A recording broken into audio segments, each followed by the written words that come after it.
Thank you. This is breaking news from WCCO News. And cue 'em.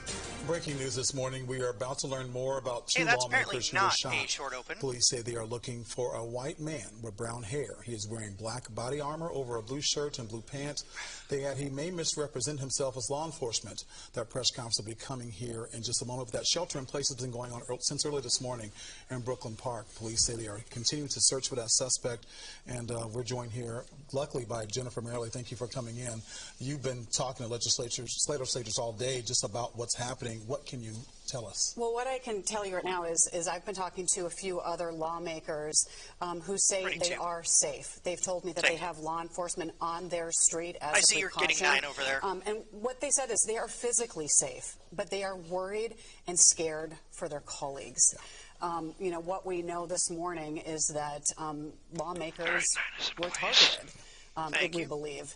And we've also been talking with our sources with the ATF, the Alcohol, Tobacco, and Firearms, and we know that they responded to these shootings overnight, and we are told that they are participating in what they call a manhunt, looking for a person or persons responsible for this. But definitely a morning that has shaken people, has people concerned, worried, scared are the words that I'm hearing.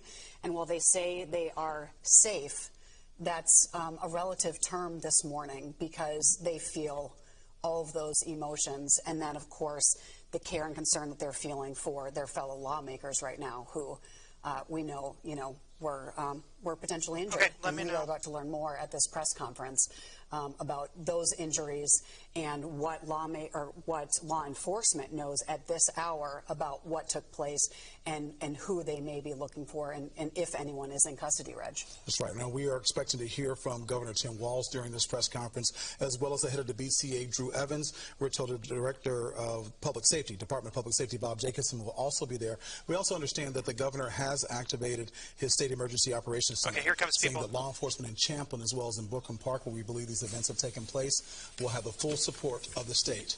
Governor Tim Walz is stepping up to the podium right now. We'll hear what he has to say at this press conference.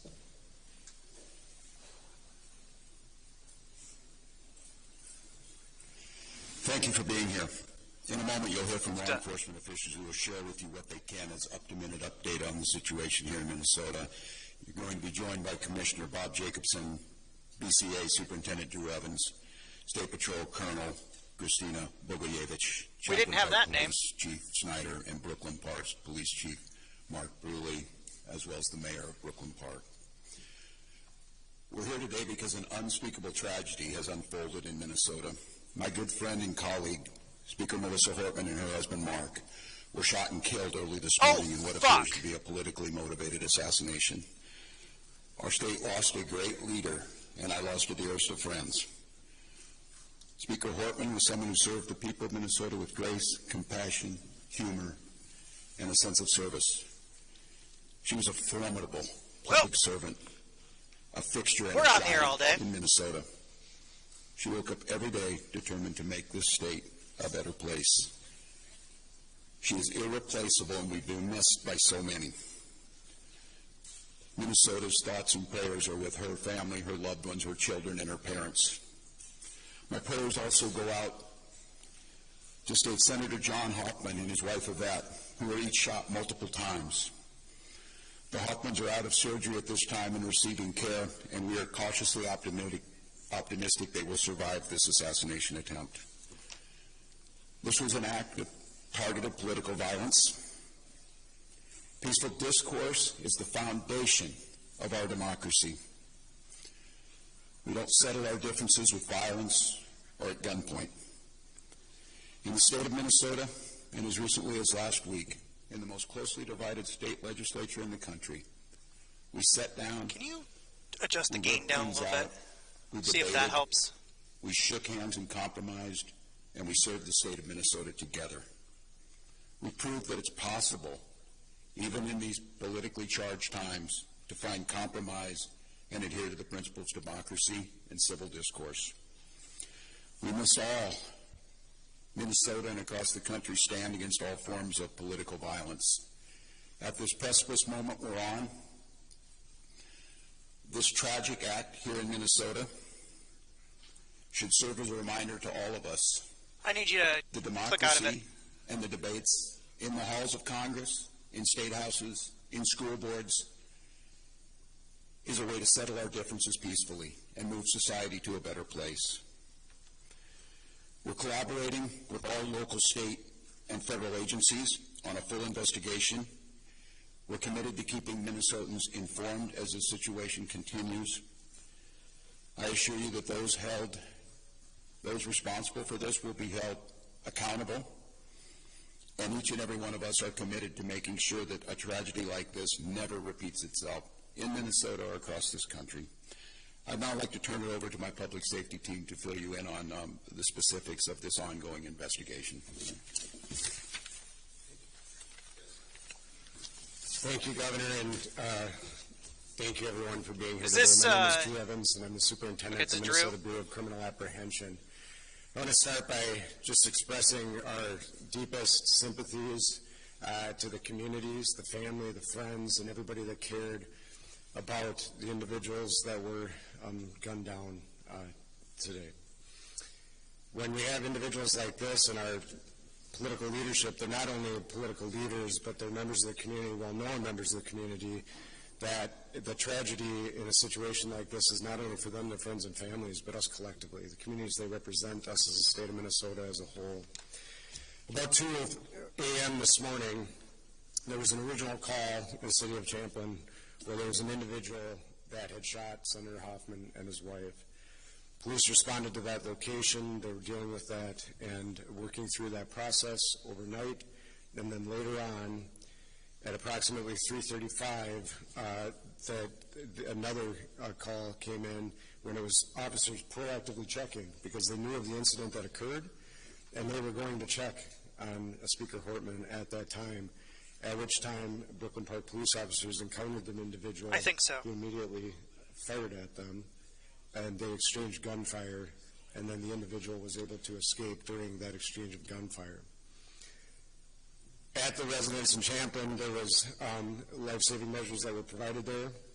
Both individuals were transported, as was previously noted, and they both received surgeries for their injuries at the hospital, and their conditions are at this time, both those individuals, Senator Hoffman and his wife, are both alive at this time, but they suffered gunshot wounds and are obviously in a difficult situation. But we're cautiously optimistic that they will continue to improve. At this time, it is a very active scene still, as you've seen. The Brooklyn Park Police Department, along with other members, the Hennepin County Sheriff's Office, State Patrol, FBI, BC, Who's and the other many person that others was- are actively engaged in a manhunt for the individual that we believe is I don't even responsible know. for this. And so That's we'll be not a name sharing I, the know. identity with those individuals as this progresses, but I'm going to caution you, I know there's going to be a ton of interest in this. We're not at the position we can do that as we're actively searching for that individual. Right now, just as noted, we have teams in the County Sheriff's Office in Champlin are working at the scene there that occurred there, and then we are also, as we're stabilizing this between Brooklyn Park, working on the homicide investigation with Brooklyn Park Police, the BCA, FBI is assisting there as well, and we'll be conducting a crime scene investigation there. And then the individuals that were killed will be doing autopsies of those individuals to determine the extent of their injuries and how they passed away. But it was from gunshot wounds. At this time, I will answer questions after Commissioner of Public Safety Bob Jacobson speaks, but we'll be happy to take a few questions.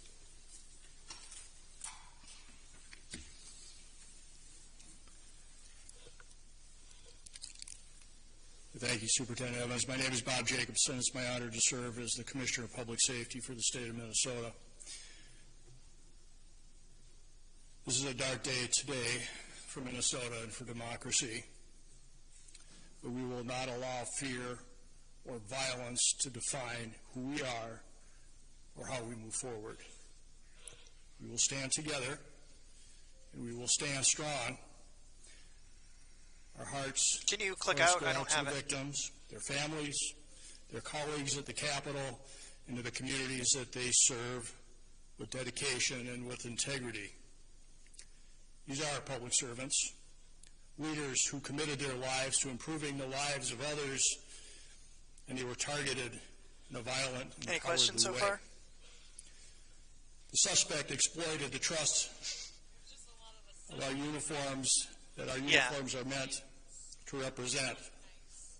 That betrayal is deeply disturbing to those of us who wear the badge with honor and responsibility. We want to reassure the public that there is increased security in place for elected officials and others who may be at risk. If you see anything suspicious, especially involving individuals impersonating law enforcement, please report it immediately by calling 911 or your local police department. How are you to know they're With that, I'll impersonating step police? back and No we'll idea. be available for any questions. Thank you. Reminder, please, if you ask your first questions, please don't forget to introduce yourselves, your media organization, and to the folks answering the questions, please don't forget to repeat the question.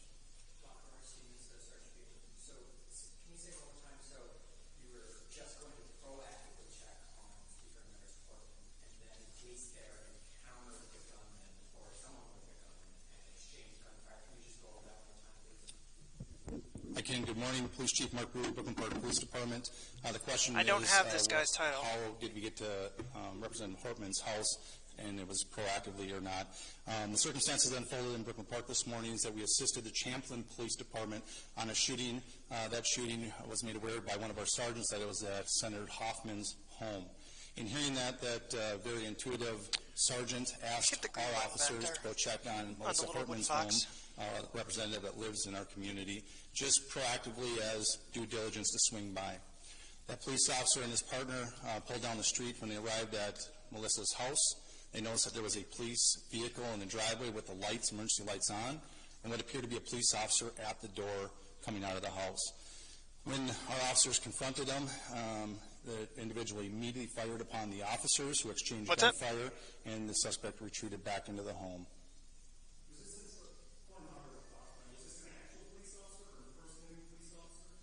Yes, the question is, was it a real person or a person impersonating a police officer? It was not a real police officer. This is somebody that clearly had been impersonating a police officer, again, using the trust of this badge and this uniform to manipulate their way into the home. So, Chief Early, Janice Royal Care 11, the person not only was wearing a badge, was a police officer. When they approached their victims, they had a car with lights and sirens?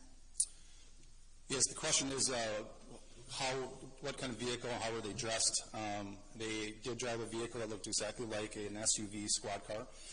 It was equipped with lights, emergency lights that looked exactly like a police vehicle. And yes, they were wearing a vest with taser, other equipment that would, a badge very similar to mine, that no question, if they were in this room, you would assume that they are a police officer.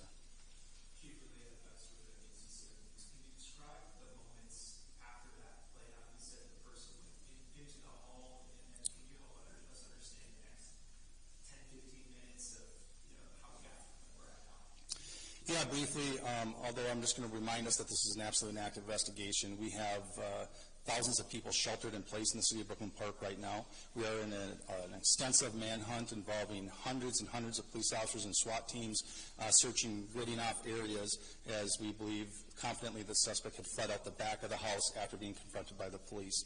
Very briefly, after the officers had exchanged gunfire and the suspect retreated into Melissa's home, they immediately went up to the threshold and looked in and seen a male that was down, clearly had been struck by gunfire. They made limited penetration, grabbed a hold of the male and drug him out to safety to attend to first aid. However, he was pronounced dead shortly after that. At that point, the officers surrounded the house, got additional resources and SWAT resources, and then ultimately went in with a drone identifying a female in the home.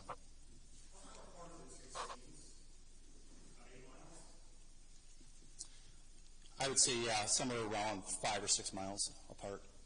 How much do you know about if the person that was impersonating an officer who allegedly shot these people, did they knock on the door and people came to the door, or the person breaking into the home?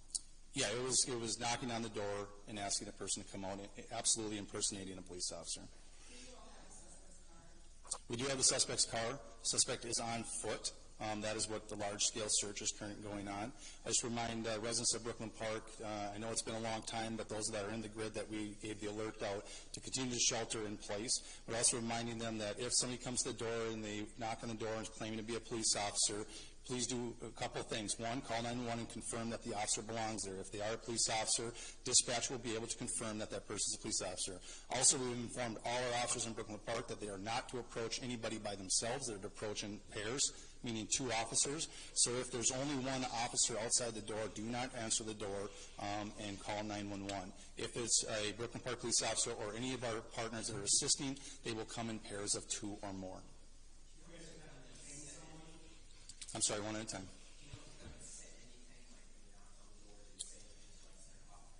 We do know they did, but I'm going to hold that back as part of the investigation right now.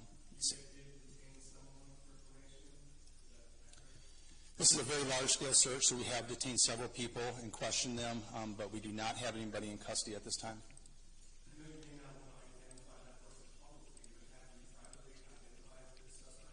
We have people of interest that we are looking for.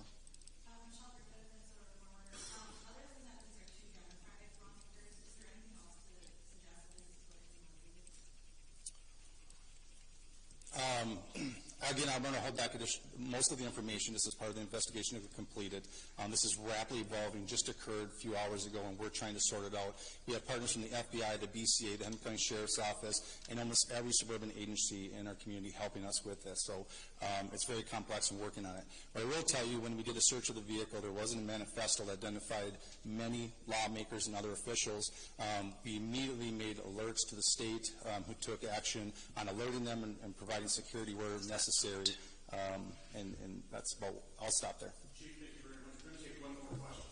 Sure, with the BCA, can I ask just, you use the word target, and that's kind of along the lines of Michelle's question in terms of politics, Democrats, Republicans. These are both Democrat lawmakers. You said the word targeted. So targeted because they're politicians or targeted because they're Democrats? Well, so the question is were they targeted, and when I use the term, why am I using the term? As Chief Bruley noted, there was a list of individuals, and the individuals that were targeted in this situation were on that list. And so when we're looking at that, as Chief Bruley said, it's far too early in the investigation to be able to provide information, but I do think we'll be in a position where we'll be able to develop the motivation behind these attacks, and we'll be able to provide more information as this unfolds. And so that's part of the reason we're using it, is I think there's some preliminary information that is telling us kind of where this is headed, but we need a lot more work done by all the teams that are here working on that to be able to provide that with you with a degree of accuracy. Quite a few. We're good. Thank you. Yep, hold on. Colonel, do you want to talk about the rally at the Capitol? Good morning, Colonel Bogoyevich with the State Patrol. We are aware of the demonstrations across Minnesota, including the Capitol and across the nation. We will work with our state partners and our local partners to provide security and safety for those that attend. Christine, another minor question. Can you confirm that you will have a sniper station at the Capitol? The question was, will we have a sniper at the Capitol? We don't discuss our security plans on the Capitol grounds. Colonel, thank you. Thank you very much, everybody, for being here. Ready, anchor mics? Do have, and if you haven't, let me know. But we do have a place where you can send inquiries for either interview requests, information requests. We have our state emergency operations. They want to get center Adam in set front of up. the camera. If you need information on how to make Are you those reading the requests, Slack? make sure that we see them, let me know. Okay. Okay. Or should I be on prompter? You guys are mic'd. That was a press conference live at the Department of Public Safety in Blaine, where we heard ready, two. from Governor Tim Walz, as well as the head of the Take. DCA, Drew Evans, and the Commissioner of Public Safety, Bob Jacobson, who confirmed that 2 lawmakers were shot. One has perished. Her and her husband are dead. That is DFL Speaker Emeritus Melissa Hortman. We've learned that also Senator John Hoffman and his wife were shot and injured. They are in surgery, and we're hoping for the best for them. As well as Commissioner Jacobson said, this is a dark day in Minnesota, and it's a dark day for democracy, but he says we will stand as Minnesotans and not let this deter us from being the democratic state that we are. Yes, he said these are public servants, leaders. They were targeted in a violent and cowardly way. That's the way that they described it. And you heard from Governor Tim Walz, who called these leaders friends, yes. Not just colleagues, but friends. And a hard day for everyone who is mourning the loss of Speaker Emeritus Melissa Hortman and her husband, and thinking about their other colleague, Representative Hoffman. 42. And the other things that we learned here are that I found interesting to learn about is that once there was, they had seen what had happened at Hoffman's house, police proactively went to check on the lawmaker in their area, which was Hortman. Yes. And when they got to her home, they saw what appeared to be a police officer at her door. And they knew this was someone who was posing as an officer, but there was a car in a driveway, an SUV with lights on, posing as police, and they exchanged gunfire with that person who was at the door. They tried to get her husband help immediately, and then went in with a drone to then find and discover that Speaker Emeritus Melissa Hortman was also shot and killed there. But that person got away on foot, and that's why there is this shelter in place right now for people living in that area, because they have the vehicle, but that person ran away on foot, Reg. That's right, and there's a massive manhunt in that area. Is a 3-mile radius around the Edinboro golf course that is basically being a shelter in place. They are looking for that suspect right now. They say that he is a white man. Tell him yes, please, Del 1. And they believe that he is wearing a black body armor over a blue shirt and blue pants. They add that he is misrepresenting himself as law enforcement. They do ask that if an officer shows up to your door, they will be in pairs. They won't be alone, to make sure that you're safe, and do not answer the door unless there are 2 officers there. If there is 1 officer there, to call 911 immediately. They will know directly if an officer was sent to your door to find out, to make sure that you're safe. Right. This is a time they said, they are, talking about this is law enforcement who's supposed to serve and protect the community, and this person impersonating an officer does put people potentially at danger, and that's why they are asking people to call 911 to make sure this is actually an officer if you encounter one, or if there was someone at your door. That is really important to mention. They said call 911. The other thing that we learned is that this person had a manifesto, and we don't want to go too much into that, there with other names on there that they were going to target. So so that's why this manhunt is so important. That's why so many, they said hundreds of officers are actually in that area, basically looking for this person who has been impersonating law enforcement. They are working with state and local and now federal officials are involved in this manhunt for this man who was impersonating a police officer. Once again, we're told the shelter in place is still in effect. Ron, SEL is coming to set. Let's put her on the C mic, please. C mic. Of your surroundings. Police say they're looking for a white man with brown hair. He is wearing black body armor over a blue shirt and blue pants. He is misrepresenting himself as law enforcement. You want to make sure that there are 2 officers going out at all times. If you are approached by officers, it needs to be 2. If it's 1, make sure you call 911 to make sure that person was there. Once again, a dark day in Minnesota. We're all saddened by Melissa Hortman's death and her husband. She's been a frequent guest here at WCCO, and I would say a friend of WCCO. She's on Esme's show a lot, and just a dedicated public servant, and we're just devastated here today. Yeah, absolutely. And we've talked to other lawmakers who said they are safe. This is what they say, physically safe, but say they, they have law enforcement on their street as security right now, but say that they are saddened and they are worried for their colleagues. And so while you can say physically safe, that's a relative term this morning, as we know now what has unfolded. We've learned more about what's unfolded with Speaker Emeritus Melissa Hortman and her husband killed in this targeted attack, and another lawmaker and his wife injured, still, at the hospital. And I know everyone is thinking about them as the doctors and nurses and all the teams work to heal them this morning, Reg. And as there are a lot of political demonstrations planned for today around the Twin Cities, we're told that extra security will be out there to make sure people are safe. They want to make people aware that this is going on, that this massive manhunt in Brooklyn Park is happening. And once again, they are looking for a white man with brown hair. He's wearing a black body armor over a blue shirt. He is impersonating himself as a police officer. And we trust police, law enforcement. And so when they come to your door, you think they're there to help. And he really preyed on our trust of our law enforcement in our community. Yeah, and it's definitely something to keep in mind this morning as we are, there's so many people in mourning this morning, but also a time where we do need to Is he think ready? about our surroundings and see who's around us and pay attention. Yes. And they're asking people, even in the community now, to pay attention. let me If you know. see someone that looks like they are not who they appear to be, to call 911. Yes. To really pay attention and have situational awareness today, Reg. Well, our Adam Duxter was Get ready, live at boxes. that press conference as it was happening Adam's at the mic's Blaine open. Take. Department of Public Safety. Adam, you were there asking questions. What more do you know? Pretty live full. Yeah, Reg, Take. I can tell you that we cover, a lot of these press conferences, obviously not for this reason, but I don't think I've been at one that has had this kind of feeling in the room. Again, I'd say shock and just sadness from the folks who are up here, and even just the media members here in a bit of Hey, shock Callie. this morning, just as they try to learn about As what long as you're happened here. here. But we did get a Jump better back there. understanding of Oh, what she needs to really be- seemed We're like staying a on chance air, encounter apparently. between Brooklyn we're Park continuously. Police Let's go. and the suspect, who is still at large, as Chief Mark Brewer here in put her Brooklyn in Park the, described that in the his sports officers chair. went to go proactively check on Hortman's home Thanks. because they knew she lived in the area. They knew she was a political leader, don't see it. and Where that did you was put it? after the shooting There it at is. Hoffman's home. And they say when they went there, that's when they encountered Kelly, are you back that there? suspect in the driveway. And Okay, at first it's they yours. say they thought it was another police officer in the driveway. Again, they describe a He's talking about Portman, police right?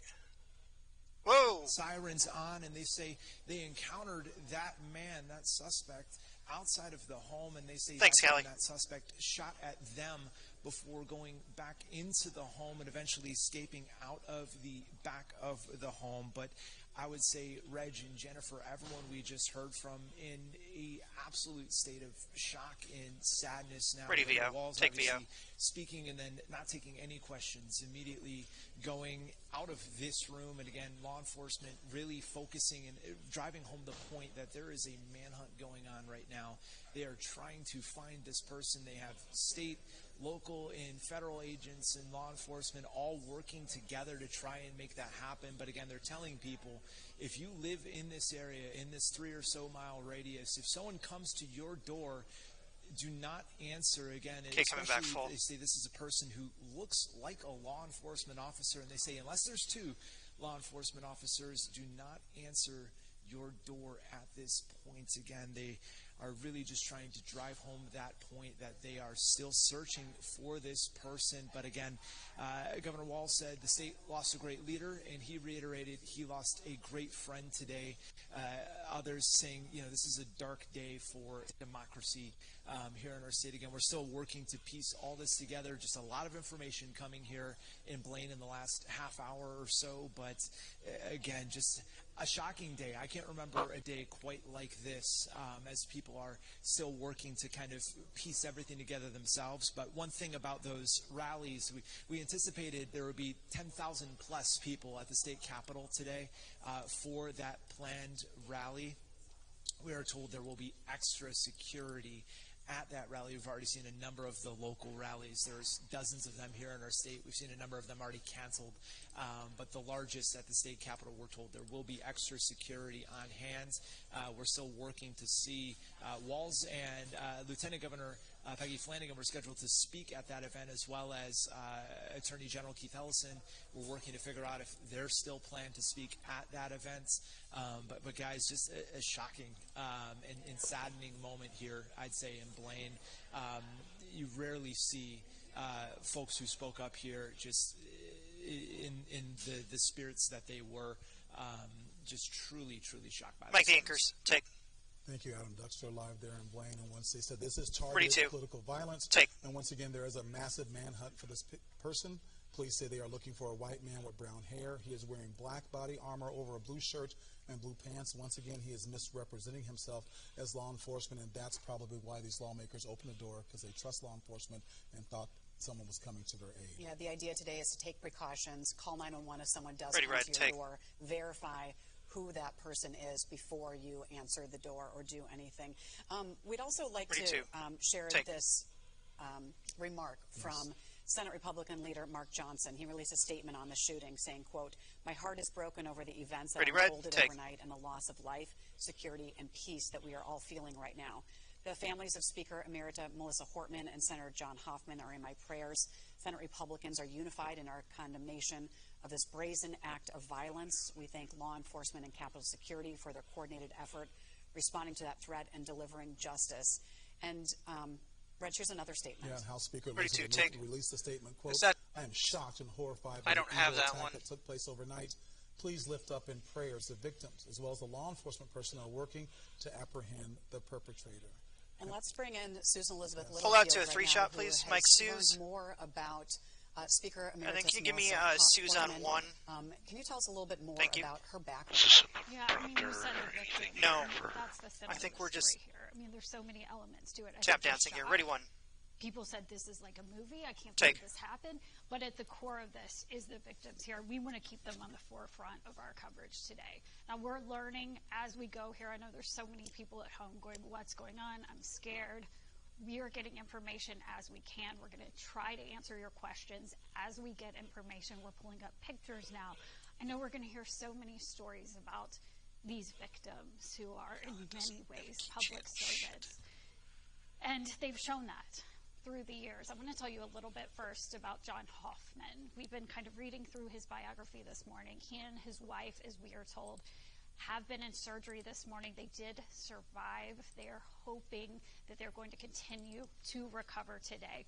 Now, we know that Hoffman serves the district of Champlin. That's the area we've been talking about this morning, the North Metro right there. He's 60 years old, and he is married to a vet. They also have a child, so these are two parents here that were involved in this. And we think of their daughter right now. We think of all the people supporting them in their lives. We know that he's a business owner, very connected in the area right there. He went to the University of Idaho, then got his bachelor's degree at St. Mary's University, and has continued to be a public servant in the DFL here in Minnesota. We're going to get some photos up. We're getting I'm trying. as we speak. Our producers are working on it. But I also want to talk about Speaker Hortman right now. If you watch our coverage here, you know that she is a regular. She comes on Okay, so I've got loyally Hortman. to our show with Esme Murphy Here's on Hortman. Sunday mornings. And she is such a passionate leader. We have so much video of her right here to show you because she's had so much to say through the years. You know, she is a Minnesota native. She grew up in Spring Lake Park in Andover, so that's her area. She's lived there. She graduated from Blaine High School. She went to college at Boston University. Then, get this, I mean, her love and service, I mean, I've heard people say that politics can be a calling, and I think a big example of that here is that she worked back then for Senator Al Gore and John Kerry before returning to Minnesota and starting law school. And then she has been involved in politics since at least 2004 here. Speaker of the Minnesota House, a very powerful position, and she has spoken on so many things. She has so many passions, so many interests. We've heard her talk about the environment. We've heard her talk about transportation. We've heard her talk about K-12 funding, and something else too. We're going to let you hear from her for a second. As I said, she's a regular guest on our show.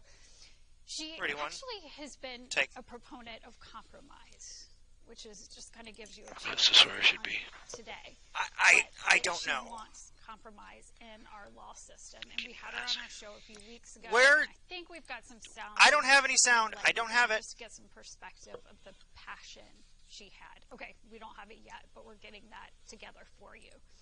Because like I said, she has been on our show. I don't have any sound. Times. So we are going to continue to get pictures, Pretty get too. information, and keep them at the forefront of this story. And guys, I know we're getting a lot of statements here. Everyone chiming in. Everyone cares. And again, it goes back to these four people who are no doubt heroes in many ways. Governor Tim Walz said, you know, we can have political discourse, but targeted political violence is something that we should not be doing. It's okay to talk things out, but now I've got him. Like I said, a dark day in Minnesota. And I do think that's very interesting you bring that up, because I think that no one can argue that we are in a divisive time in our history, but if there's one thing people can agree on this morning, it's that this should not have happened. And you heard, you know, yeah, I Governor just Walz coded was it. talking. I mean, this is a friend of his, not just a colleague there, but a friend, and you could hear, you know, the pain in his voice as he was speaking and had to deliver that really just devastating Yeah, news well, this morning when I about losing his friend and her husband. You could see the shock in his eyes. Yes, Yeah. this is personal. It is personal, and these are people, as you mentioned, that are public servants that chose to. I think right now to serve. we're going to Minnesota, Z13. and to look at what can be done here in the state to make our state better, safer, cleaner, whatever it is. Education. I mean, they cover everything for everyone living here Jen, just in Minnesota. send a Slack when you These got are it. people who, ran for and these I'm asking positions them to make- and chose Jen, to serve I'm their asking them to make communities separate lines and for the that greater just because state. it's easier And, for Chiron. and this morning they were targeted in this violent attack. Thanks. Posing as from someone who was posing as someone who serves and protects. Okay, ready, 9. Violating Take 9. everyone's trust is what the leaders said this morning. Yeah. Ready, And 1. I think Take if 1. we can go over that again, guys, from the information we got from the press conference, for anyone who's tuning in right now, can we kind of go over what we know so There far? still is Ready, 2, take 2. Stay in place, a shelter in place in the 3-mile radius area around the Edinburgh Golf Course. They are a massive manhunt. They're looking for a white man with brown hair. He's wearing black body armor over a blue shirt and blue pants. He is once again misrepresenting himself as law enforcement. We've been told, Adam Duxer also was at that press conference and says that police now are working in pairs. So if they do approach you or come to your home, they will be in pairs. If it's one person, make sure you call 911. Do not answer the door because that could be the man that they're looking for. And obviously, I mean, they thought this was law enforcement. So this must be something very seriously to look out for and to pay a very close eye to. So the Sound will be an pairs alpha. is a big flag Is very key today. And that's specifically for Brooklyn Park Police who are going out in pairs. We don't know about other law enforcement across the metro. Good point. So if you see one by themselves in another community, call police, verify who they are. Dispatch or whoever answers will be able to help you verify who that officer is. But what we know happened now from that press conference from leaders is that police first responded to the home of Representative John Hoffman.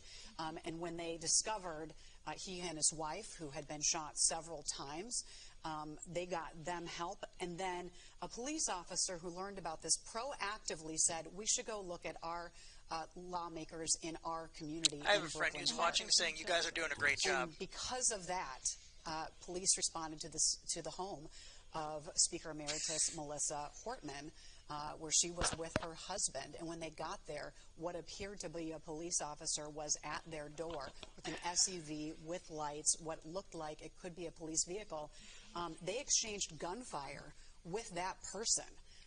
They tried to get Melissa Hortman's husband help, and then went in, they said, with a drone and discovered her down as well. But it was the quick thinking, the proactive thinking of law enforcement who were able to, who went to her home and then, exchange gunfire with this suspect who they are now looking for. They have his vehicle, but we're told that person fled on foot, and that's why that manhunt is now underway. Out the back door he went, and so that's why there's a big manhunt in Brooklyn Park for the suspect. It's a 3-mile radius around the Edinburgh golf course that is a shelter in place. Police say they are looking for this white man with brown hair. He's wearing black body armor over a blue shirt and blue pants, so he looks just like a police officer. He's misrepresenting himself as law enforcement, so please be on the lookout. Do not approach him, we're told. Because he is armed and dangerous. Can you change that the headline on that? Shelter in place. I know we use that term, but basically that means don't go Take 2. anywhere. Stay home. Stay home. Yeah. Stay safe. Stay where you are. And we know that Commissioner Bob Jacobson said, it's a hard day for Minnesota and democracy, but we're not going to allow this violence to define who we are and how we move forward. But the way he categorized this is that these public servants, these leaders, were targeted in a violent, or just make a separate suspect one. And he said they exploded the trust of those in uniform, saying it's deeply disturbing to those who wear the badge with honor and responsibility, and it's because this person, who there is a manhunt now for, posed as a police officer, impersonated a police officer, and approached these homes as also a public servant, posing as a public servant, violating that trust. I think we did have some sound from Melissa Hortman. Ready, Alpha? Show everybody just how dedicated of a public servant she is. Yes, and I want to remind everyone, I mean, she's devoted much of her life to that since college. She worked for, at the time, Senator Al Gore and John Kerry. and she has poured her soul into this in Minnesota since 2004. So we do have information that she and her husband were victims of this and did not pull through. So we want to keep them at the center of this. And just remind you, I mean, she has come on our show so much. She has spoken up for her constituents, and she has also spoken for the importance of compromise. And that's what you will hear here from just a few weeks ago, what she had to say here on WCCO. Sound Alpha, take. I think, you know, speaking to the compromise, it was a demand by the GOP to settle the budget. We fought really hard. We were in a room about 12 hours a day Susan's together not from here about tonight. April 30th through Talk to her real May quick. 14th with Senate Majority Leader Aaron Suze, Murphy check 1 and 2, Governor check 1 2, Walz check 1 2. and me fighting really hard to preserve this health care. These are people who live in Minnesota. They work in Minnesota. They go to church with us. Their children I go to still got school a with our minute in this children. shot, so. It's They pay poor taxes? population. They pay taxes just like the rest of us. And Minnesota Care for undocumented folks, it's an income related We'll be out to program. 2 So not everybody from in the this. state gets Minnesota Care, and not every undocumented person in the state gets Minnesota Care. It's an income-based program. So these are people who don't have a lot of means. They can't Do you know go what to sound the we got? market and buy health insurance because they can't afford to do that. So this will hurt real people. But it was important to resolve the state budget agreement so we can keep the state functioning. And when the Republicans won 67 sorry, seats I in think the there's about election 30 in left. November, it was clear they Actually, would no, come to stand the by. Capitol, and they would demand a price for their participation, and this was the price they demanded. And Mike, I'm taking cue. Mike, Suze? Suze? We didn't get what we wanted, but compromise is important in the government. And that speaks to what she did. You know, in her role, 39. was looking to compromise. Take 9. And it speaks a lot to who she was, you know, as a person. And that was just a few weeks ago. She was right 31, take 1. CCO talking about this. 32. So we do want to just tell our viewers out there that we are going to continue to keep these victims at the forefront of our coverage and tell you more about them because, as Jennifer said, they are public servants. And essentially, you know, guys, I keep thinking of, it kind of gives me chills, the times like this when we have to come on into emergency coverage. And often, you know, we had the Burnsville incident last year when we lost 32, law take 2. enforcement officers. And to me, it also seems here, I mean, these people also were injured, in some cases died in Andy? the line of duty, being public servants. It is targeted. It's on to TV. What they do. Right. In this case, 39, take 9. These lawmakers here in Minnesota, Democratic lawmakers I saw it here pop in in. the state, and 42. unfortunately, you know, this happened, and their spouses also victims in all of this. I know, you know, many people are in mourning today and will be for some time for their colleagues and these people who served the state of Minnesota. No doubt. And I know Take there's 2. so many questions, too. Yeah. I think a lot of people wondering why these two, why were they targeted? And perhaps there 39. were, and they intercepted. Take them. 9. You know, we are asking 41, these take 1. questions, too. Yeah. We will be for months. Well, and that is something 42, we learned take from 2. the press conference that they did take the suspect's car, and there was a manifesto in Yeah, it I that can- had other names. Okay, ready, of boxes. lawmakers. 2 So they knew and that he was going to target as Del well. 1. we're Stand by thankful Del that 1. the quick actions of law enforcement actually prevented him from doing that and keeping people safe. And right now there's a massive manhunt.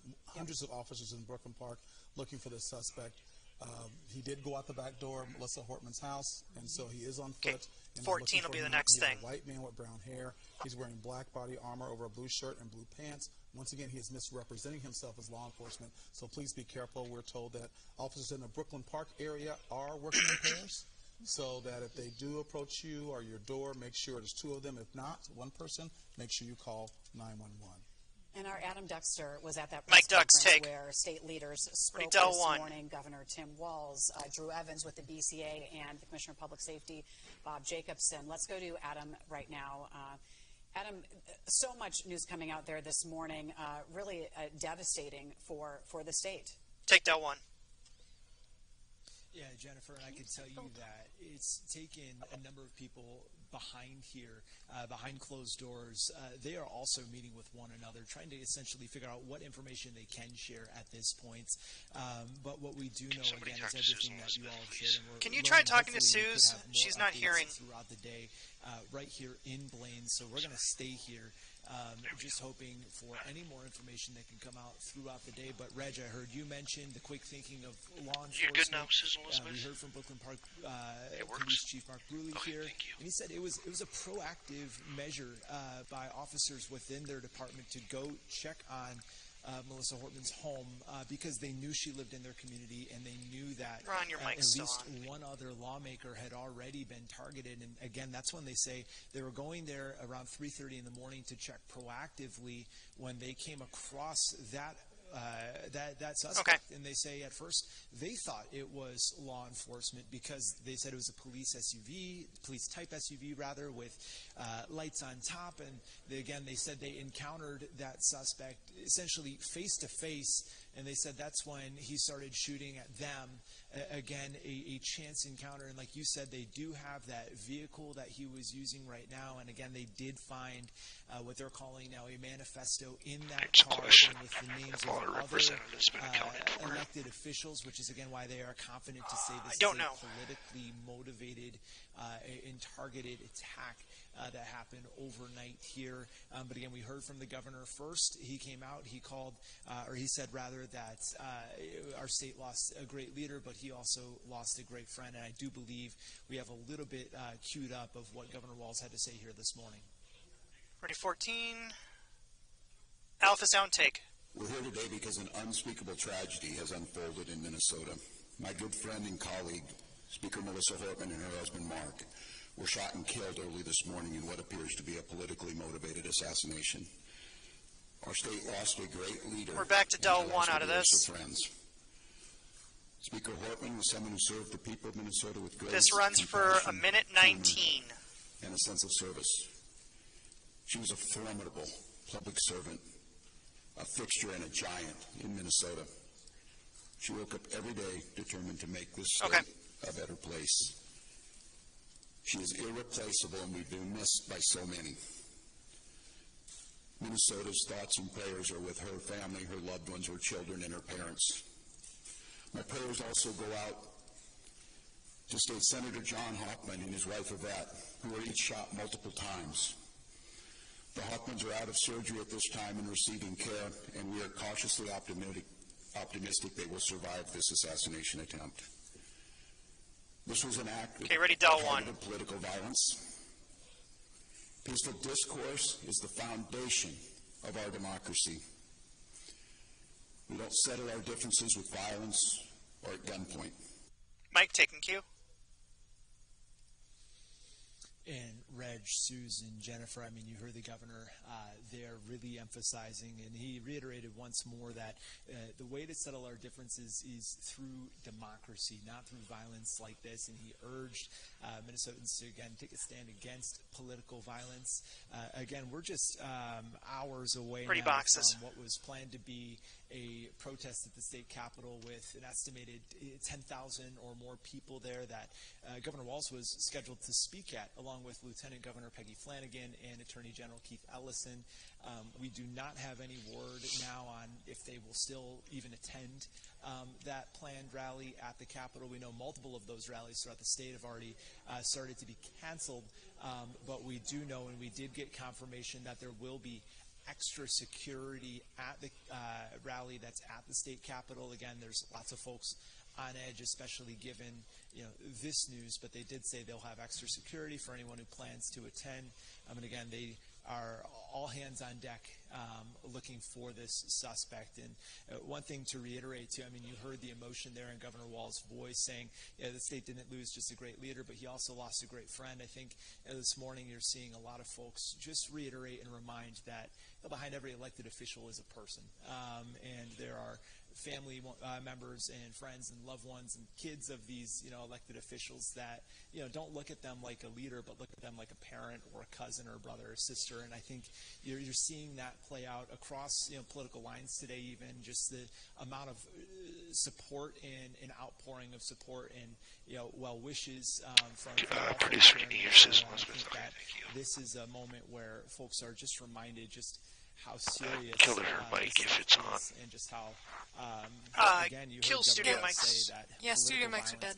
violence It says There's live still mic in a here. live mic that light is- on. the emotion you heard today is just a way to reiterate Just that, Susan Elizabeth was coming that to produce these her. are folks who have loved ones who care about them, and there certainly are people, mourning this loss personally here in the Twin Cities this morning. Take boxes, Mike the Anchors. Thank you very much for that. And as we saw, Governor Ready, Tim two. Walz was actually shaken. Take two. And we're told that he has actually Okay. reached out to other friends, other lawmakers who may have been in a manifesto, and you're hearing from the governor's what he's saying about that. Well, we know that Senator Portman Tina compromise Smith set? was confirmed that the governor reached out to Ready, her nine. this morning to let her know what had Take happened. nine.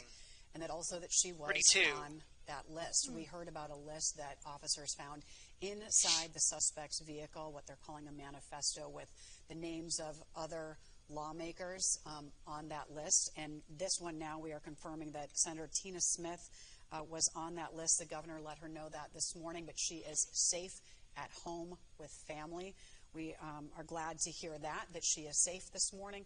What we can also share is that I've been talking with other state lawmakers this morning who told me they are physically safe, and that's the word that they're using, physically safe, and it's because they don't feel that sense of safety this morning.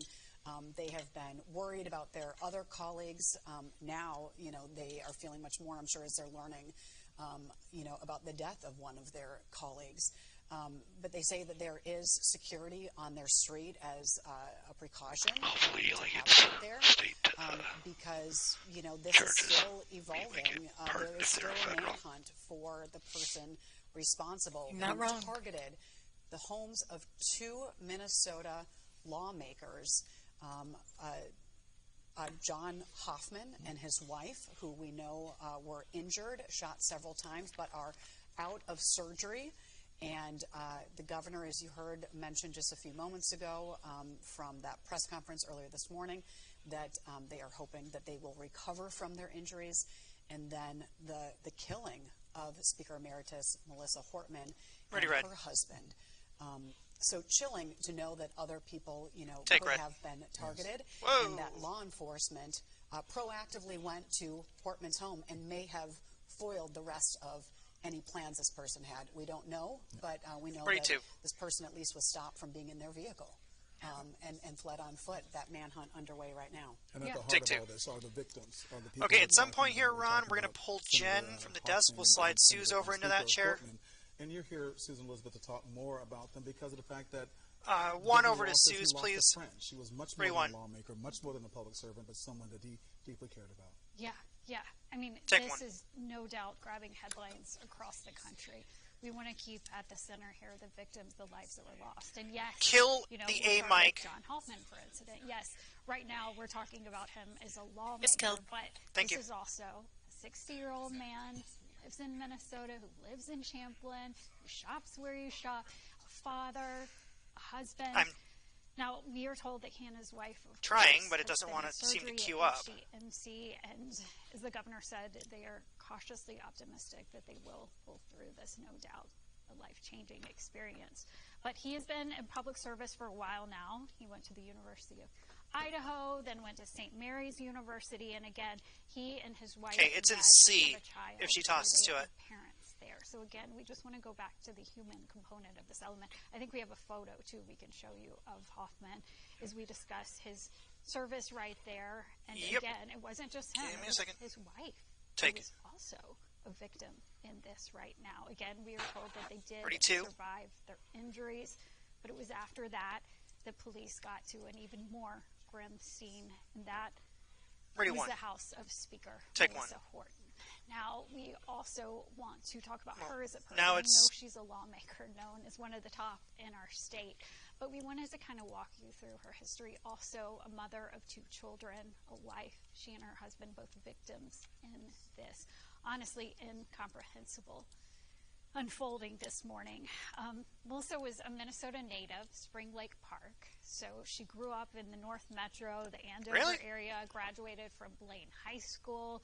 She went away to college in Boston, and it was at that time that she really started digging into politics. And that's an interesting part of this. We talked about them being public servants. This started early for her At the time, Senator Al Gore was who she worked for, and John Kerry, and it really ignited her love for public service, and she really dug into it in 2004 here in Minnesota, really worked her way up the ranks, chaired so many different departments, did so much public service. I mean, Girl Scout leader, nonprofits all over Anoka County, just cared about the environment, cared about volunteering, cared about education, and that every kid got a chance.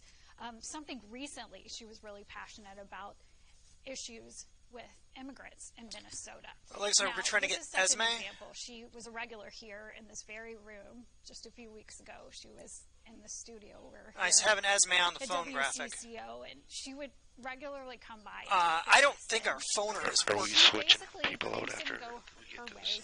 in the voting, and I just want to show you how she talked about the power of compromise. And they're going to this toss just to. kind of epitomizes who she is. This She's was some talking sound to from the a few weeks ago right now. about how Okay, ready, when you're in Charlie. public service, you got to learn to compromise. Sound Charlie, take. I think, speaking Okay, to the here's what's gonna compromise, happen. It was a demand They're by going the GOP to- So are we doing that now? Hold on. We fought really hard. We were in a We're going room to come about back. 12 They're going to hours a day excuse together Jen. from We'll about April go into a 30th tight through shot of, May 14th, or Jen's just going to Well, leave. Brian's telling them to do it now. Oh, then do it now.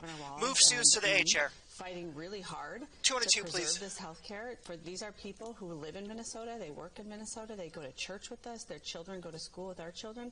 It's a poor population. They pay So taxes minute 6 just here. like the rest of us.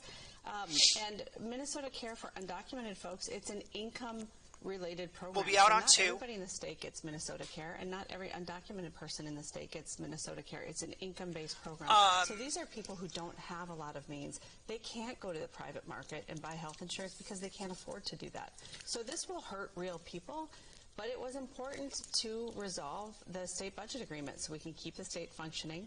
And when the Republicans won 67 seats in the election in November, it was clear they would come to the Capitol and they would demand a price for their participation, and this was the price they demanded. And Mike, I'm taking cue. Okay, well, you heard that. That was Speaker Hortman just a few weeks ago. Reg, it kind of gives me chills in this very studio we're in right now. And she was discussing compromise. And it feels like such a divisive time in history, and perhaps today was the ultimate example of that. And we have so much proof here that she cared about compromise. 49. She cared about working with people as a public service right there. Take 9. I know, too, a lot of people have questions about this case, and so you can see that Jennifer has stepped away right now. She is actually, I can't think of many people better 42. at finding answers than Jennifer Bailey. So, Reg, she That's is right. Take 2. go Our do senior some investigative digging reporter. for us. She's going to go find out exactly what is going on, especially when we're dealing with this manhunt. Police are still looking for the individual 31. who basically killed Take Speaker 1. Hortman and her husband, as well as injured DFL Senator John Hoffman and his wife Yvette.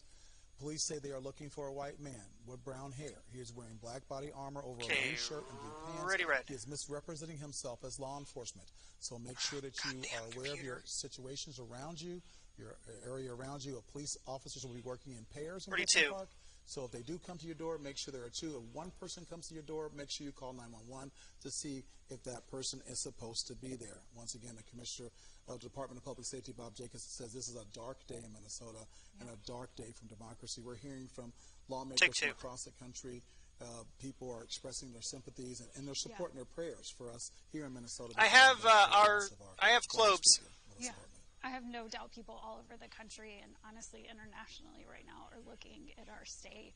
On Del 10? City here in Minneapolis on the north side, trying to figure out what's going on, and we want you to know. No, I have we Klobuchar. So many questions as well, and we're going to continue asking those, and we're going to continue honoring the victims in this. I'm going to show you photos again, so we don't get away from the core of this. Oh, bloody hell. First of all, the lawmaker that was first involved today, John Hoffman and his wife. Okay, ready, red. He's been a servant here. And Take red. We have picture. Yes, we and have pictures he's right a parent. here. He's a dad. He is a dad. He is a dad and a husband. And also, too, Reg, we haven't even really talked about their spouses being involved in this, too. Not only was it them, it was their spouses in both of these cases. And you're going to have to give me a second before deeply I can do personal. that. I mean, when they said targeted, you know, Reg, you've done this for a long time like me. And we don't usually hear police right away say this was targeted. But this was clear. And we also want to remember, Representative Hortman, and it's almost surreal to say remember, because just a few weeks ago she was here in our studio talking about compromise, talking about issues, and really just proving her heart for service in this state right now. Yeah. I know that you talked a little bit Ready earlier. 9. Reg. Can you go over again the Take 9. manifesto? Ready 1. Well, we did learn from Take the press 1. conference where Governor Tim Walz was at, as well as the head of the BCA, Drew Evans. Kelly, do you still have and the TOC Commissioner of phone? the Department of Public Safety, Bob Jacobson. Yes, I talked do. About how Okay, once I they need got to Joe to come up on. Senator Hoffman's house, they were there, and one police officer said, "Let's check on our representative in our area," and went to Brooklyn Park.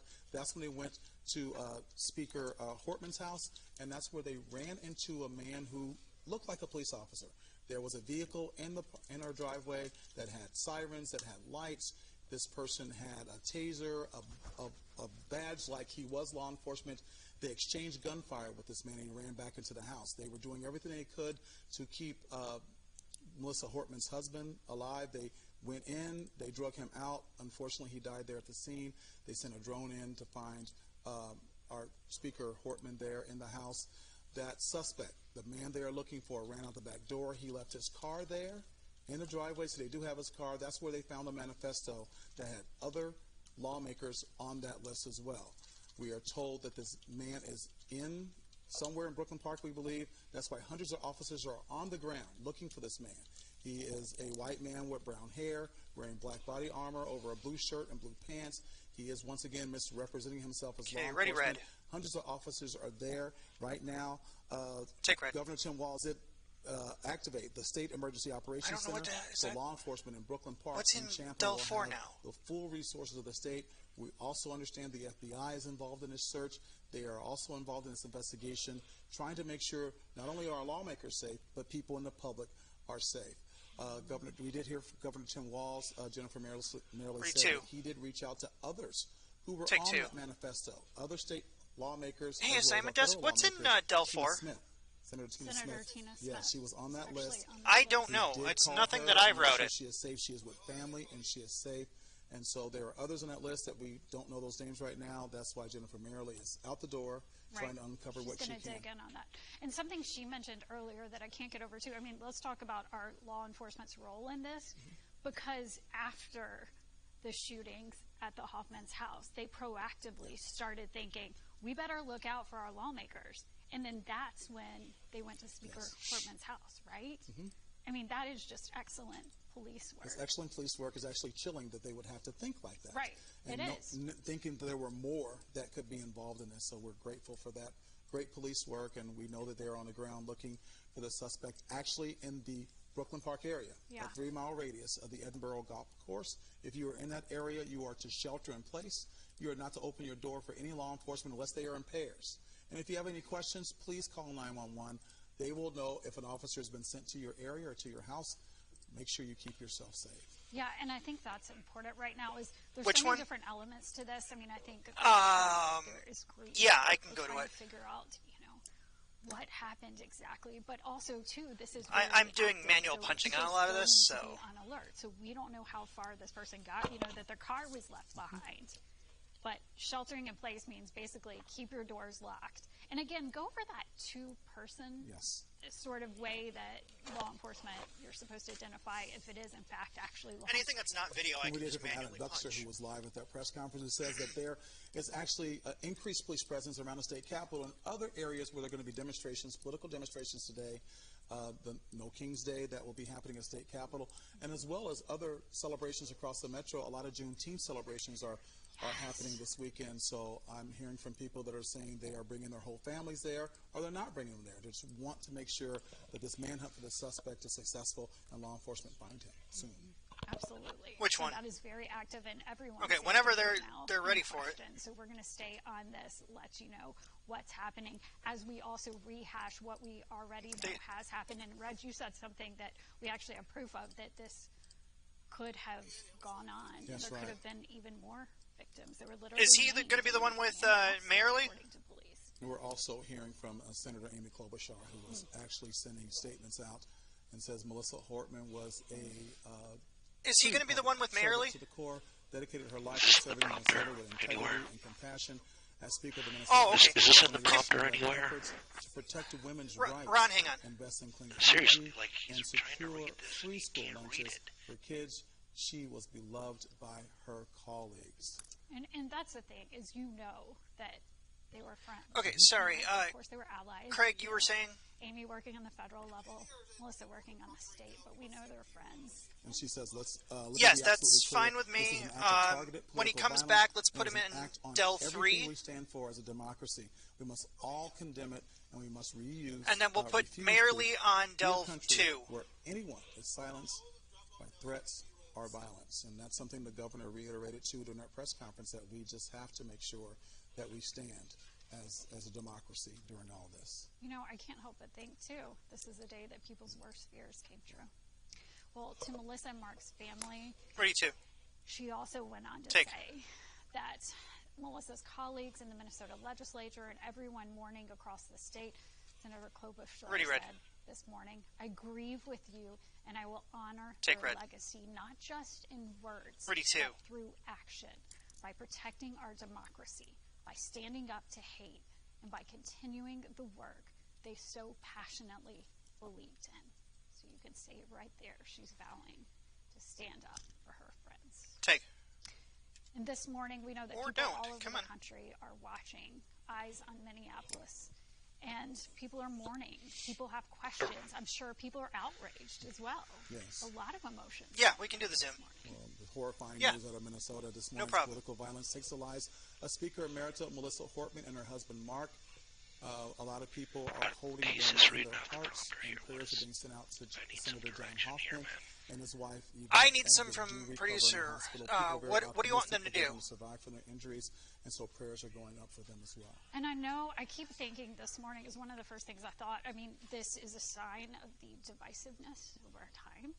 And we know that Speaker Hortman Ready, has 9. a passion for compromise. We saw it in our studio a few weeks ago. She Now was where very should I be? about it, but also Republicans speaking. I mean, something They're, Right here? they're swapping producers right now. is I don't know. absolute shock and grief and horror from all sides right now. We got this statement we want to tell you about from Senate Republican leader Mark Johnson. He said on the shootings, quote, "My heart is broken over I gotta the find events it. that unfolded overnight and the loss of Okay, ready, life, red. security, and peace Take that red. we are all feeling right now. The families of Speaker Emerita Melissa Hortman Ready, 2. and Senator John Hoffman are in my prayers.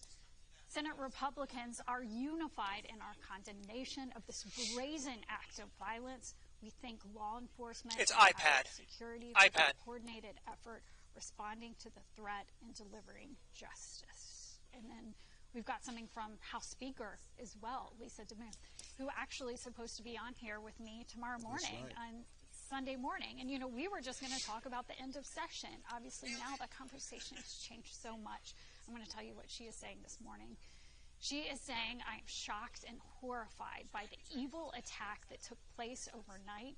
Please lift up in prayer these victims as well as the law enforcement I don't know if we can do a personnel phoner working to anymore. apprehend the perpetrators." Zoom is the In preferred. the second statement, the House Speaker I said, mean- quote, "I am horrified by this evil attack here. that took place overnight and heartbroken beyond words Ready, by 2. the loss of Speaker Emerita Melissa Hortman Take 2. and her husband. What's the phone or Mark. phone number? With the law enforcement response. you guys gonna ongoing try it? and details, I simply ask all Minnesotans to please lift up prayers for these victims after this horrific act. And Hi, this is Scott. what we're hearing from the GOP right now. I mean, this is universal mourning across the spectrum right now.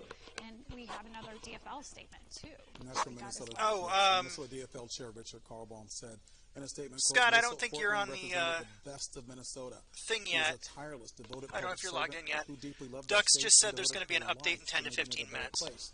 The warmth and kindness she showed to her family Okay, and ready, friends 1. were matched only by her fierce commitment to improving the lives of those Take she 1. had never even met. He also asked to keep I don't Senator know where we're Hoffman, his at. wife Yvette, and their loved ones in your thoughts. He says he is grateful they are alive and wish them a speedy recovery. Ready, 2. I'm sure those are sentiments that are Take 2. all over, not Oh, just my Minnesota, goodness. but all over the country. No Because doubt. this is just, Prayers going up everywhere. as Commissioner Bob Jacobson said, this is a dark day in Minnesota and a dark day for democracy. So hopefully this is something that will make us all No, we're going to get an update from law enforcement in the next few minutes. We're hearing, I know there's a massive manhunt in Brooklyn Park at this hour. Yeah. Hundreds of officers are basically searching the Brooklyn Park area. If you are around the 3-mile radius of the Edinburgh golf course, please don't leave your house. Okay, where do you want to go next? Stay home. Yeah, they are looking for this Okay, gunman who here's the is seen boxes. as a white man who has brown hair. Have them is talk wearing about that they're waiting for the black news body armor conference. with a blue shirt over it. He is misrepresenting himself. Where do you want? as law enforcement. Take one. So please be careful and understand your environment. At I don't have a time. page number for you, Ron. Emergency operations 33, take, set up or right 9, now, take and 9. We actually had, not long ago, we had a press conference this morning, but we are going to be hearing again from law enforcement in that very room right there. Our producer is kind of updating us as we go here, but we're hearing about 10, 15 minutes. Okay. We hope to get Z18. more answers. Ready to take we 2. also, have been hearing bits and pieces throughout the morning. We did get a good amount Ready, of sound, and alpha. information this morning. I mean, I would say that our government acted very quickly in being very transparent in what happened, and we want to give you kind of a slice of what we were told just probably over an hour ago when Governor Walz spoke about what happened this morning. And I just want you to notice, too, the shock in his face. He is mourning. So many are all over this country over what happened. Here's what he had to say. Sound take. We're here today because an unspeakable tragedy has unfolded in Kelly, Minnesota. My good friend and colleague. They're going to try to open the phone, or if you can see if you can hear on that were one. shot and killed early this morning in what appears to be a politically motivated assassination. Oh, 1 second. Oh, kill the anchors, kill the anchors. I lost a great leader, and I lost a I had to set worship someone up in friends. TOC. I'll be back. Are they killed? Speaker No, they're Hartman not. is someone who served the people of Minnesota with grace, kill them, compassion, please. humor, and a sense of service. Thank you. She was a formidable public servant, a fixture and a giant in Minnesota. She woke up every day determined to make this state a better place. She is irreplaceable, and we've been missed by so many. Minnesota's thoughts and prayers are with her family, her loved ones, her children, and her parents. My prayers also go out to State Senator John Hoffman and his wife Yvette, who were each shot multiple times. Okay, we'll be back The on 2. Hoffmans are out of surgery at this time and receiving care, and we are cautiously optimistic they will survive this assassination attempt. Okay, give This me a was second. an act of targeted political violence. Peaceful discourse is the foundation of our democracy. We don't settle our differences with violence or at gunpoint. Okay, Mike, Suze, take. We've got some video right now we want to show you of Speaker Hortman. I mean, she was a regular here on WCCO. She came in our studio. Sorry, talked to Callie, we're constituents bouncing today. all over the She place also here. talked about the art of compromise. It's okay, so am I. We also just want to talk about her as a person. I mean, this is a mom we're talking about, 2 children, and again, it was her and her Yeah, where's Justin? involved this morning and who lost their lives as people are waking up to this news in pure shock. Grab the phone from Callie. When think I of need her you as in a person, TOC. not just a lawmaker, but Callie also has the as a phone. Big part of her life. She's a native Minnesotan. She grew up in the North Metro, went to Blaine High School. She then Update went to coming in college 5 minutes, according to Boston. Ducks. It was at that point she really got her political career fired up, working for John Kerry at the time, and then Senator Al Gore. She took that passion Ready, 2. back to Minnesota from 2004 on. Okay, ready, 2. She has climbed the Take ranks 2. of state government, becoming the speaker eventually, and just really showing that she has a passion for certain issues. You know, she talked about the environment a lot. She talked about immigrant issues a lot, and it was really startling to me. We had her on in this exact studio just a few weeks ago, and things didn't go her way in the legislature, but she talked so much about the art of compromise. She also made sure that kids had free lunches. I mean, she fought for that to make sure that no kid could be hungry while they're at school. Now, we're told that we're going to be getting an update from the Minnesota State Patrol live here in about 5 or 6 minutes. We understand that there is a massive manhunt for this suspected gunman in the Brooklyn Park area. If you are in the 3-mile radius area around the Edinburgh golf course, please shelter in place. We're being told that there are hundreds of officers on the ground looking for this man. There's also State Patrol helicopters in the air searching around the golf course for him as he is on foot.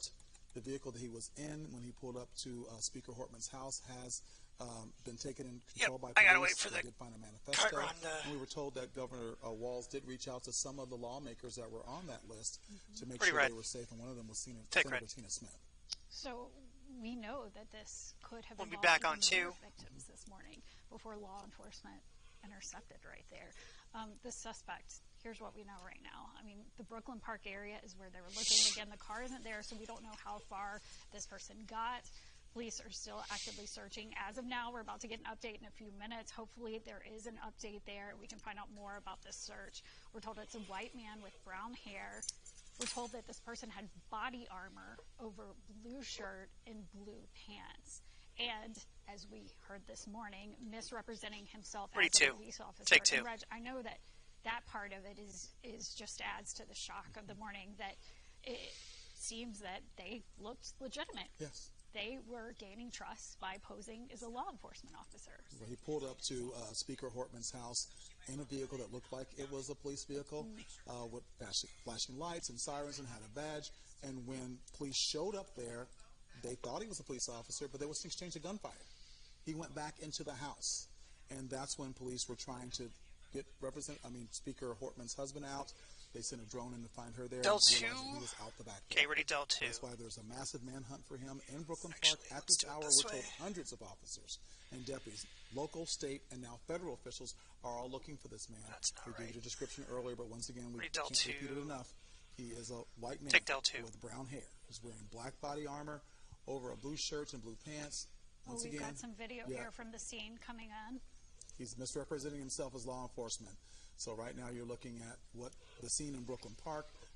We believe that is where Speaker Hortman's house was. As you see, there are lots of officers on the ground looking for the suspect. He is on foot. We don't know how far he's gotten, but we're hoping that he's still in that area. Where Yes, that's Van Ryan's video. We'll be able to get him into custody.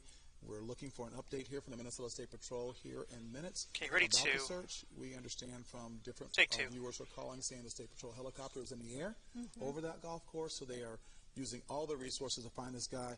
The Operations Center, the State Emergency Operations Center, has been activated by the governor. Yes. So Champlin as well as Brooklyn Park Police are all getting all the resources of the state and now federal officials helping in the search. Yeah, I mean, an emergency by all standards underway right now in our state. So many people have questions, and I just reloaded the monitor. Under control. Monitor. We don't have word yet that there has been chimed out on us. So many different elements to this. So many things are going coming on. here, right? The shock, the mourning, and one thing that we want to keep central to our coverage are the victims here, the lawmakers. I mean, these are people who have devoted much of their life to public service. You know, it doesn't seem that different from when we talk about law enforcement who die in the line of duty. Now, we are told, again, we want to be clear that Senator John Hoffman and his wife did survive the shooting. They are getting care at Hennepin Health, HCMC. Kind of a bad title for it. Survive is the words the governor used this morning. However, it is with the heaviest of It's hearts got that we both of them on continue to there. report that Representative Melissa Hoffman Ready, 2. and her Take husband 2. Mark both shot and killed during this, as law enforcement said, very targeted and brazen attack this morning by someone posing as law enforcement, right? That's right, and the governor said that there's no place for targeted political violence at all in our society, that we're able to have discourse, we're able to disagree, but when you target someone with violence like this, it's just unacceptable. And as the Commissioner of Public Safety, Department of Public Safety said, this is a dark day in Minnesota and a dark day for democracy. Yeah, I mean, we think of the divisiveness that we've seen in our climate and our Oh, we got people showing up. And ready, boxes. Moment, Take no boxes. doubt, is bringing people together in sheer mourning and disbelief. Right. Looks like we've got Read people Del 1. coming to the stadium right there. We see sound Ellie, Del 1. who is the public information officer. She will have a brief statement about a Take Del 1. precautionary measure we're asking people to take. After that, we can take a few questions, understanding that this is still a very active investigation. That must be the there'll audio very coming from limited them. Information that we can give on any of that. If questions keep going too far into that, we'll just call it and we'll come back and update you when we can. Colonel? Good morning, Colonel Christina Bogoyevich with the Minnesota State We've got Patrol. almost 2 minutes of Given the Champlin targeted Park shootings of state crime scene coming in. lawmakers that happened overnight, we are asking the public to not attend today's planned demonstrations across Minnesota out of an abundance of caution. I'll stand for any questions. Are there reasons to believe that these events were also targeted by the person in the car? We We don't have any direct links. However, there were some flyers that said no kings within the suspect vehicle. And as we know, the planned events throughout the state of Minnesota today is a no kings event.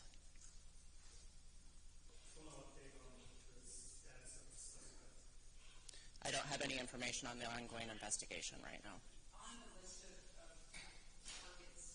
Oh, Mitch either. Mitch either then. Again, that is part of the investigation right now, so I'm not going to answer those. Thank you. So, I'm sorry, as I mentioned, we're getting to investigatory information. I'll leave that to Superintendent. Yeah, and good afternoon again, everyone, or good morning. Drew Evans, Superintendent of the Minnesota Bureau of Criminal Apprehension. Excuse me, can we have it quiet out there so everybody can hear? Thank you.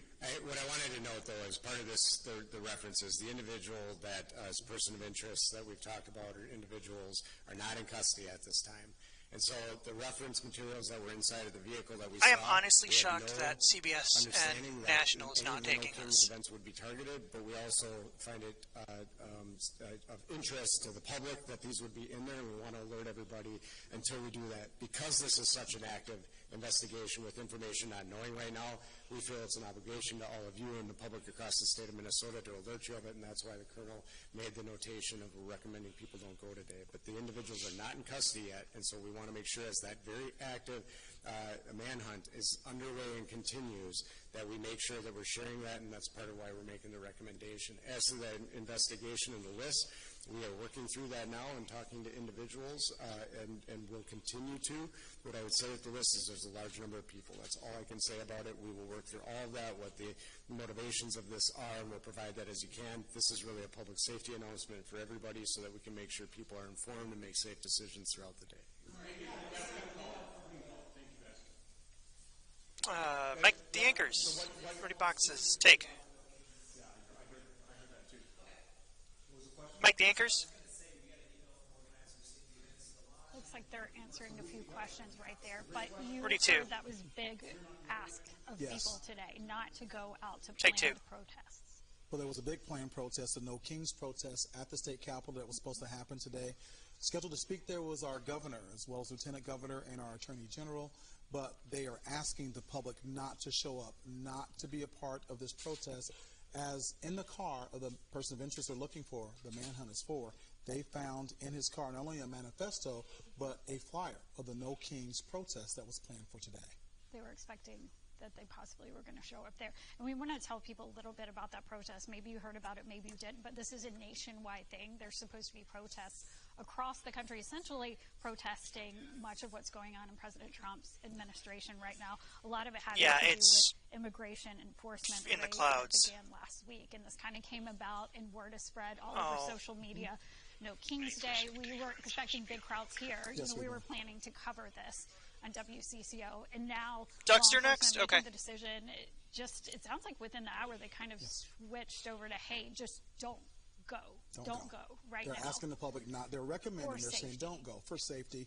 They don't know if this person has traveled to that area. They're still searching for him in the Brooklyn Park area, around the Edinburgh Golf Course. But out of an abundance of safety, they want to keep the public safe as well as our lawmakers. So they're asking people not to show up for the No Kings event at the state capitol. Yeah, and it kind of gives perspective too, Reg. I can't help but think we already thought this was going to be a contentious day. You know, we thought this protest was going on. Meanwhile, President Trump, it's his 79th birthday, and he's participating in a military parade in D.C. That was the plan that was going to happen there. Meanwhile, these protests were going to go on all around the country. Right now, at least in Minnesota, Any place I'm supposed to be on do prompter? not participate. Not that I'm aware of yet. King's Day at the Capitol. That's the last ask. And use good judgment, because there are other events that's going on today around the metro as far as Juneteenth. It's also the 250th anniversary or birthday of the United States Army. So there are a lot of events planned today. Okay, we're going to Adam Juneteenth, next. The celebration of the United States Army. Make sure you use good decisions when you're going out and being in public. Yeah. Well, we've got Adam. He was at the press conference that you just saw right there, and he was able to hear some of those questions that were being asked after. Adam Duxter been covering this all day, and Adam said Like Adam, that dull there one. is no doubt a heaviness Pretty dull in one. that room, because we know these public officials are doing their job, but they're also sad.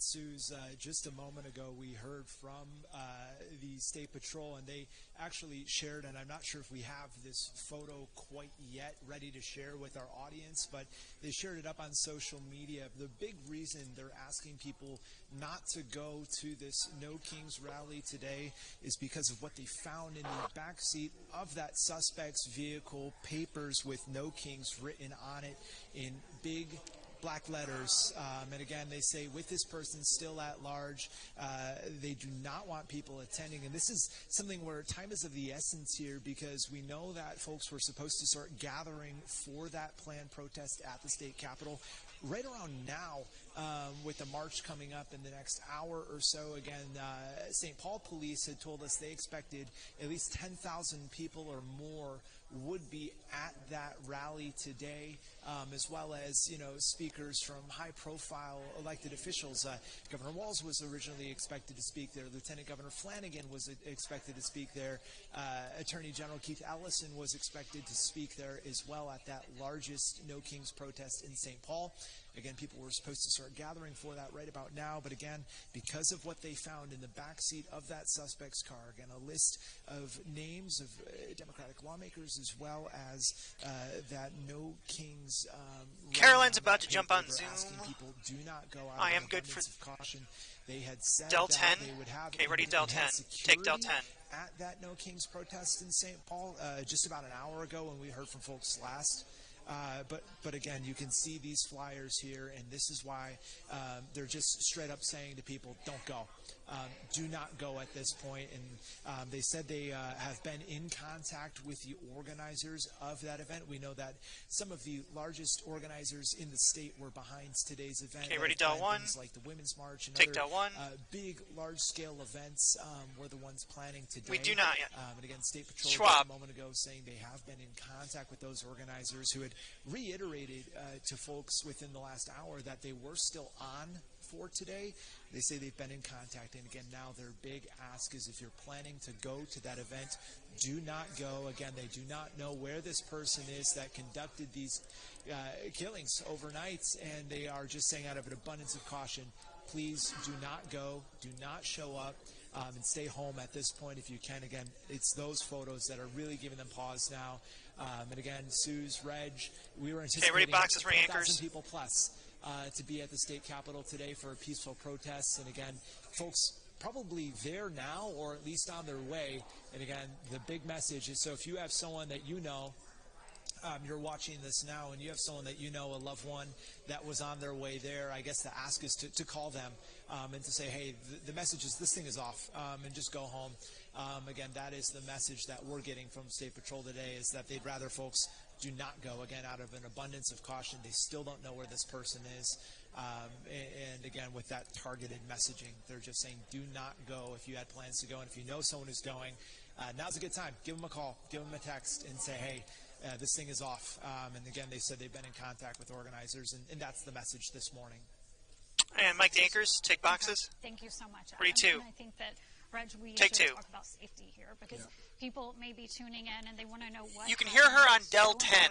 For us to report what happened to these lawmakers, but or this comp is an or active situation, and this is a safe. Oh no, sorry, through the viewers, and it's a very active one right now. So not only the sheltering in place in the North Metro right there, if you can go over that for a second. If you are within the 3-mile radius of the Edinburgh Golf Course from Brooklyn Park, you are asked to shelter in place.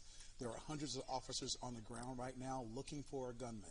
Police say they're looking for a white man with brown. You can talk on hair, iPad. Black body armor over a blue shirt and blue pants. They add that he may be misrepresenting himself as law enforcement, so be careful what people who approach you.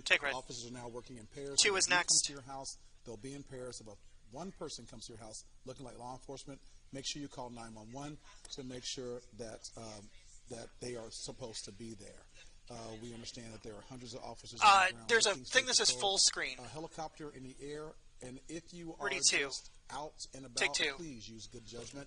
There are a lot of events You going got it? on around town, from Juneteenth to the celebration of the U.S. Army. Yes. Please use Yeah, good there you go. judgment if you are going out, and do not go. Yeah, to and then you the can just Capitol. drag that to the other side of the. No Kings protest, and again, to be clear, there was a protest. They were expecting 10,000 people at the state capitol today. Essentially, a protest protesting President Trump's administration and the treatment of immigration issues. They have spoken with the organizers. You heard law enforcement. They are saying, hey, we're calling it off. Don't show up to that. You know, our political reporter, Caroline Cummings, is joining us right now. She spends much of her life at the State House. Tickdale 10. And Caroline, you're joining us right now. I know there's so many questions and so many emotions. Yeah, I was getting calls this morning and texts from Minnesota legislators when the news of these shootings happened, and everybody just heartbroken, even before it was confirmed that the Speaker Emerita and her husband were shot dead in their home. On both sides of the aisle, just stunned, sickened, shocked, scared. I mean, you heard earlier from law enforcement at that briefing that there was a manifesto in the car suggesting there might have been some other targets. So it hits very close to home to these people who work in the Capitol building. I think for some context that we often forget about is that they are very accessible people in general, right? They're working in the Capitol for every day for about 5 months of the year, 4 months of the year. And there's a lot of information about these public officials online. And I think that this was a little bit of a shock to the system about safety when you're talking about being an elected official. There's been discussions about, you know, political violence. We've seen other instances, of course, over the years, but this one hit particularly close to home for the people that I cover, you know, every single day during the legislative session and much of the rest of the year, too. So just a really heartbreaking day for the Minnesota legislature Okay, ready, Del 10. in the state of Minnesota. Take Del 10. As a whole. Yeah. And Ready, Caroline, boxes. Take can you boxes. just speak for a second over the impact that the speaker has had? I mean, she is no doubt a leader for almost 2 decades. Schwab, are you on Agent IC? Yes, so she's been serving for, like you said, about 2 decades, but she has been steering the ship for her caucus Right, ready, Del 10. years. Give me a second. And this unique circumstance of this year in particular with the tied Minnesota House. So she had to work with Republicans very closely in a chamber, a very unique I need to get in that situation. script.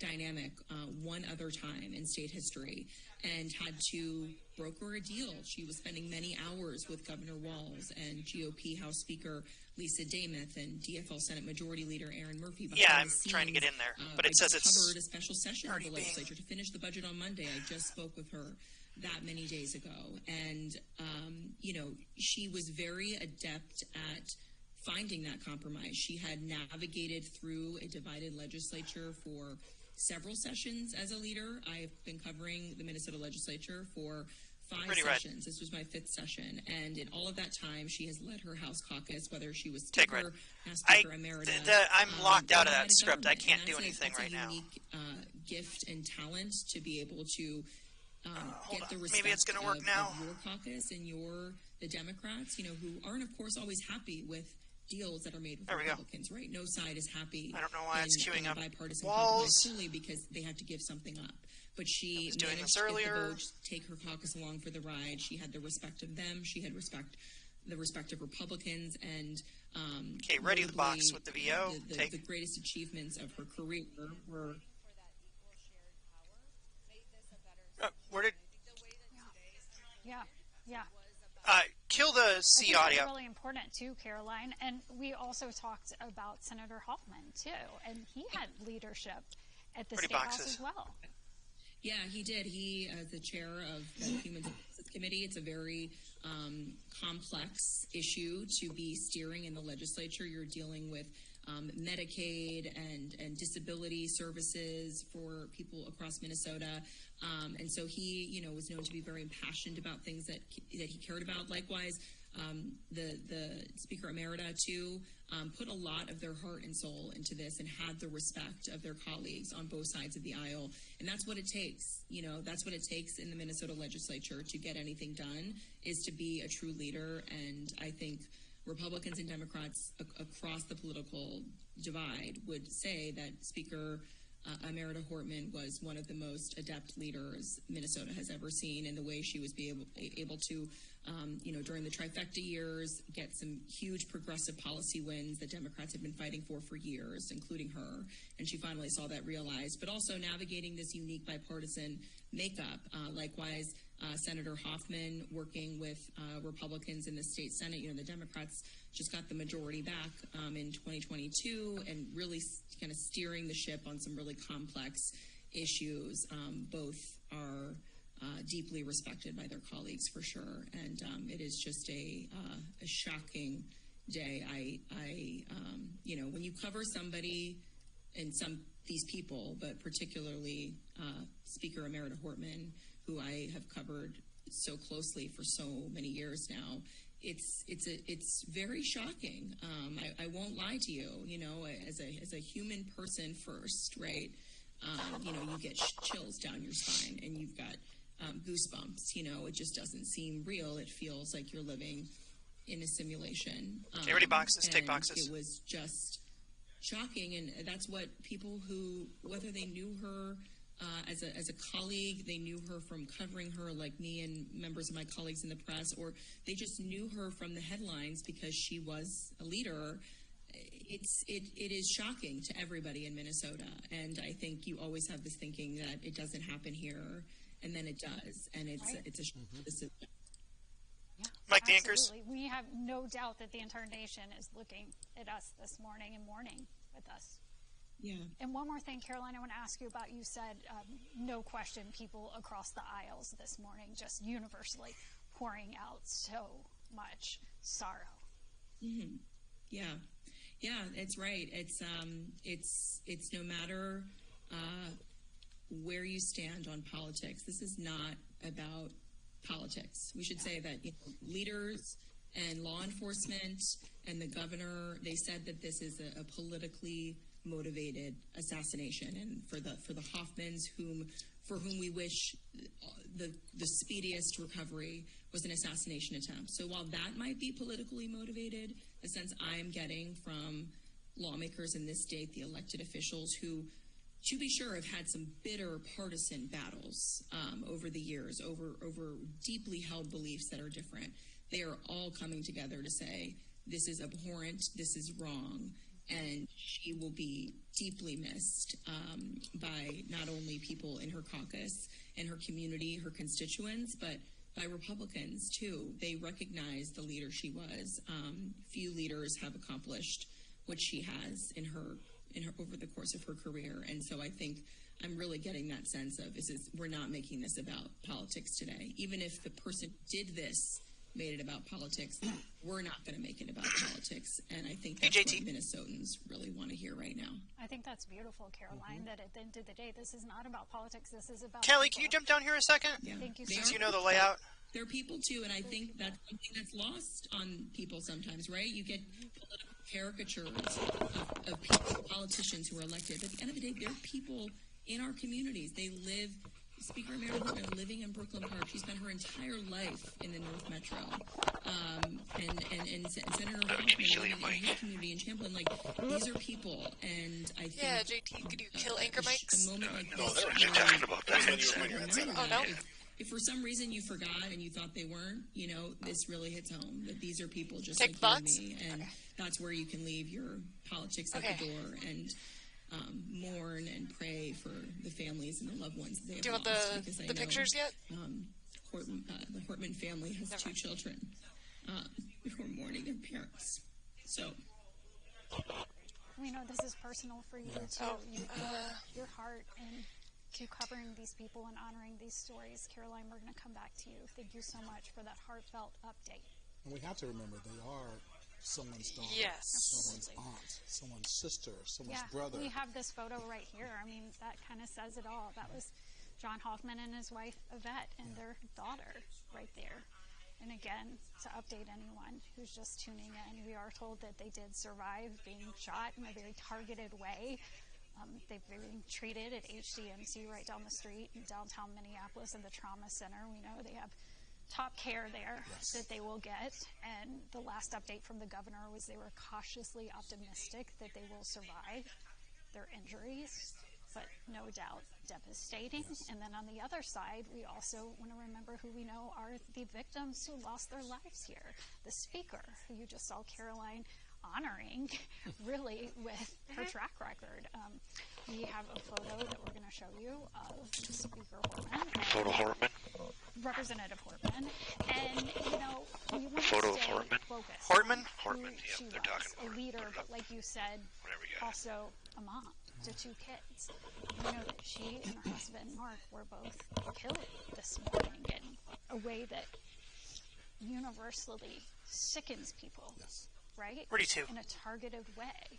And you know, Reg, she was here a lot. She came to WCCO a lot. I actually want to show you an interview we're going to pull up from just a few weeks ago. This echoes exactly what Caroline said about her track record for caring about. It'll be there. And It's just for some Caroline reason said keeps she queuing up navigated a deeply walls. tricky legislature this year to come to an end at the end of the day and have It'll be in progress Charlie. for the people of Minnesota. These are some of her words just a few weeks ago. Sound Charlie, take. I think, you know, speaking to the compromise, it was a demand by the GOP to settle the budget. We fought really hard. We were in a room about 12 hours a day together from about April 30th through May 14th with Senate Majority Leader Aaron Murphy and Governor Walz and me fighting really hard to preserve this health care. These are people who live in Minnesota, they work in Minnesota, they go to church with us, their children go to school with our children. It's a poor population. They pay taxes just like the rest of us. And Minnesota Care for undocumented folks, it's an income-related program. So not everybody in the state gets Minnesota Care, and not every undocumented person in the state gets Minnesota Care. It's an income-based program. So these are people who don't have a lot of means. They can't go to the private market and buy health insurance because they can't afford to do that. We know, so we this know. will hurt real people. But it was important to resolve the state budget agreement so we can keep the state functioning. And when the Republicans won 67 seats in the election in November, it was clear they would come to the Capitol and they would demand a price for their participation, and this was the price they demanded. And ready two, take 2. I mean, once again, compromise. Like, that's what she stood by. And she realized, even though she had these passions, these issues, she was so and just cared about so much, she made sure that at the end of the day, there was progress That's true. for the whole state. She worked hard, an incredible public servant. And out of an abundance of safety, they are asking Ready people boxes. to not Take. attend the No Kings protest that was scheduled today at the state capitol. You're looking live at a picture from St. Ready Paul Del 4. College. Joe, People you're up already if you can gathered hear there. me. People were out the door before the State Patrol decided to ask people to not come out to this protest. Taken full. The plan was to meet here at St. Paul College and then march to the state capitol for a demonstration, the No Kings demonstration. The reason why the Minnesota State Patrol asked people not to show up is because in the car of the gunman that they are searching for at this moment, they found I see us. basically the flyers that said No Kings on there. They're not sure if that's where he was headed, if that's what he was planning, but out of an abundance of safety, they're asking people Yep, to she's not show on up, camera, but to not be a part of this demonstration. And to be clear, this suspect, as last reported, is still Ready boxes, unknown take. and had those photos Got it. in his car. Yes. Yeah, absolutely. Ready to. So we want to tell people, I mean, this kind of goes against what law enforcement is saying right now. They don't want to crowd at all at St. Paul's College right now. They're saying, go home. Go home. The No Kings protest was scheduled today here and across the country. It's essentially a protest against the Trump administration and some of the immigration policies and ICE crackdowns. So we were expecting 10,000 people in St. Paul today. You can see some of those people have showed up, but law enforcement basically saying, stay home. We have very tangible reason to believe that there could be danger. And they said even if you have family members that Take. are on their way, to make that phone call to tell them that this is something that you probably should not go to. It's being recommended by the State Patrol not to show up. So please make sure you reach out to your loved ones that they are en route to that No Kings protest. I think we have our Esme Murphy now Mike Del here, 10. live for us, who knew Speaker Take Del 10. Hortman Yes. intimately, Mike as S. well as DFL Senator John Hoffman. Esme, I know you're shaken because of the relationship you have with these guys. Your reflection on just what's going on today. Well, I'm heartbroken for the families of both of these individuals, and particularly for Speaker Emerita Representative Melissa Hortman. She was a mom. She has 2 adult sons, who she has been devoted to and spoke about with such pride every time that I saw her. She just was a remarkable woman, somebody who was able to kind of balance that incredibly difficult life in the political spotlight, and also, raising 2 kids who are wonderful young men. And I know she's very proud. One of them was having computer issues over here. Give me a second. Working this very difficult session with that. Senator John Hoffman, also just a wonderful, wonderful man. He has a daughter, a young adult daughter, who is Hope, who was born with a disability, and he has championed Hope getting jobs and working, and he's worked so hard for people with disabilities. I'm just profoundly shocked. I'm on my way, working my way back to Minnesota right now. I'm on the East Coast, but I just I'm heartbroken with the. Which video should I do? Melissa Hortman. Hortman? I think she's talking about Hoffman now. Whatever side you are on the political divide, this was a towering figure in Minnesota politics. This was, if you disagreed with it, this was the architect of the 2023 legislative session. And she was so proud of what she had accomplished. I know people will disagree with it, but healthcare, health insurance and paid leave for all Minnesotans that is coming up in January 2026. Other bills that she championed. She's the one who put it together and held a very close majority together back in 2023. This session, I know, has been especially difficult for her because she had to agree to be not the speaker. It was a tie, an exact tie, 67-67. So Speaker Demuth was the speaker under an arrangement, but Speaker Emerita Hortman also had a lot of influence. I know that this was a very tough session for her, and she was very upset, or not, I shouldn't say that. She was very concerned about the budget deal that was arrived at. She had to take a very painful vote just very recently to strip undocumented adults of their health care. She was the only Democrat in the House that voted for it, and it was part of her compromise that she kind of agreed to, so she felt she had to vote for it. But I know that that was a very difficult vote for her. I also know that she was so devoted to the people of Minnesota. She was convinced that what needed to happen was the adoption of easier access to paid time off and paid leave and paid sick time. And all of that's coming in January 2026. I know it's controversial, but it is coming. It's going to affect every single Minnesotan, whether they have health insurance or not. But it's an extraordinary thing that she has done. She's absolutely, completely down to earth. She had actually asked if she could be on my Sunday show, which is at 10:30 a.m. tomorrow. And I said, well, I'm out of town, so I can't. I said, I know this has been really a tough session. I was texting with her aide, and he agreed. But I am heartbroken. These two are profoundly committed, not just to their party, not just to their causes, but to the people of Minnesota. They really, really felt and believe that what they're doing is in the best interests of Minnesota. And I must say, Melissa Hortman was able to navigate that tricky position of speaker with the utmost grace and the utmost cleverness. The woman was so smart and so good at setting things up. I mean, she is really an historic figure in Minnesota and always will be for her speakership and what was achieved. I'm just, and she was so down to earth. I mean, she couldn't have been, less pompous, more sort of agreeable, more amenable. I know Susan Elizabeth has seen her when she's come into the station. So accessible. Very funny, too. Very, very funny woman. And more than anything, she was really devoted to her family. And I know that her husband is lost as well. And my prayers go out to those two young men who she was so proud of. and really doted on. But this is a woman really of extraordinary success and talent and ability and humanity. And it's really almost impossible to believe that she is gone, because she is a wonderful person. And Senator John Hoffman, again, a force at the Capitol. And I'm praying for him and his wife as they go through surgeries.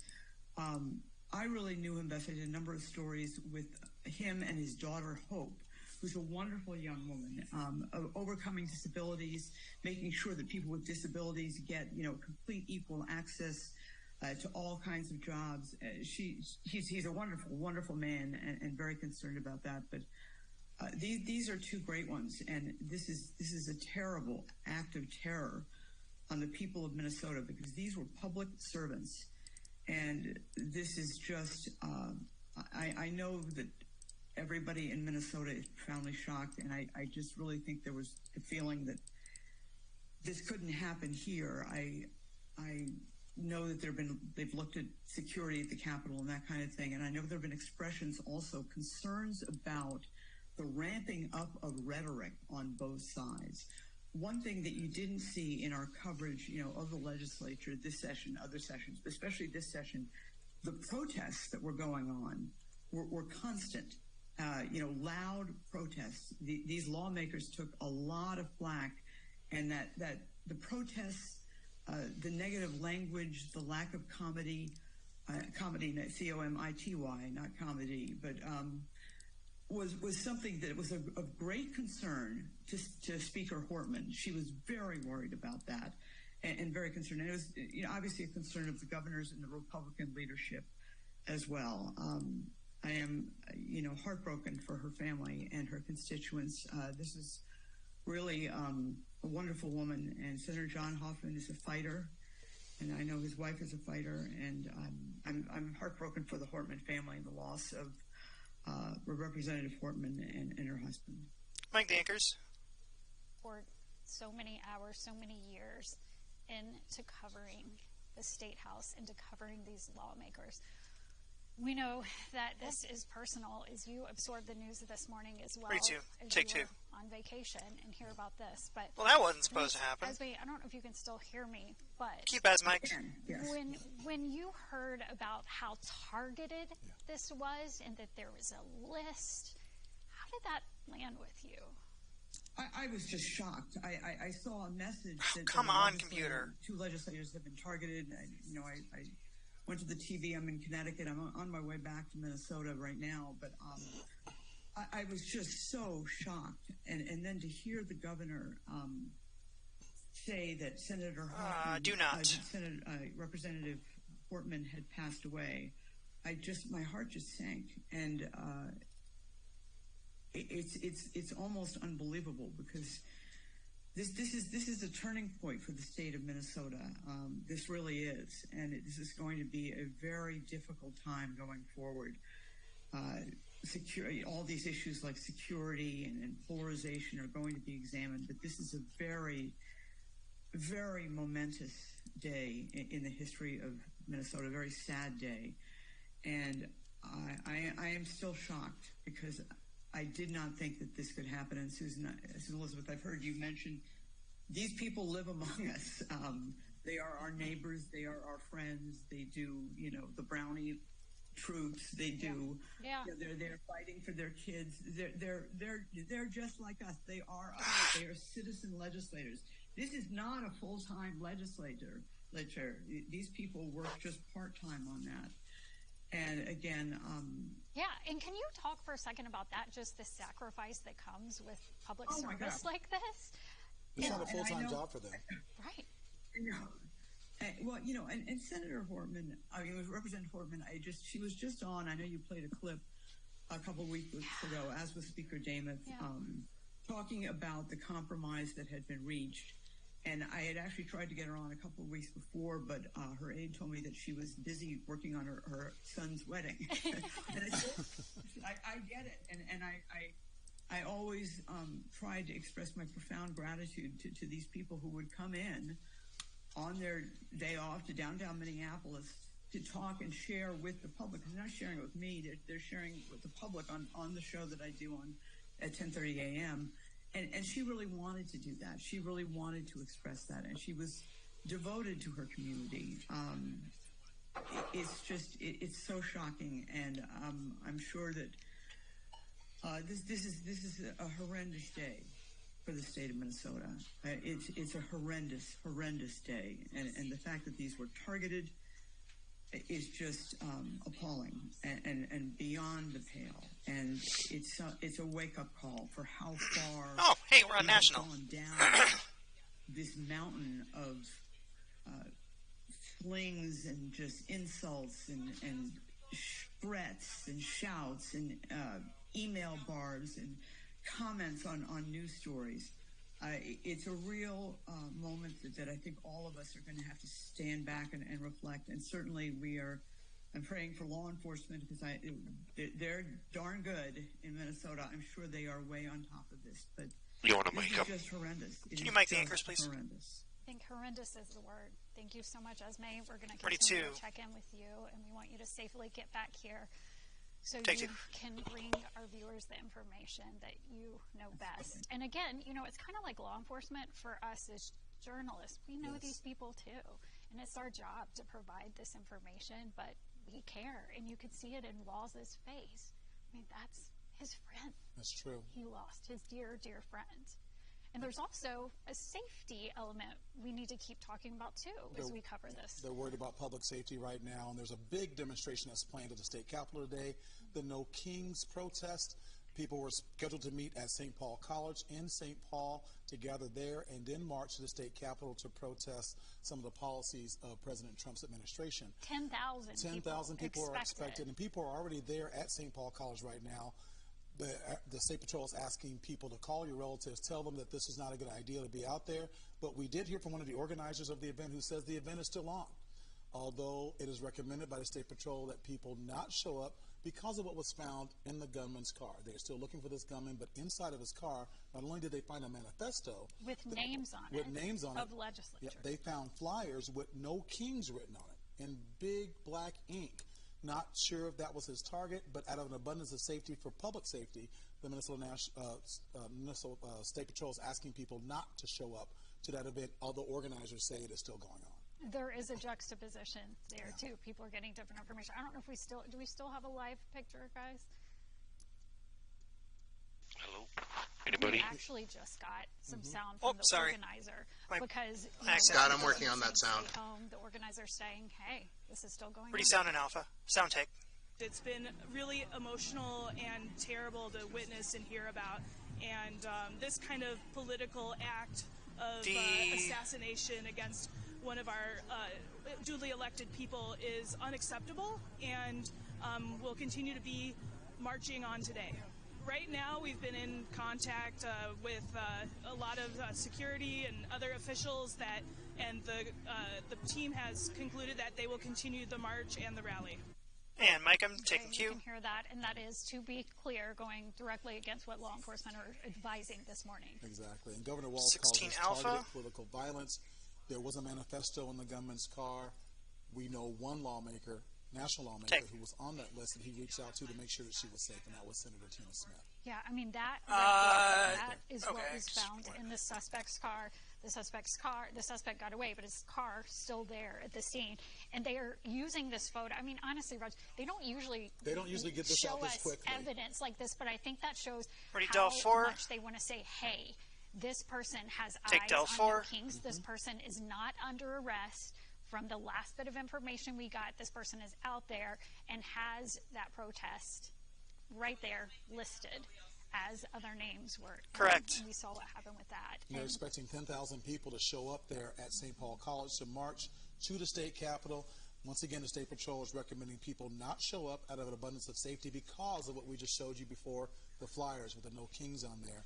They're telling people, if you have relatives that are en route to St. Paul College to take part in this protest, to call them and tell them it's not a good idea to stay at home, although the organizers say that it is going on, that it needs to go on because of this targeted political violence that we are all dealing with right now here in the state of Minnesota. Yeah, and the No Kings protest was scheduled today. I mean, we already, as a newsroom, were Pretty prepared to alpha. cover this because we thought, hey, this might be heated. You know, 10,000 people coming. It is a protest basically against the Trump administration, the immigration, the ICE crackdowns, and it's happening all over the country. Social Security, now, Medicare. 10,000 people at least expected here today. They call it No Kings. Straight up It's a fascism. protest, and we can see that this suspect had that protest on his mind, is evidenced by this photo. That is just startling for us to get this, right? It's chilling for us to get this at this time right now, because law enforcement does not usually let something that is part of an investigation Evidence, yeah. out like that. But that just shows you just how concerned there are. We also are told that there are hundreds of officers on the ground in Brooklyn Park. There's still a shelter-in-place order there.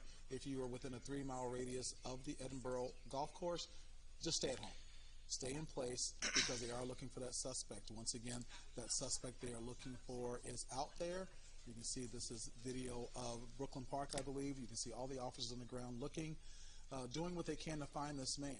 And let's go over again law enforcement. Okay, so we are told that this person was posing as law enforcement, adding yet another layer of complication to this case. Go over again, Reg. Once the first victims, the Hoffmans, police kind of, their spidey sense went up, this might be targeted, And an right? officer said that let's go to Brooklyn Park and check on our own representative, which was Melissa Hortman's house. And when they got there, they Just saw proactively. they saw this man who looked like law enforcement. He had a car in the parking lot that had lights and sirens, a badge, gun, taser. They thought he was an officer, but there was an exchange of gunfire. He ran back into the house. That's when they discovered the bodies of Melissa Hortman and her husband, and the suspect ran out the back door. That's why they are looking for him right now. Hundreds of officers looking for this man. They say he's a white man with brown hair. He's wearing black body armor over a blue shirt and blue pants. He is once again misrepresenting himself as law enforcement. That's why now in that area, law enforcement is working with Z20. pairs. If they do come to your house or you are questioned by law enforcement, make sure it's two there. I've got It's one person. Call 911 to see if that person is a legitimate police officer. Now let's take a listen to what the BCA Ready, Bravo said sound? earlier this morning. Sound Bravo, take. About 2 a.m. this morning, there was an original call in the city of Champlin where there was an individual that had shot Senator Hoffman and his wife. Police responded to that location. Be on two they were dealing next. with that and working through that process overnight. And then later on, at approximately 3:35, another call came in when it was officers proactively checking because they knew of the incident that occurred, and they were going to check on Speaker Hortman at that time, at which time Brooklyn Park police officers encountered an individual who immediately fired at them, and they exchanged gunfire, and then the individual was able to escape during that exchange of gunfire. At the residence in Champlin, there was life-saving measures that were provided there.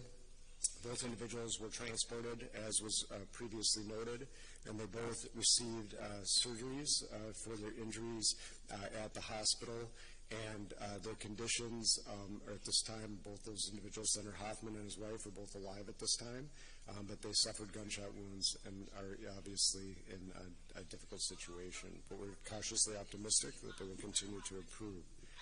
At this time, it is a very active scene still, as you've seen.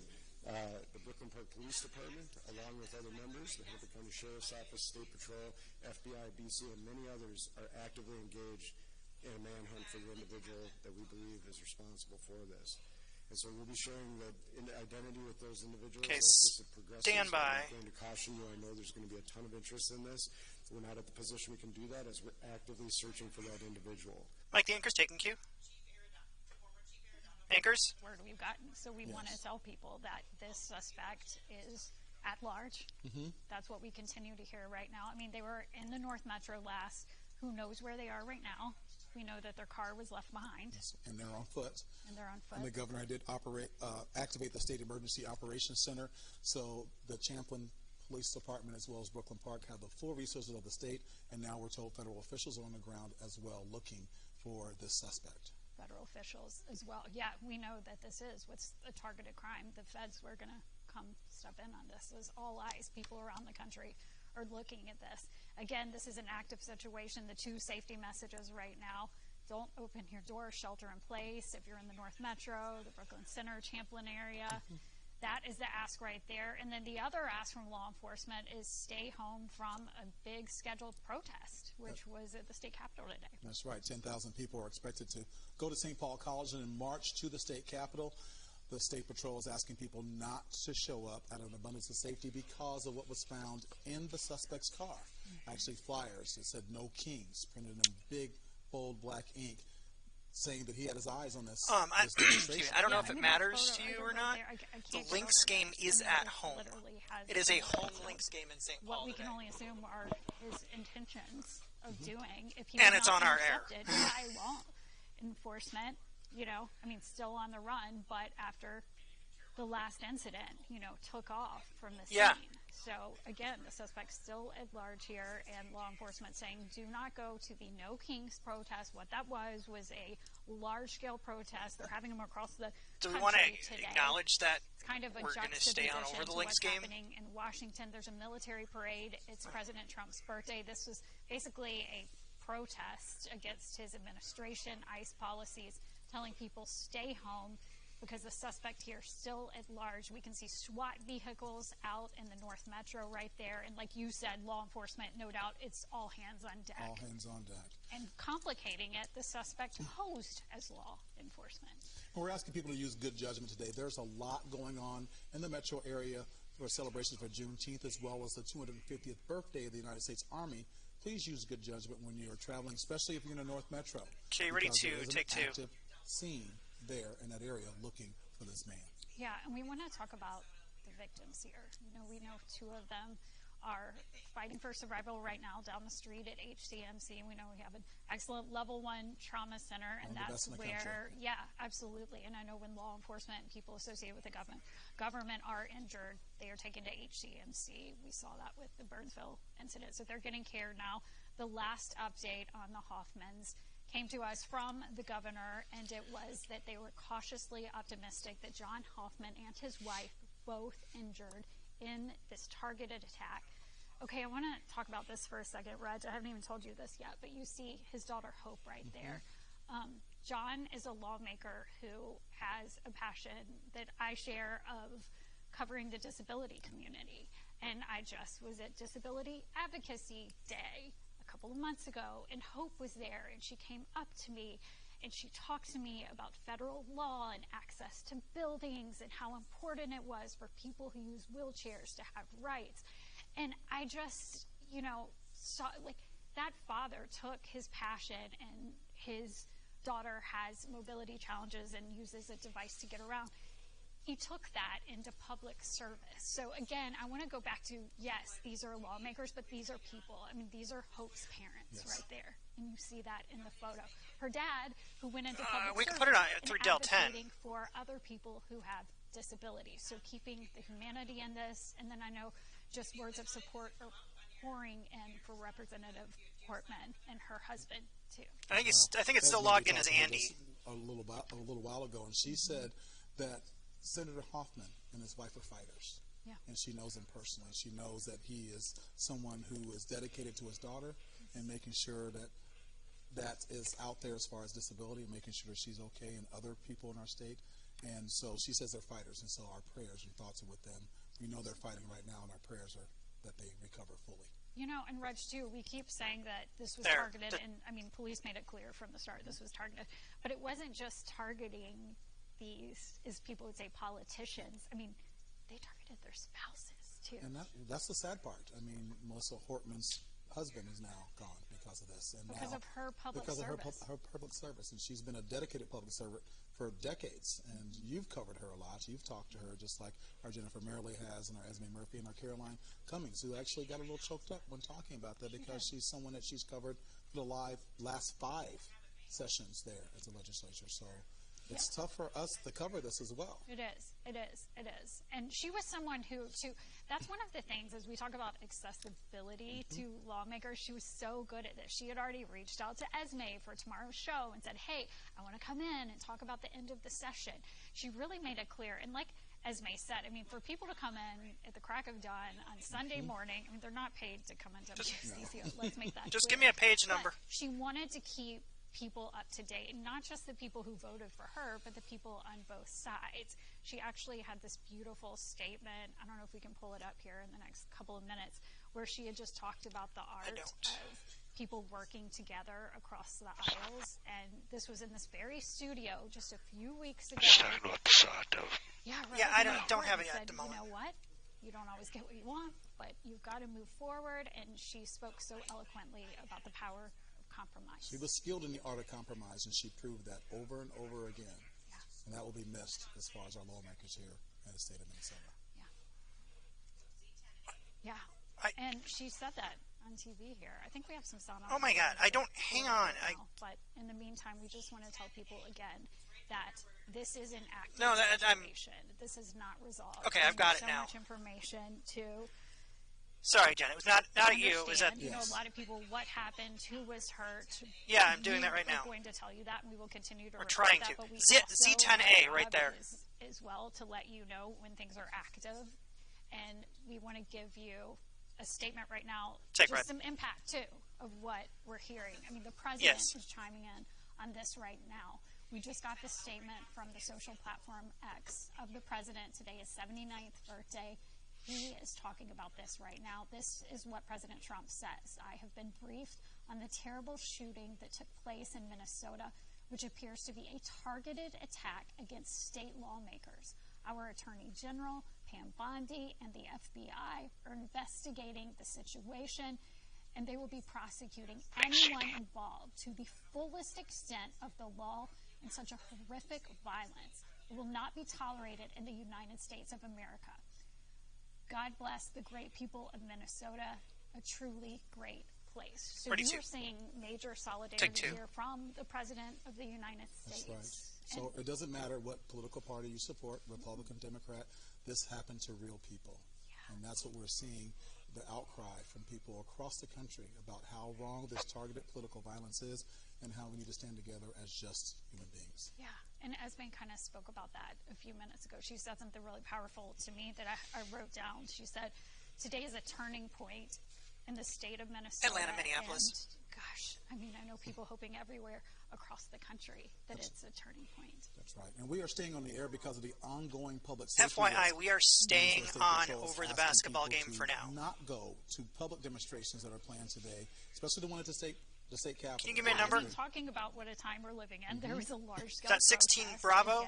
Basically, President Trump's administration. Negative. It's still not matching. No King's Day is what they're calling it. Today's the president's 79th birthday. I think it was scheduled purposely on that day.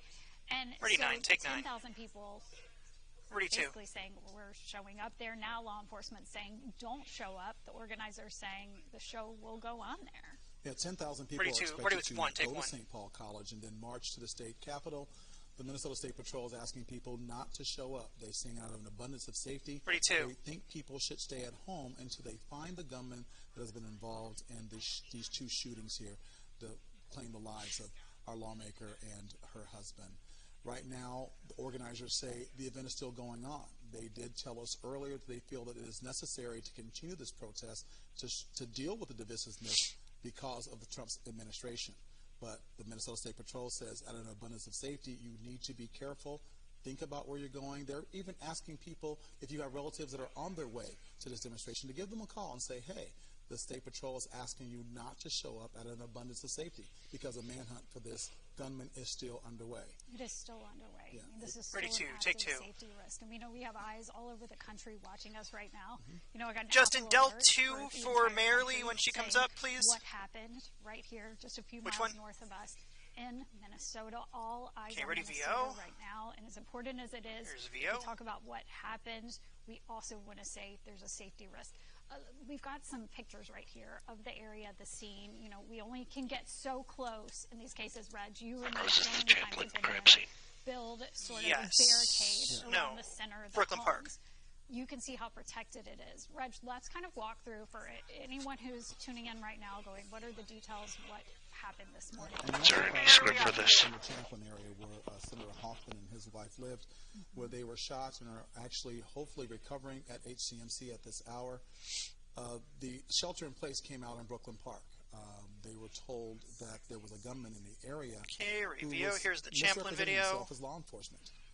He was inside of Speaker Portman's house when police arrived. They thought he was a police officer because of the fact that there was a police car or a police-looking car in the driveway that had sirens and Which lights, picture do you want? and that he was dressed as a police officer.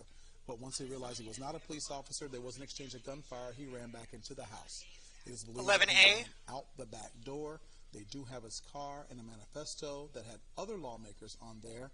They have talked to some of those lawmakers. We realize that many of them are safe and with family, but as of right now, Ready, in red. abundance of Here's safety, red. hundreds of officers are on the ground searching the area around Brooklyn Park, Edinburgh Golf Course. If you're within a 3-mile radius, make sure you stay sheltered in place. Stay inside. We want to show you this photo right here.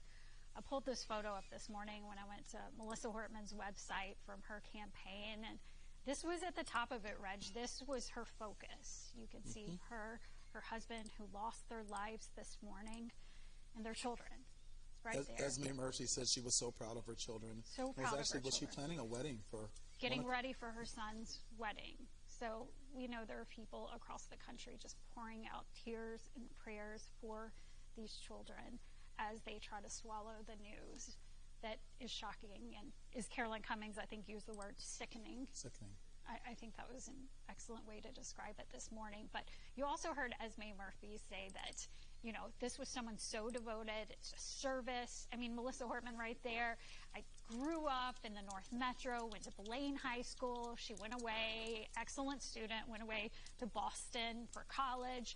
And then she worked on campaigns. I mean, this started early for her. To kind of give you a timeline sequence, I mean, this was when Al Gore was a senator. She worked with him and John Kerry, you know, a Minnesota girl just working in politics. And then she took that passion back. You know, she could have stayed away. She could have gone to Washington. She definitely stayed here to serve the community, to serve Minnesota. In fact, she moved back to the North Metro, which is her district. And she's been representing people, voters, since 2004, Reg. Since 2004. She has been pouring into service. But as Esme said, it was her family who always is her priority. You can see her husband right there, who we're still trying to comprehend, and also lost his life in the targeted attack against her.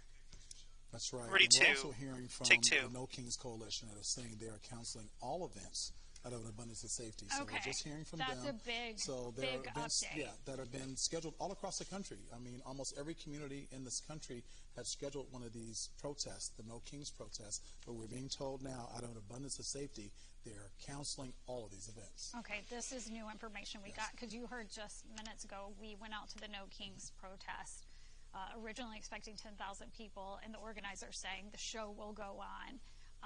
But public safety leaders in the state at the top level basically urging people, do not show up at this rally today. The Minnesota State Patrol said that specifically. They didn't want people to come out, that you should not come out. And it was all because of what was found in this gunman's car.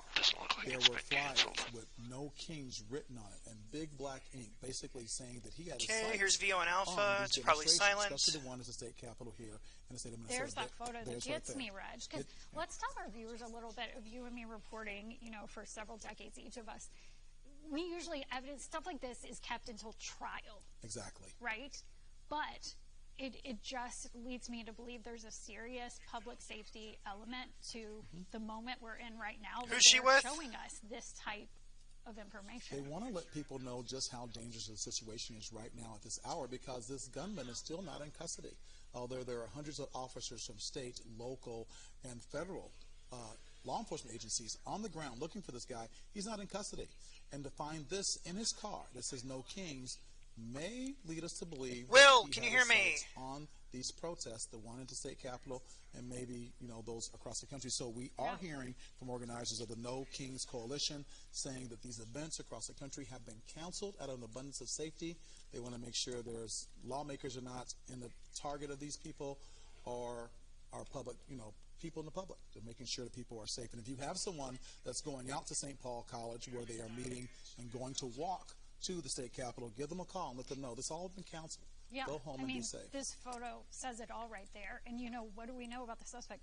We know the suspect is at large, and we know that Democrats have been targeted in this, you know. So let's think about what we do know. We know the victims, lawmakers, and the DFL. Yep.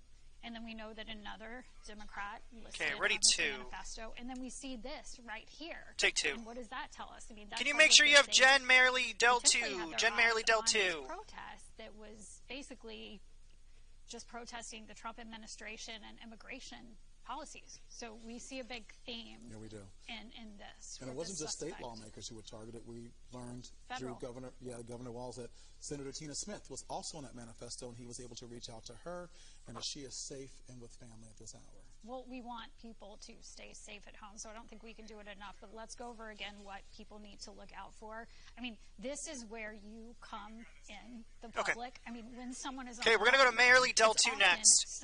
One of you, who spots the person. And so we know that police are looking for a white man with brown hair. Will, stand by.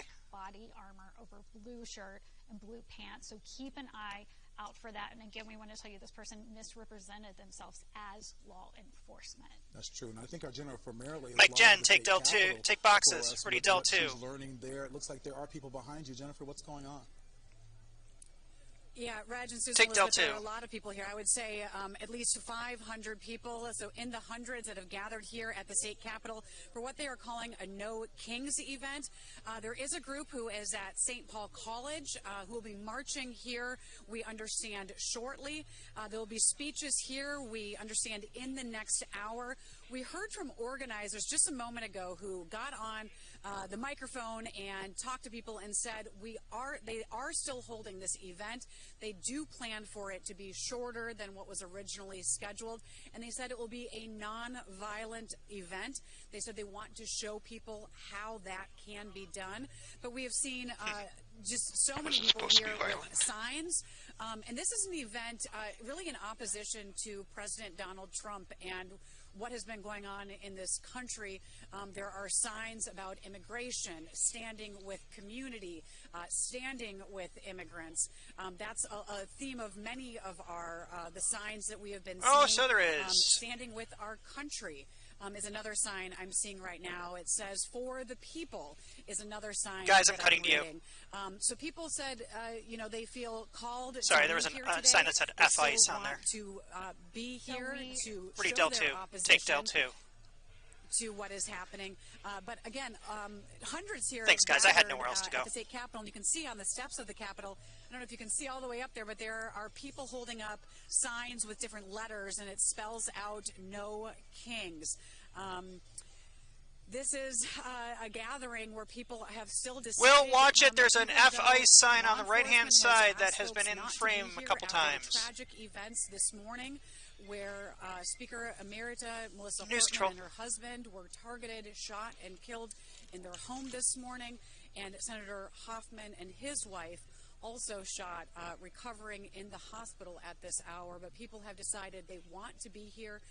Again, they said this event will go on, will be shorter than originally planned, and they are urging nonviolence with everyone who has come out here today. We will be out here listening to the speakers, listening to hear what they have to say, and we'll be talking with folks out here today about this event and about about how they're feeling after the tragic events that unfolded overnight and into this morning. Reg, Susan Elizabeth, I'll send it back to you. Mike, the anchor's take. Okay. Thank you so much, Jennifer. Ready to. A lot of people still there, take. Even though Jen's clear. Said don't show up. Yeah. Okay, ready, Dell 4. Go home. Safety is still a risk. I don't think we can get it out there enough that... Joe, if you can hear me, I want to take your shot. Here. We know at least... Oh, sorry, Dave. I want to take your shot if I can. Dave, your shot. Large, and we know that there was a manifesto in the car. So this person obviously had a list of things they were planning to do. And there's actually a shelter in place, right? Right now in Brooklyn Park, if you are within a 3-mile radius of the Edinburgh Golf Course, you're asked to stay in the house, shelter in place. They are looking for a white man with brown hair. He's wearing black body armor over a blue shirt and blue pants. They add Dave Schwab, are you listening? Himself as law enforcement, so to be careful if law enforcement shows up to your door. In that area, they are working in pairs, so they do. Dave Schwab, if you can hear me, I want to take your shot. They will be in pairs. If there's one person there, do not open the door. Make sure you call 911 to make sure a police officer is supposed to be at your door. As we're looking at this scene from Champlin earlier today, you can see SWAT vehicles everywhere. officers in camouflage, sheriff deputies, and we're also told the FBI is involved in this investigation.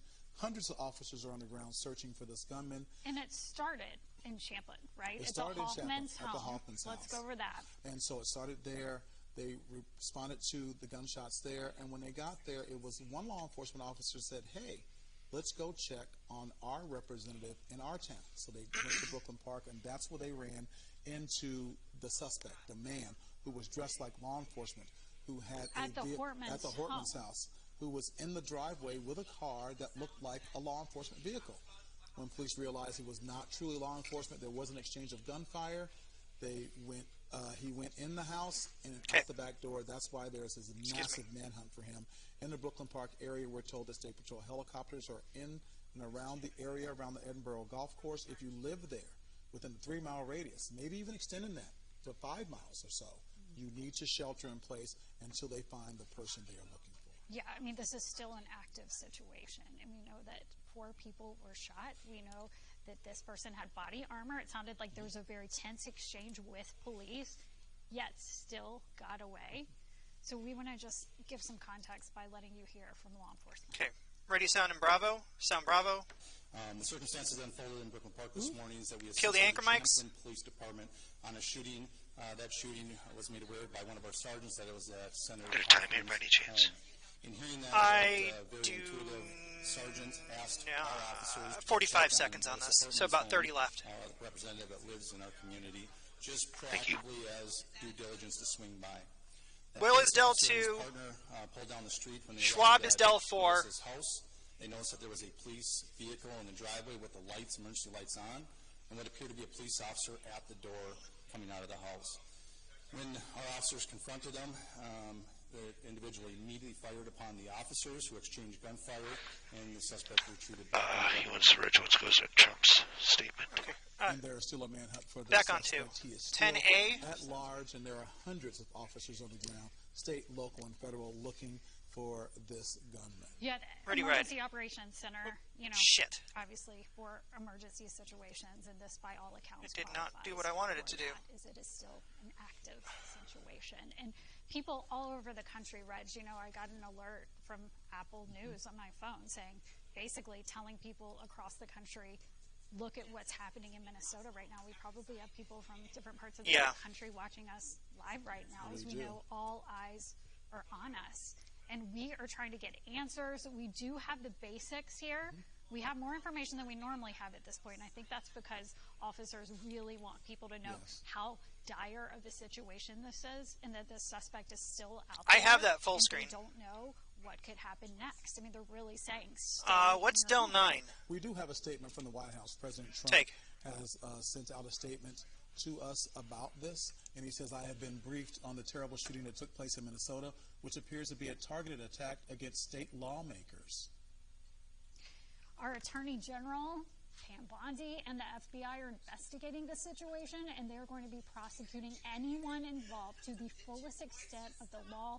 Such horrific violence will not be tolerated in the United States of America. Okay. God bless the great people of Minnesota, a truly great place. And that statement you can see is from Donald Trump. I mean, this is a Del 5 is our CBS reporter. You see how universal the morning is right now, as we have such a divisive country. You can see that the president is very focused on figuring out who did this, and that they will be prosecuted to the fullest extent. And we also know our law enforcement are all hands on deck right now. That's true. Everybody is out there looking for the suspect, state, local, and federal. She should be on 5. All working together Try to get her out of 9. find this gunman. Yeah, and things got really personal this morning at the press conference. Can you hear Del 5? Waltz, you know, came on TV and basically described what happened, and I don't know, but it looks like crap. It's dropping because out. I mean, that's what our public information officers do. You know, our I can't public hear it officials yet. do. Okay, We're you cannot supposed hear to her yet be the ones on Del to talk 5? to us in these times of crisis, and then you add to it No, that not was yet. his friends. That's right. And that's what he said. He said he lost. Hey, not can I get a only mic check from you, lawmaker, please? colleague, but he also lost a friend. And that's why State Patrol is asking people to use good Are you judgment. hearing her now? If you Yes. are going out to We some got of her. the demonstrations, if you are going out to some of the events that are happening in the Twin Cities today, not just Juneteenth, but the celebration, the 250th birthday of the United States Army. Yeah. So there are different events all over the metro, and they're asking you to use good judgment if you do. And in many go cases, out. just stay home. Yeah, just stay is home. what law enforcement is saying right now. In many cases, we want to talk a little bit more about the victims here. We can commit to you that we will focus in our coverage on the lives that were lost. Yes, I mean, this makes headlines. It can stir up political conversation. But I think Caroline Cummings, our political reporter, said it so well. And she said, this actually isn't about politics. This is about people. That's true. I thought that was a beautiful way to say it. Let's talk about these families. I mean, we can tell you about the Hortman family this morning. I mean, Melissa Hortman has just devoted her life to Reg is listening. public service. She has been I think serving Suze's the state IFB might be legislature out. since 2004, so for 2 She's on this. Should I give her a rap or what? picture, if we can show it, of her. and No, her we family. don't. Well, I think we have one of our CBS News correspondents, Anna Schechter, who's been working. Hey, with Mike Del 5 take. and she has more for us from. Do we have a title for are you Anna? in Washington? You're in New York. Anna? I'm here in New York City. Okay. What do you have for us, Hi, Anna? good What to do you- be with you on this Ready live. very sad day. Well, the Take FBI and the ATF, Can you of check course, Suze's are IFB, please? assisting in this investigation. But you know, If it's that one's not interesting working, that just give her the it's AIFB. still the Well, local I law don't think it's the enforcement IFB. I leading think it was this something that was in charge. court. I mean, I'll go. And I I'm think gonna we go did get a lot of information I'm grabbing from the the A, press but- conference. Okay. We actually know a lot. They're They were getting a very new IFB for her. forthcoming with the community. I appreciate, though, what you both are doing, focusing on the lives lost, which, of course, is the most important thing today, and to reflect on their lives and their loved ones today.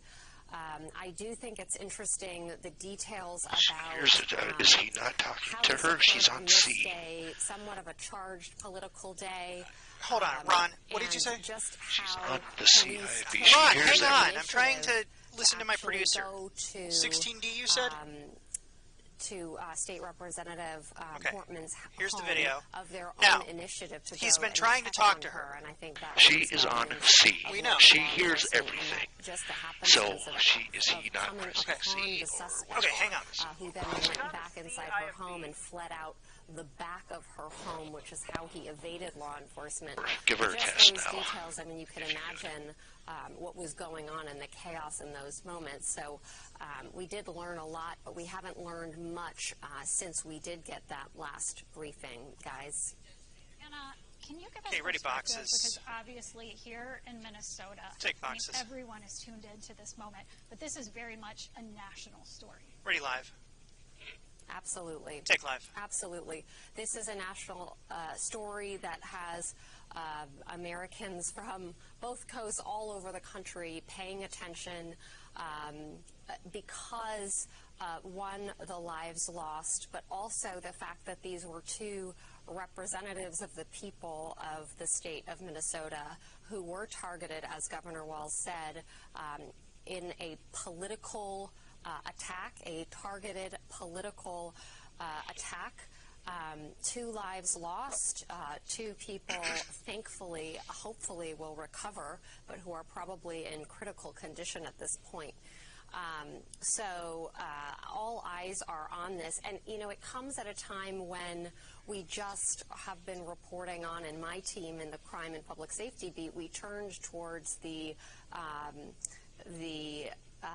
Israeli attack on Iran and what that means for security around the world and for security from New York to California to Minneapolis and all around the country. So the world has really been in this heightened state of alert. And then we wake up to this news coming out of your home state.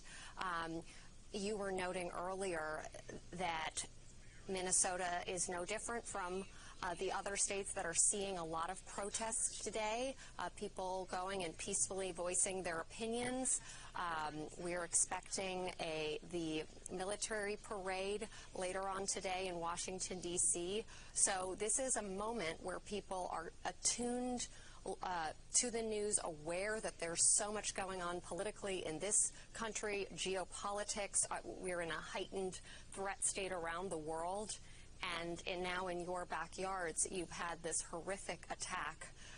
And I think that has a ripple effect, and I think a lot of Americans are sending their thoughts and prayers to the state of Minnesota.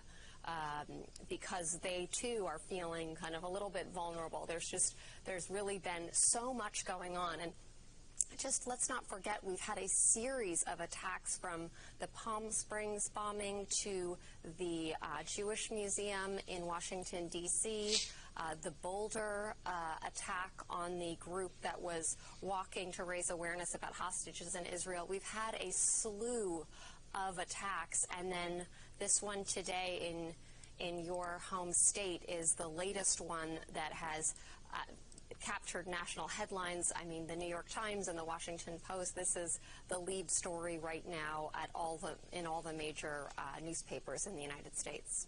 Anna, that's such a good point, that even though it's happening in Minnesota, it's a reminder to everyone it can happen anywhere, and that people simply don't feel safe in a lot of cases. That's exactly right. Thank you so much. We'll check back in with you. Okay, ready to. Take. And right now, like out of the abundance of safety, the State Patrol has asked people not to go to these demonstrations and protests, but it's still going on at our state capitol in St. Paul, and that's where we find our Jennifer Merrily. She's out there Mike, live Del 2. with some of the protesters 3 that are there boxes. for this No Kings protest. And Jennifer, are the crowds Del growing, 2. or are people going home? The crowds are growing, Reg and Susan Elizabeth, and it's because you can see some people walking in, and it's because they have just marched from St. Paul College over here to the Capitol. So this lawn, when we arrived, was a little bit more sparse, and now people are filling in. Hundreds and hundreds of people out here, and many of them holding signs. And I've spoken with people about why they're here. I just spoke with a couple who said, who are in tears, actually, as they spoke to me and said, it is more important than ever to be here today. They said there is an attack on democracy. They shared after the violence overnight, they felt a need to be here with other people to show support for nonviolence. I spoke with a mother and daughter, and I asked the mother, did you think about not coming? They're asking people not to be here. And she said her daughter wanted to come. Her daughter told me that she felt like she had to be here to fight for her future. To think about her future. I spoke with a dad who brought his son with him, who said, we have to think about the next generation. Today is about today, but it's also about the next generation. So we're hearing a lot from people. I spoke with a group of women who used to work here at the Capitol, who knew one of the lawmakers who were shot overnight and could barely speak, and said they felt like this is a place that they needed to be. They know that there's a security risk today. But all the people who we have spoken with who have shown up here today said they need to be here. The organizers spoke a short time ago, just letting people know that today will still happen. It'll be a shorter program than what they had intended, but it will be nonviolent, and they want to show people what nonviolence is all about. People have told us that, they're opposing so many different things, but they're opposing the political divide. They're opposing what President Trump stands for, as that's what they've told me today.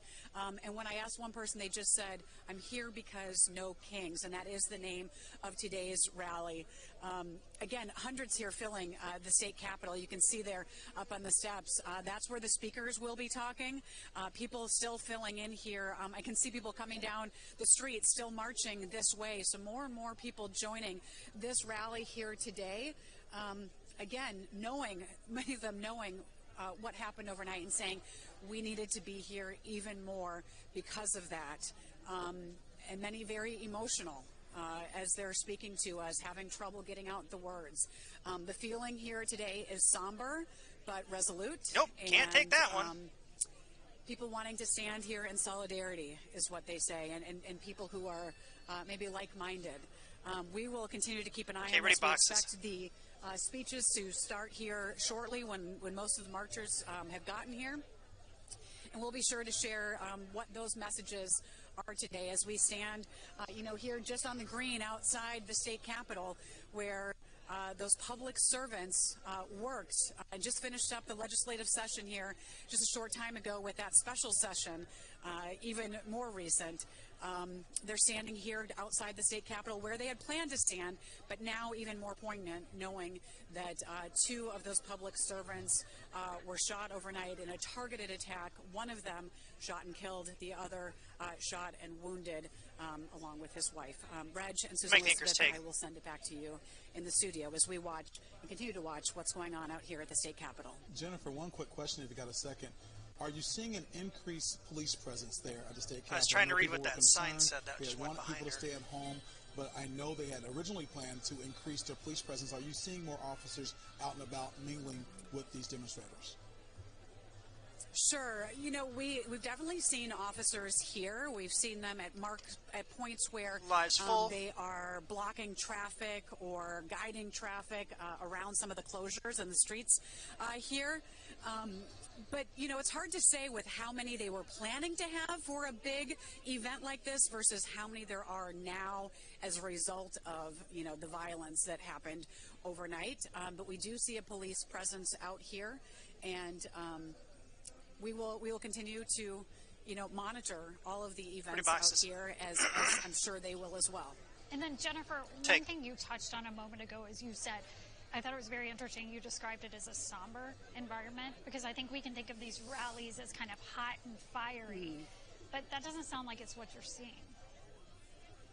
No, I mean, you're hearing music, right? So there's music playing. There is some of that. Del 3 next. Do you have a mic check from Maria? From people, but the folks that I've spoken with, the second I asked them how they're doing and what they were feeling about what happened, tears. Callie, are you hearing Del 3? It's just this different feeling. Yeah, I'm getting sound from them. Get a mic check from Maria. So many of these people. It's somber is the way that I can describe it, at least from the folks that we've spoken with. And then, you know, just resolute in wanting to be here. And so I think there's so many different emotions from the people out here, of people who Maria, mic be check. out here, who still decided to come, maybe people who decided to come only because of what's happened. Hey, you need to bring your audio down. Definitely a different feeling than some of the rallies, protests that I've been to. Keep talking from my audio up, please. So that is definitely something, and we'll see how this continues. I need him to bring channel 1 down. They want to get across, and so many have said democracy is under attack, and they feel even more. Okay, we've got her now. Being here today, after what's happened overnight. Ready boxes, take. Mike the anchors. Anchors. Thank you for giving us that important. Ready two. And about 10,000 people are expected to meet there at St. Paul College and march to the state capitol. We don't know those numbers will dwindle because of the state patrol saying don't come out. There's still a public safety issue here. They're really worried about people's safety, all because of what was found in the gunman's car. And like you said before, law enforcement usually doesn't release what they use as far as investigative material. They're really giving us a lot of information. Yeah, they are. And they showed us these flyers that were in the gunman's car that basically had no kings written on it in black ink.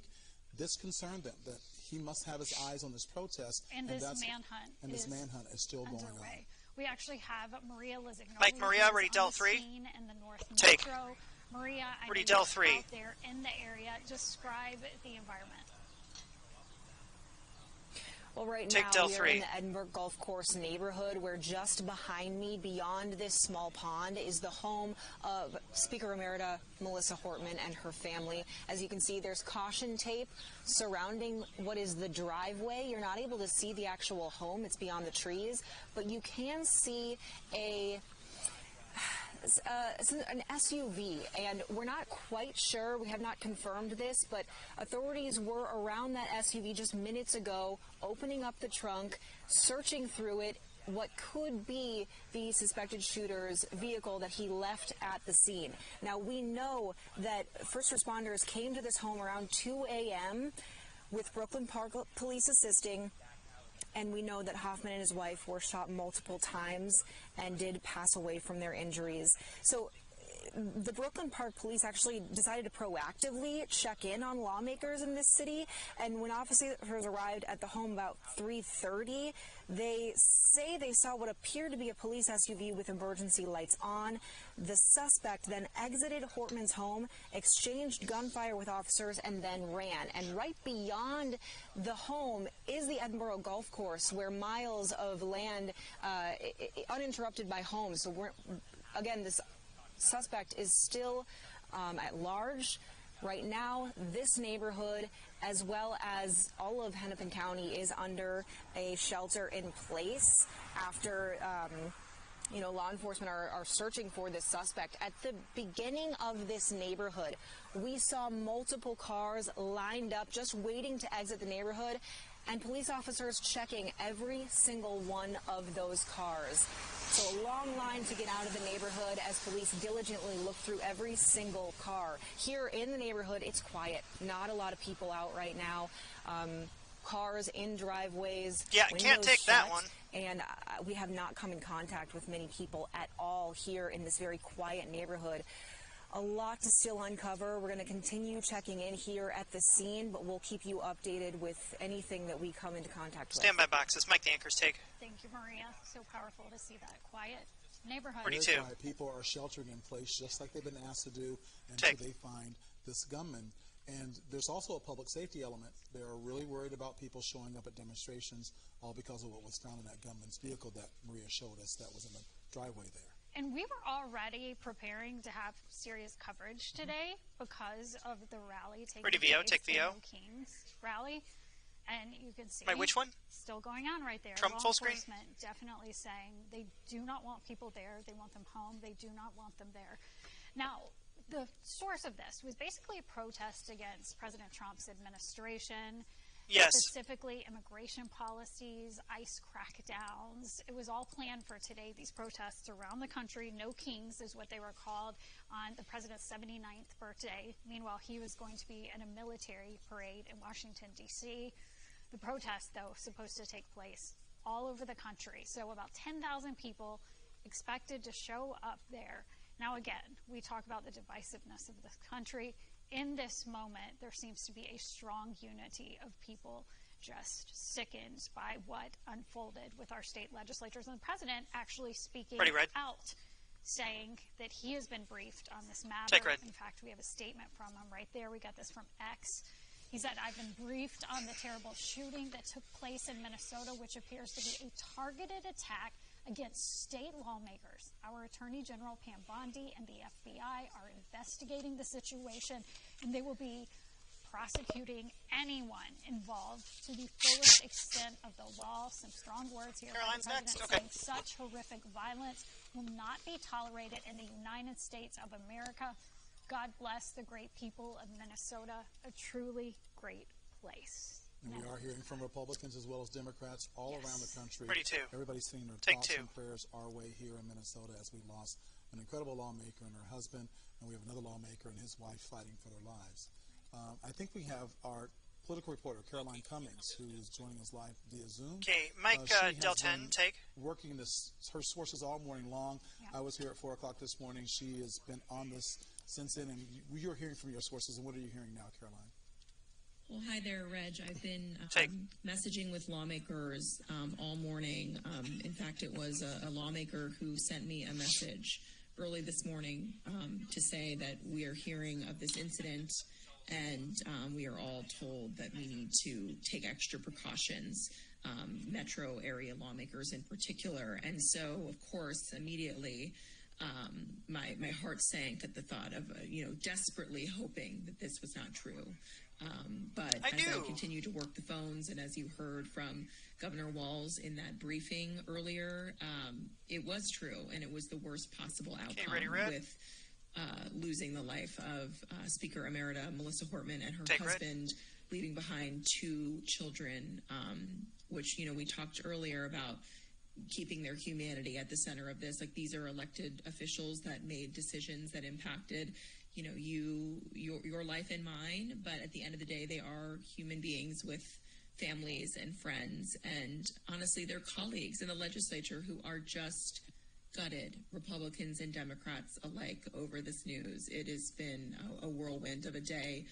A lot of them still just trying to process how this could happen, and certainly too the enormity of the fact that this was a targeted attack, that this person went and sought these individuals, these elected officials out in their homes in the middle of the night, and almost to add insult to injury, posing, so according to Governor Walz and law enforcement officials, posing as a person that they could will trust, be in and Alpha. how deeply he has broken the trust of Minnesotans. And so it's just a very profound day. It's a lot to work through also as a human being myself, having covered the legislature for many years. It's a lot to process, and my heart is with her family, the Hoffman family, the members of the legislature during this time, and I'm really sensing that anguish and profound sadness from lawmakers I've been speaking with this morning.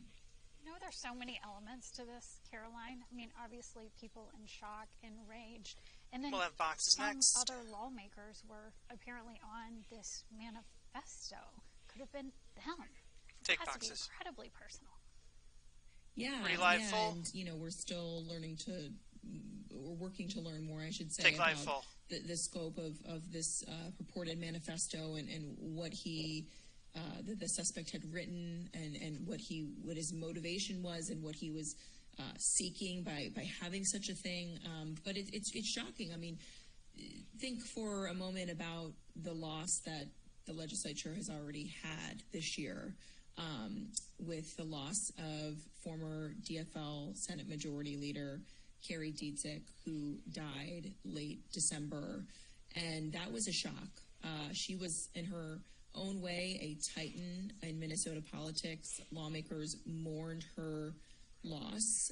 She was battling ovarian cancer for some time. So this is the second leader that Minnesota has lost in 6 months' time. And this is it's not just the Democrats. The Republicans revered Carrie Dietzick as well. And the Republicans 42-19 respected on Linkscape right now. Links are winning. Equally so. So this is a body, a legislative body that has to do this really difficult work and also process these very personal losses. And when you're knowing somebody is sick, it's shocking and devastating. And when somebody dies in this way, it is horrifying and shocking in a way that you didn't even know possible, right? Because it's a violent attack. They were attacked for being elected officials. This was thought about, and it was just a horrible act of violence. So I've been thinking a lot about that in the last couple of hours, about how much this legislature, these lawmakers who report to the Capitol every day, a lot of it is really boring work. I cover it, as you well know, on air. Not everything that happens over there I cover every day, because a lot of it is just good, bipartisan, boring, good government stuff. That's actually something that the Speaker Emerita said often, actually, now that I think about it, is it's just good government, boring good government stuff. Or that's just how the sausage is made, she would often say too. And I think, when you think about that, like it's like an attack on their colleague, and it's just thinking about that. I know I'm kind of processing, I feel like, in real time, but I've just been thinking a lot about what they have endured already with losing somebody who was so beloved in Carrie Dietzick, and now losing the other leader in the other chamber that steered the legislature through some of its most transformative few years when the Democrats had the trifecta. Democrats celebrated every progressive policy that they passed. Republicans were not happy about that in that time, but no doubt, no matter who you ask, a Republican or a Democrat, whether they like what they did or they didn't like what they did, it was some of the most transformative years in the legislature in recent memory. And now two of the leaders that steered that effort are no longer with us. And I've been thinking a lot about how they have had to deal with that loss. And I'm so deeply, deeply sorry for it's overwhelming thinking about what they're going through. Caroline, thank you so much for sharing. Yeah. We appreciate you. Thank you so much. Take two. Anna Schechter is joining us from New York City with CBS. Pretty boxes. Anna, I know that Mike, you Anna, have been Del getting 5, take. all eyes on this from Minnesota.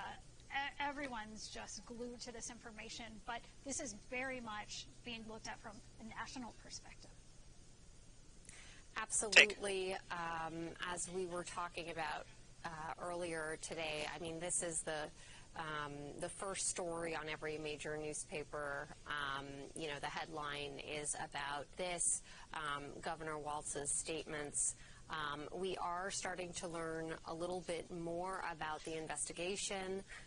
State police did put out a photo showing papers handwritten showing no Kings recovered from the vehicle, and so that sort of brings up even and raises more questions than provides answers probably about motive. But investigators are of course taking that into account and also looking at this list of lawmakers and others recovered from that vehicle, and they're trying to piece together an exact motive. In cases like these, that can be very complex. There can be a lot of factors that investigators are taking into account. In terms of this manhunt that we are now hours into, the FBI is taking on a leading role there as multiple agencies have dispatched this is the video in Bravo. A huge amount of resources, of course, in order to apprehend the suspect and bring the suspect into custody, particularly because so many people are essentially sheltering in place, and at every hour that goes by, it just sort of widens the radius of where the suspect might have gone. And so that's concerning, of course, for investigators. There's also kind of in tandem, they're looking to definitively identify the suspect from what they can recover in the car, from the vehicle, So all of that is in play, and certainly, you know, we in New York and our teams in Washington, D.C., back to we live. are working to speak to our federal sources who are also helping to support to pin down the suspect's identity, to apprehend the suspect, and to piece together, of course, a timeline of what occurred in the minutes, hours, and days prior to this attack.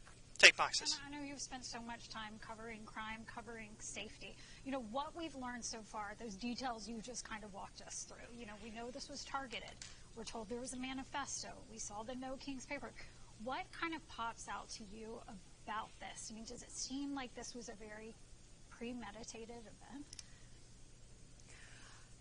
It does appear to be premeditated, yes, particularly because of the care that and the time that it would take to put together a disguise, to disguise clothing, to have that taser on the person's person, to also disguise the vehicle.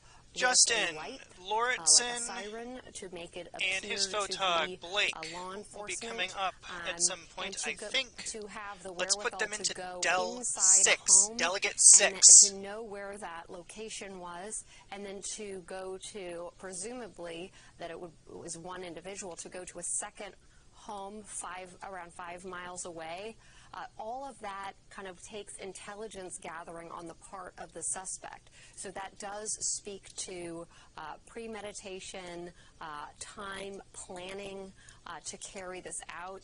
And I imagine once the authorities are ready to, Already live, full. when they're in a position to put out information about the suspect, they will be telling us a little bit about what they've learned about that planning and the sort of intent and the work that went into planning and carrying this out. So those are my initial takeaways. Of course, we're still within 24 hours of this attack taking place. The suspect is still at large, so we have a lot more to learn in the coming hours, and hopefully law enforcement will successfully apprehend this suspect as soon as possible. Absolutely. Thank you so much, Anna. Ready to. Of course, good to be with you. That Take. manhunt is still underway in Brooklyn Yes. Park, and it has expanded, and there are more officers on the ground in the air searching for the man they believe is responsible for these heinous attacks. And I think Anna brought up such a good point, because now hours have gone by. So, initially we say, hey, shelter in place in the North Metro, but we have no idea where this person is as of our last report. That's true. And that's why it's a public safety concern for law enforcement. That's why they were asking people not to show up at a protest at the state capitol. The No Kings protest has been planned for today, expecting more than 10,000 people at St. Paul College that will march to the state capitol. And we talked to our Jennifer Merrily earlier today, and she was like, there are already hundreds of people there.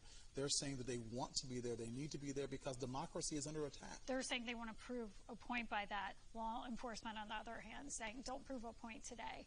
Stay home. That is their banner message. Is we don't know much about this case, but what we do know is we have those photos of the words "No Kings" on paper in the suspect's car. Okay, And ready, it's showing VO. that he left that VO is an there alpha. for investigators to Take. find that leads them to believe that you should not be attending this event out of a safety concerns. We don't know where this guy is. There's still a big, massive manhunt, and there are hundreds of people there at the state capitol right now participating in this demonstration, something that law enforcement said they did not want to see.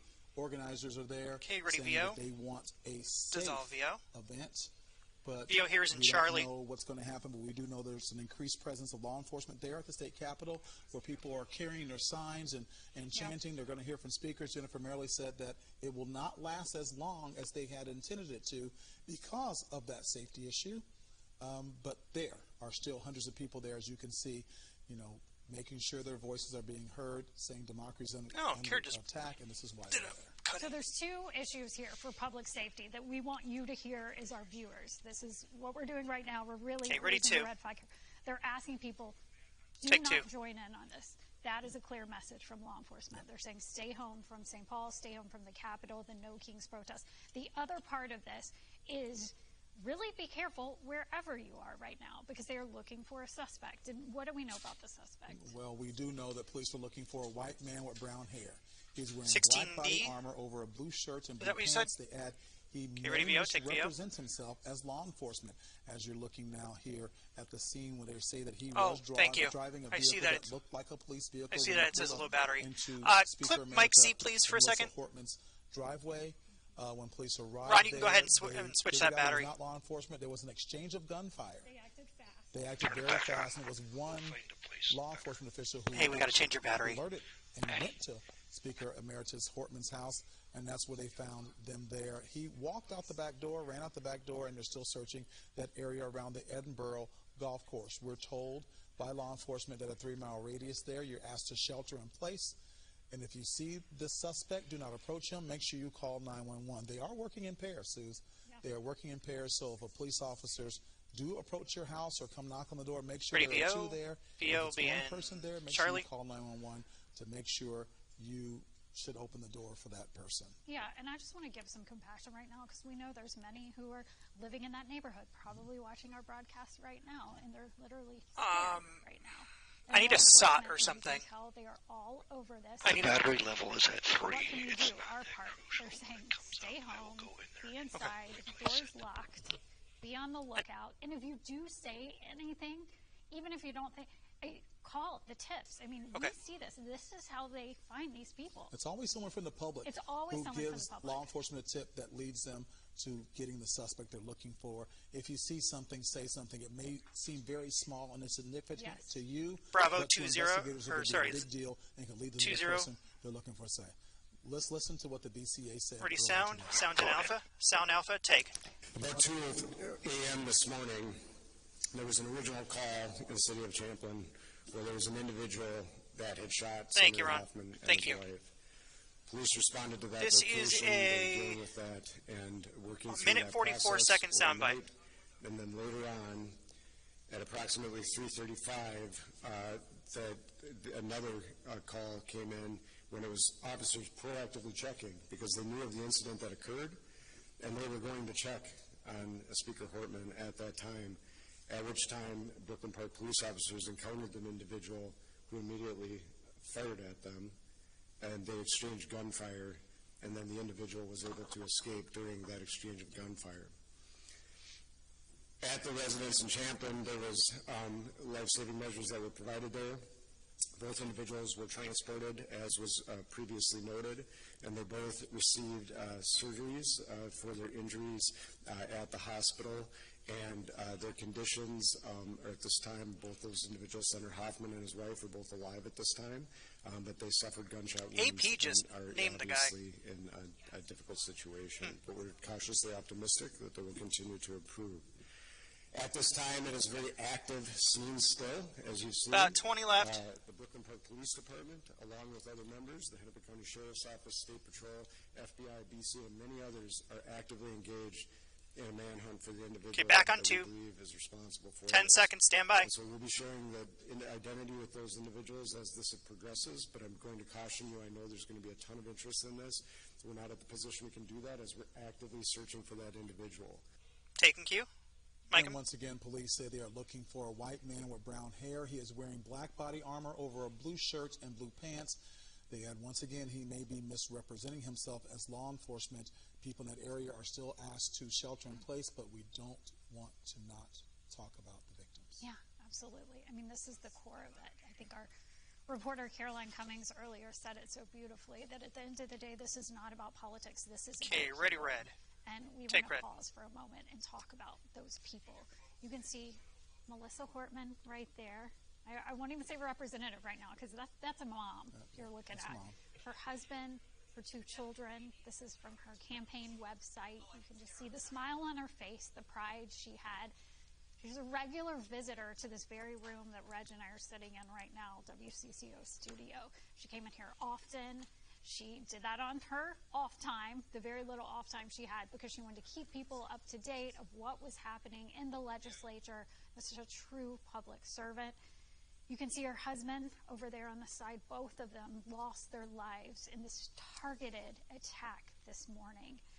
And if I can say public servant, I mean, the word just scrapes the surface of her life story. She grew up in the North Metro and the Anoka area, Spring Lake Park, and then graduated from Blaine High School. It was probably a lot quieter area back then, a little bit more country than it is right now. And she decided to go off to college in Boston, became an attorney. She worked on campaigns back then. She supported, at that time, Senator Al Gore. That's Vio's an how alpha. long ago Dissolve. this was. And then John Kerry. And then she came back here, as this video shows, and really started this long, passionate career representing the DFL and honestly representing all people. She was big on compromise. So she came back in 2004 and then worked her way up through leadership in the state house, staying devoted the whole time. Zoom her next. number one purpose, her family. Again, not only she, but her husband lost her lives this morning because of that selfless service that she has given to her community for so many years. She's been on our show many times. She was supposed to be on our show tomorrow morning, in fact. So we're still processing this as well.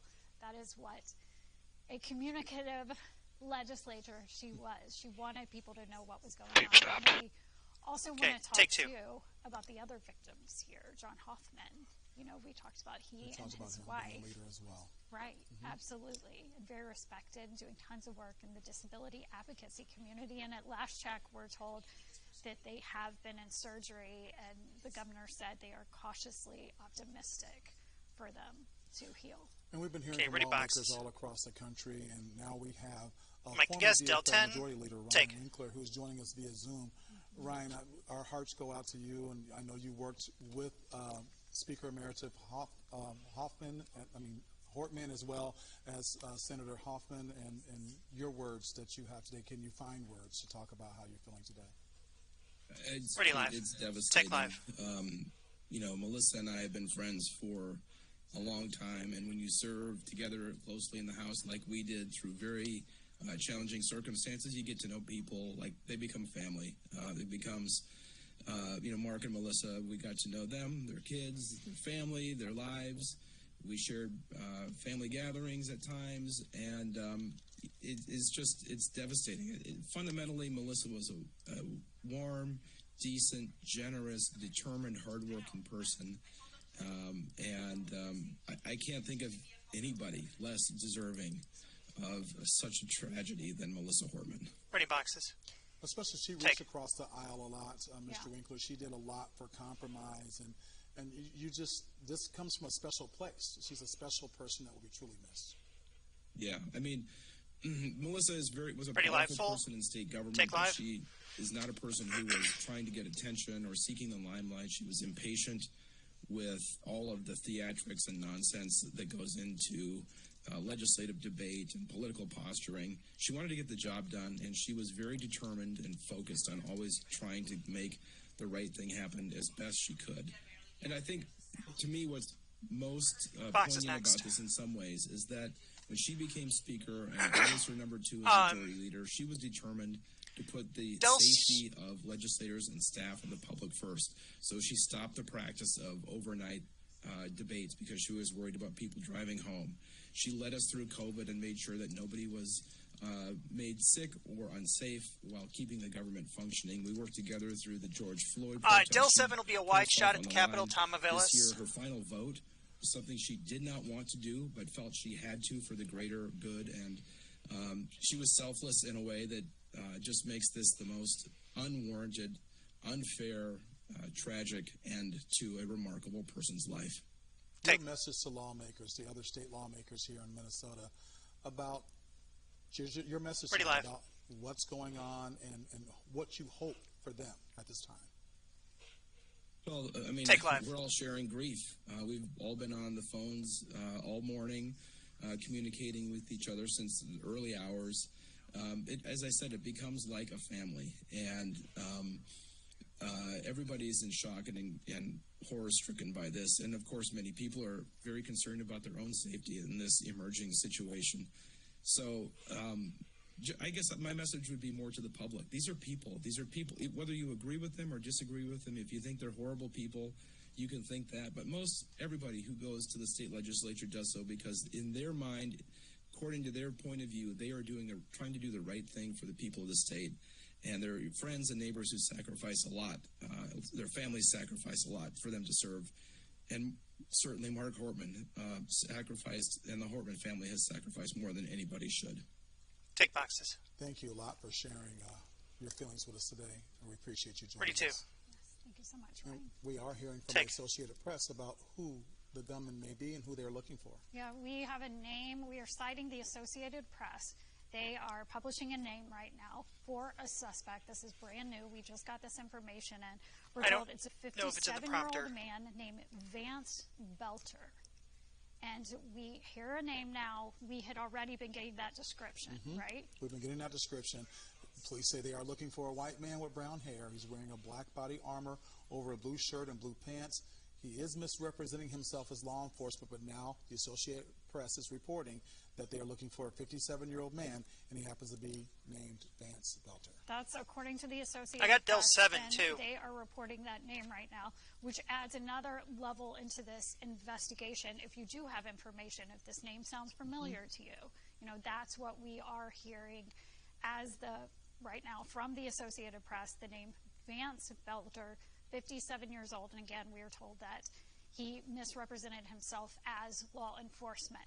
But that goes back to the very important issue right now of there still is a suspect at large, and we want you to be careful right now, no matter where you live, because yes, this started in the North Metro, but just like Anna, our safety correspondent from New York with CBS told us, she said, I have a generic shot from the Capitol. Every hour that goes by. This is Tom Aviles' shot. Law enforcement wants people to use good judgment when they're out and about today in the Twin Cities. There are a lot of events going on celebrating Juneteenth. There's also the 250th birthday of the U.S. Army. So people would be out and about with their families. They want you to use good judgment when you are deciding if you need to leave your house. They're also asking people not to show up at the No Kings protest in St. Paul.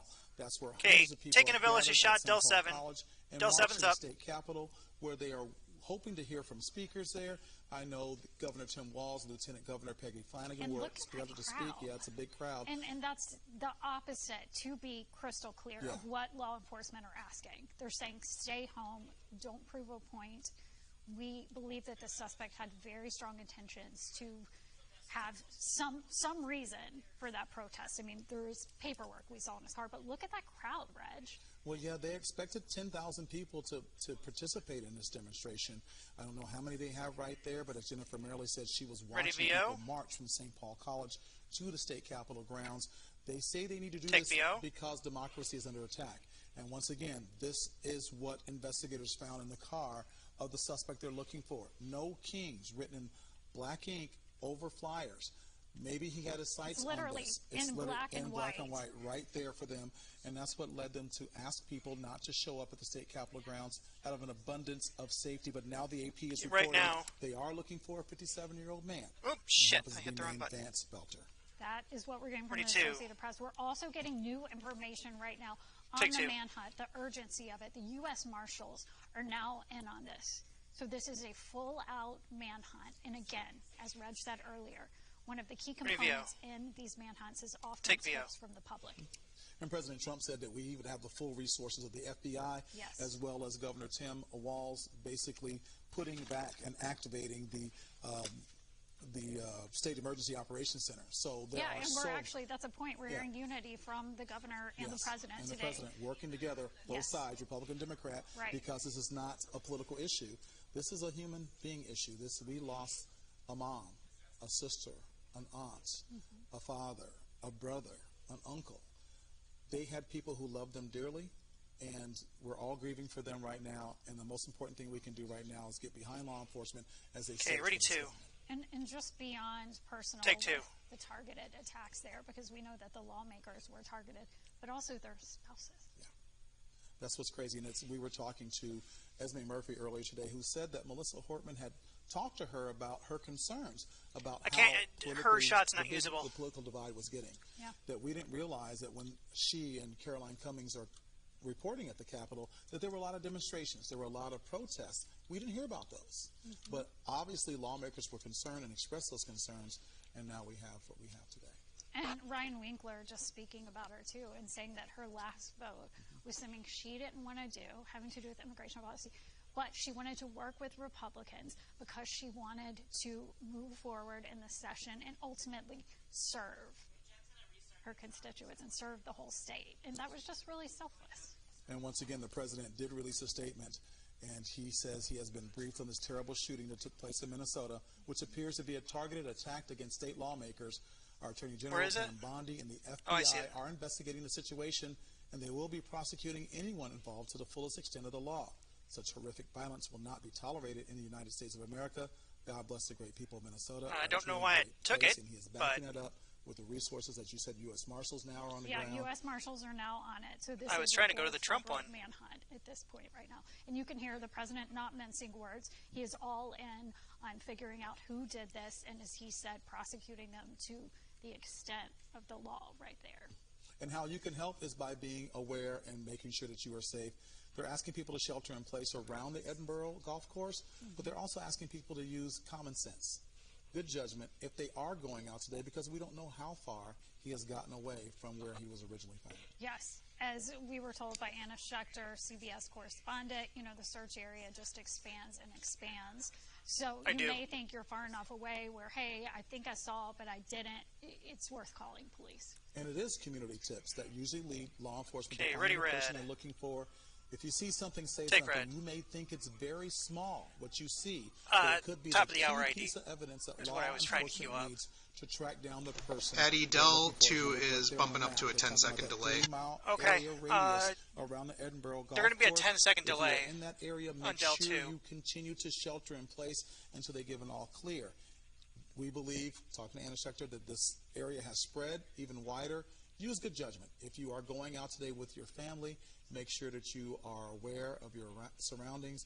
And if you see something, make sure you say something. Yeah, I think this map right here shows, this is a quiet little suburban area, and right now it is an all-out Del 10. It goes way beyond that, as the U.S. Marshals are fully involved in this right now. So we want people to take heed of that there is a suspect. And, what do we know? We know that there was a manifesto, according to officials. It appears this was very planned. We know that there were the words "no kings" in the car right there. Well, No Kings was a protest that was expected to take place today and is taking place today against all advice. But even though there are big crowds out right now in St. Paul, law enforcement saying stay home, stay safe. Joining us ready from boxes. June is Mike Del 10, Minneapolis take Del Police 10. Chief Madaria Arradondo. Chief Rondo, it's good to see you. I know that you have known some of these lawmakers during your tenure here as the head of Minneapolis Police Department. Your thoughts on today's activities? Yeah, thank you, Reg, for having me. Can you move that mouse cursor? Obviously, my prayers and condolences are going out to both Representative Hortman, obviously your husband Mark, their family, and obviously prayers going out to Senator Hoffman and his dear wife and their friends and family. We're hoping for a full recovery for them. I can say that Minnesota, this is sad, obviously very sad day for Minnesotans. As Governor Walz indicated, this was tragically a politically motivated assassination that took place. So he has called together all of the assets of Minnesota law enforcement from both our local departments who are working two crime scenes, one obviously a homicide scene in Brooklyn Park, as well as the tragic violence scene in Champlin, but also our county, our state officials, and obviously, as you mentioned in your reporting, we have federal assets on the ground. It's still, it's to help in, wherever they're at the Capitol.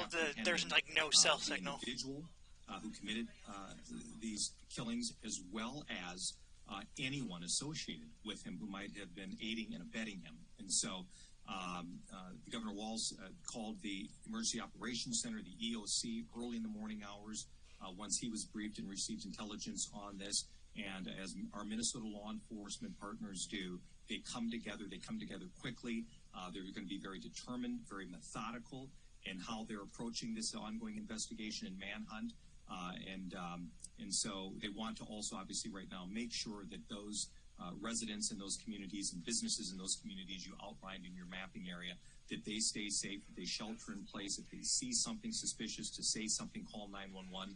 And so we're going to continue to monitor the events. I'm sure that Department of Public Safety, Commissioner Jacobson and his teams will provide updated briefings to the media and our Minnesotans here as they continue to get more information on this ongoing investigation. And Madaria, we're getting a fair amount of information in already. You know, the law enforcement has been very transparent with us so far. And we are told right off the bat, this is targeted. There was a manifesto. We saw a piece of paper saying No Kings, which is the protest. I mean, with all of your years of law enforcement, what are the pieces that you would be putting together right now? Yeah, and so great question. And so what you're going to be seeing, or what's occurring right now, I'm almost sure is there's a layered approach to this. The first one is the actual tactics and policing enforcement efforts. So we're switching to first and foremost bring this individual or any individuals associated with them into custody. That's the first public safety threat that they have. We're switching anchors at 1:30. While they were absolutely fortunate to get information. We are switching anchors at 1:30. What I'd like to do is we're going to roll some sound bites. If they could take the A and B mics, Derek on A, Heather on B, please. We'll put Derek in the A chair, Heather in the B chair. Intelligence information, and obviously even the United States Capitol Police, who are also making sure that they get that shared information. So there's going to be both the proactive enforcement piece in trying to bring this individual or individuals into custody, as well as making sure that with the intelligence and the information they've received from that vehicle and any sort of forensics inside the two homes, they're going to make sure that that gets looked into, and they're going to try to prevent and mitigate any sorts of outside threats to whether it's other elected officials.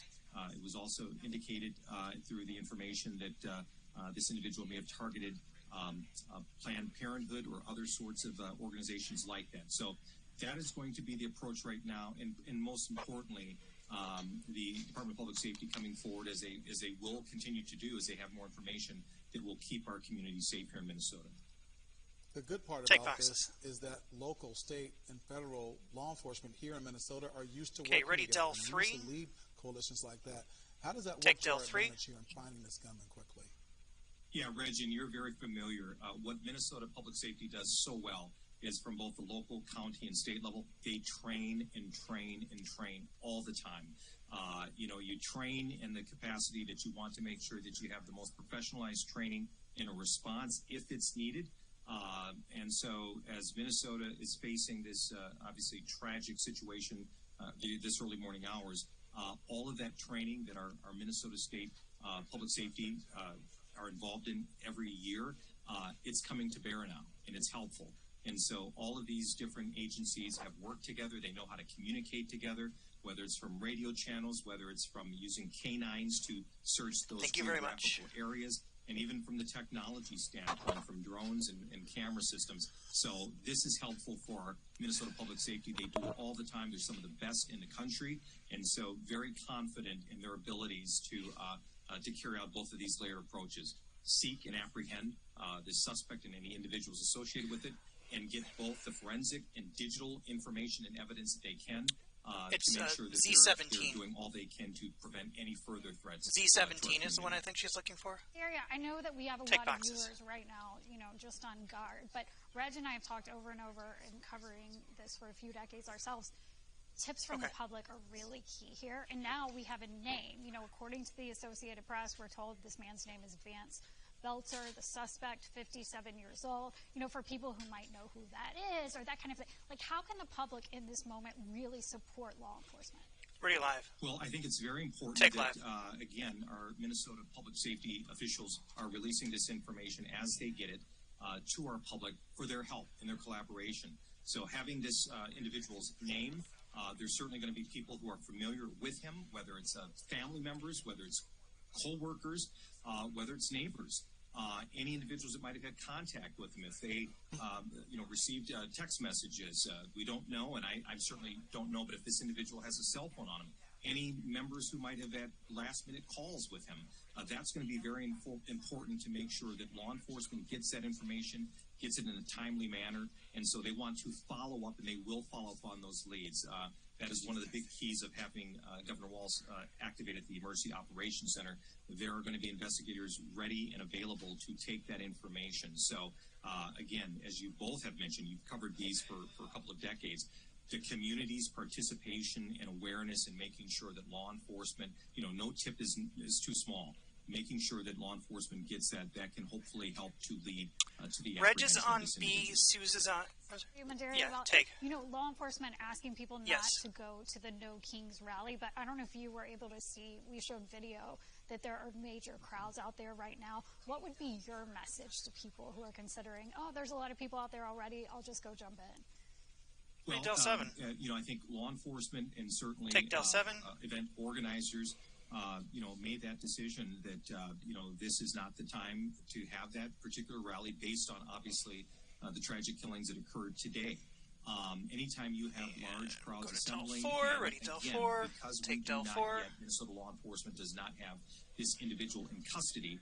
That elevates sort of the threat awareness. I see that. I can guarantee you that law enforcement at that rally and around that rally, they probably have already prepared in terms of just anytime you have large gatherings and congregations of people, their public safety is already going to be pre-planned and pre-positioned for that. Del 3. Obviously, because of the circumstances that happened today, if you're thinking about going out to that rally, Del law enforcement officials have said, just for the public safety in general, it's not a good idea to do that. We should listen to them. Again, it's not curtailing First Amendment rights. This is about public safety right now. And until this individual or any individuals associated with him are in custody, that's the right call from law enforcement officials. Powerful words. Thank you, Chief Arradondo, for your wise counsel. We appreciate you joining us live via Zoom. Okay, clip Del 10. And we must not forget about the victims. Take 2. So we've talked about this suspect. We know the Associated Press has named him. There's a massive manhunt for him, but we're all mourning the loss of life. Yeah, we are. And we are going to continue to focus on the victims throughout our coverage as the story goes on and on. We want to focus on them, and we want to just share a few words right now. I've spent part of the morning learning more about their lives, and I know we will continue to see the powerful impact they've made. I want to talk first about Alpha Zone. As the governor said, they have been in surgery at HCMC. We were told that not only was he shot, his wife Yvette was shot, and they have been in surgery. The hope is that they will heal. We actually have a photo to show you that kind of shows just not the political part, but the family element of dad it. Yeah, mom, Yep, dad, give me a and then second. they have a daughter named Hope, who they are all three very Pretty close red. to. And one of the things about Hope Cigarette is she number has a one. disability. Oh. And the Hoffmans have advocated Oh, for page 12. disability rights. Now, this is the Hortman family, another family that we're going to talk about right now. Oh, As she you can wanted see the- right there, Melissa in the blue, and then her husband on the far end, Mark, both lost their lives, leaving their children behind, their very, very beloved children. They were planning a wedding. They were planning a wedding for her son. In fact, she had been working with WCCO. She comes in a lot on Sunday mornings, and Esme Murphy said, she had said, hey, like, there's one thing I can't do. I got to work on my son's wedding. Like, priorities are priorities. Hey, they're towing, You know, they're as loading that devoted car as she up. was to her work. That was always first, her kids. And you can see that in that family right there. And then when it did come to her service, her long service, I mean, she serves in 2004 to the state. Well, She was very hold on. Let me see what it passionate looks like when I... about making things happen. She's on a working 2-second together. delay now, and it Even looks though fine. She was with the DFL. She wanted Yeah. to work with the GOP. She wanted things to move forward. And we spoke with Ryan Winkler moments ago, who said, Yeah, that look looks at her okay. last vote. It's not something she wanted, but she figured out a way to navigate compromise for the sake of Minnesotans. And I want to show you some words that she shared with us in this very studio Okay, that ready, Reg and I are sitting in right now sound. just a few weeks ago about the power Sound of in alpha. compromise. Sound take. I think, you know, speaking to the compromise, it was a demand by the GOP to settle the budget. We fought really hard. We were in a room about 12 hours a day together from about April 30th through May 14th with Senate Majority Leader Aaron Murphy and Governor Walz and me fighting really hard to preserve this health care. These are people who live in Minnesota. They work in Minnesota. They go to church with us. Their children go to school with our children. It's a poor population. They pay taxes just like the rest of us. And Minnesota Care for undocumented Hoffman's folks, next? it's an Okay. income-related program. So not everybody in the state gets Minnesota Care, and not every undocumented person in the state gets Minnesota Care. It's an income-based program. So these are people who don't have a lot of means. They can't go to the private market and buy health insurance because they can't afford to do that. So this will hurt real people. But it was important to resolve the state budget agreement so we can keep the state functioning. And when the Republicans won 67 seats in the election in November, it was clear they would come to the Capitol and they would demand a price for their participation, and this was the price they demanded. And Mike, I'm And taking cue. no doubt people from the other side of the aisle, Lisa Damath, in fact, who is going to be with us tomorrow morning on WCCO, just giving her all-out sympathies, devastation. I mean, everyone is together in this moment, in this divisive time. People are together in this moment in mourning. It's not about politics. It's about people. It's about human beings. It's about the mom and the dad that lost their life, the uncle, the aunt that lost their life. And that's what we need to focus on today. And then the Hoffmans fighting for their lives right down the street from our studio at HCMC. We have the incredible Level 1 Trauma Center One there. of the best in the country. Yes, and that is where they are. They are getting that high level of care. And we want to show you a photo of the Hoffmans, too, that I think really kind of hits things home. Okay, this Theo's wasn't and just Charlie. a politician. This Take. was a person. This was a family. Look at this right here. This family, the Hoffman family. John, his wife Yvette, and their daughter Hope. And Reg, John was a passionate advocate for disability. Just like he you. is. Yeah. And I just saw him, in fact, at the Disability Advocacy Day at the State House. And his daughter Hope was there. And Hope uses a device to get around, kind of a scooter type thing. And she has a disability, and she is also an advocate. And I just am so moved by, you can say a politician, but that's a father advocating for his daughter, having simple human rights to be able to access buildings properly and just these basic things. And Hope was just so excited to be there. She does advocacy work. She's trying to make sure that ADA regulations are honored, that people can get to buildings they need to get to. She does a lot of work, and we know that those are her parents right now at HCMC. And as the governor said in his words, that there were surgeries this morning and that he is cautiously optimistic they will continue to heal.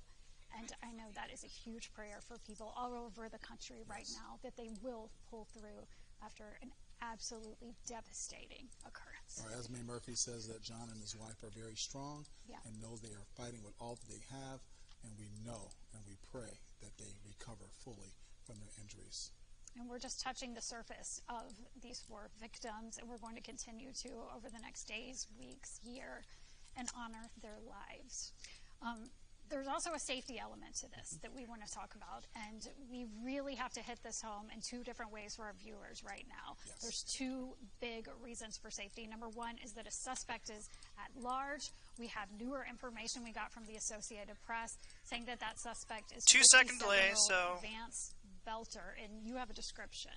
Yes, he is a white man with brown hair. He's wearing black body armor over a blue shirt and blue pants. He may be misrepresenting himself as law enforcement, and right now he is still on the run. There are hundreds of officers, local, state, and federal, all in our area looking for this man. They have a shelter-in-place order for Brooklyn Park. He was last seen out running through the Edinburgh golf course. If you're within a 3-mile area of that area, you need to shelter in place. Don't go anywhere. And they also want you to use common sense if you're leaving the house today. There are so many celebrations going on today for Juneteenth and the U.S. Army's 250th birthday. Yeah. Be careful. Be aware if you're out there. They're also telling people to stay away from the No King's Day protest that's happening right now. Cole says CBS confirmed it. Safety message. And Cole says CBS confirmed it. Moments ago, former Minneapolis Police Chief Dario Arredondo had some pretty powerful words, and he said, "Hey, I've seen the images, we can show them to you now, of crowds that are showing boxes up are next, 2 and Del 2. And he said, this is a real deal when law enforcement says, stay away, stay home. He had some strong words of advising people. And I think he said something really powerful, too. He said, this isn't about not having your freedom of speech. Yep. This is about public safety. And right now, our Merrily is Mike live Jen, at the state capitol take boxes. It looks like the crowds are growing, Del 2. Take Del 2. They are definitely growing. They have been growing since we arrived here a couple hours ago. All those 1,000 or so marchers came from St. Paul College. They're all here outside the state capitol now. And I would say and it was in the thousands. I can't even calculate exactly how many that we're taking next of people who are here now. And I will tell you, they started speaking a few minutes ago, and the first thing that they talked about was the targeted attack on 2 Minnesota lawmakers overnight, and the horrific and devastating attacks that left one dead with her husband and another with his 39 wife, you said? Shot and who survived. Okay, Charlie will be next. We're out here with folks who say they felt like they had to be here. Some of them heard the warning to stay away today. Others hadn't heard it. Either way, they all said that they felt like they needed to be here. And the ones who knew about what happened overnight and heard the warning to stay away today said they felt more called to be here than ever, that this is... Do we care that it says GTFO? And they felt that today they needed to be with people who were like-minded, who wanted to stand up against what's been happening in our country. I spoke with people who talked about the tragedy that unfolded overnight. Some who met Speaker Emerita Melissa Hortman, who said they just can't believe that this happened. And they felt like they had to be here to be with people today. Parents who brought their kids here, who said they are here to stand for the next generation and to stand up for the next generation. But I want to have you listen to someone I spoke with a little bit earlier today about why she's here and her feeling about what happened overnight. Let's take a listen. Sound check. And I had the privilege to be near Melissa Hortman, Representative Hortman. We're back to Del 2 next. I just know what a brilliant and tireless politician and public servant that she was, and I'm just heartbroken because we've allowed violence to be stoked so much, and it's we've got to stand by and really begin to talk to people one-to-one. I don't know what motivated this person, but it's just a tragedy. And Miker, taking cue, back live. I think she kind of encapsulated what a lot of people are feeling is, we Box don't know next. what started this or what caused this, but it is a tragedy, and people are feeling it deeply out here today. I spoke with some of the marchers who came from St. Paul College and marched here to the state capitol to join with people who are already here, and they called it uplifting and somber, which is just such an interesting 2 words to put together, because I think people were thinking today would be maybe something different, this rally and this protest and what that would feel like. And then with the events that happened, there's a totally different feeling. You do hear claps, and we have heard music throughout the morning, but we've also just had tears from people and have definitely just felt the emotions of the day. And I don't know if you can see how many people are out here, but it is by the thousands. If you've ever been to the state capitol, you know the steps of the front of the already capitol Del that 7. go up. People are Take Del filling 7. the steps. There is a whole green area in front of it that is completely full. People are on the Del streets 4. surrounding the capitol. There are so many Take people Del 4. here who from what they told me, they have much of the same message. Ready, They Del want 2. to be here to stand for democracy. They are standing Take against Del 2. the current political climate in our country, and they want to be with others who feel absolutely devastated about what's happened here in Minnesota, this targeted attack against lawmakers.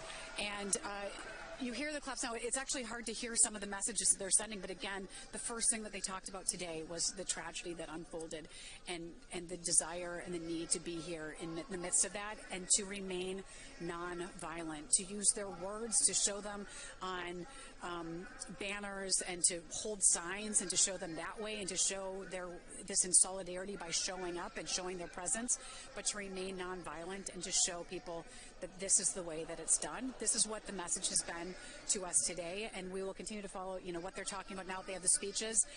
They acknowledge that this may not have happened today, that people asked for people to not show up, but they said they felt it was important to be here, to have this, and it will be a shorter amount of speeches than what had been originally planned, but they felt like this needed to happen today and for people to be able to have a place to gather.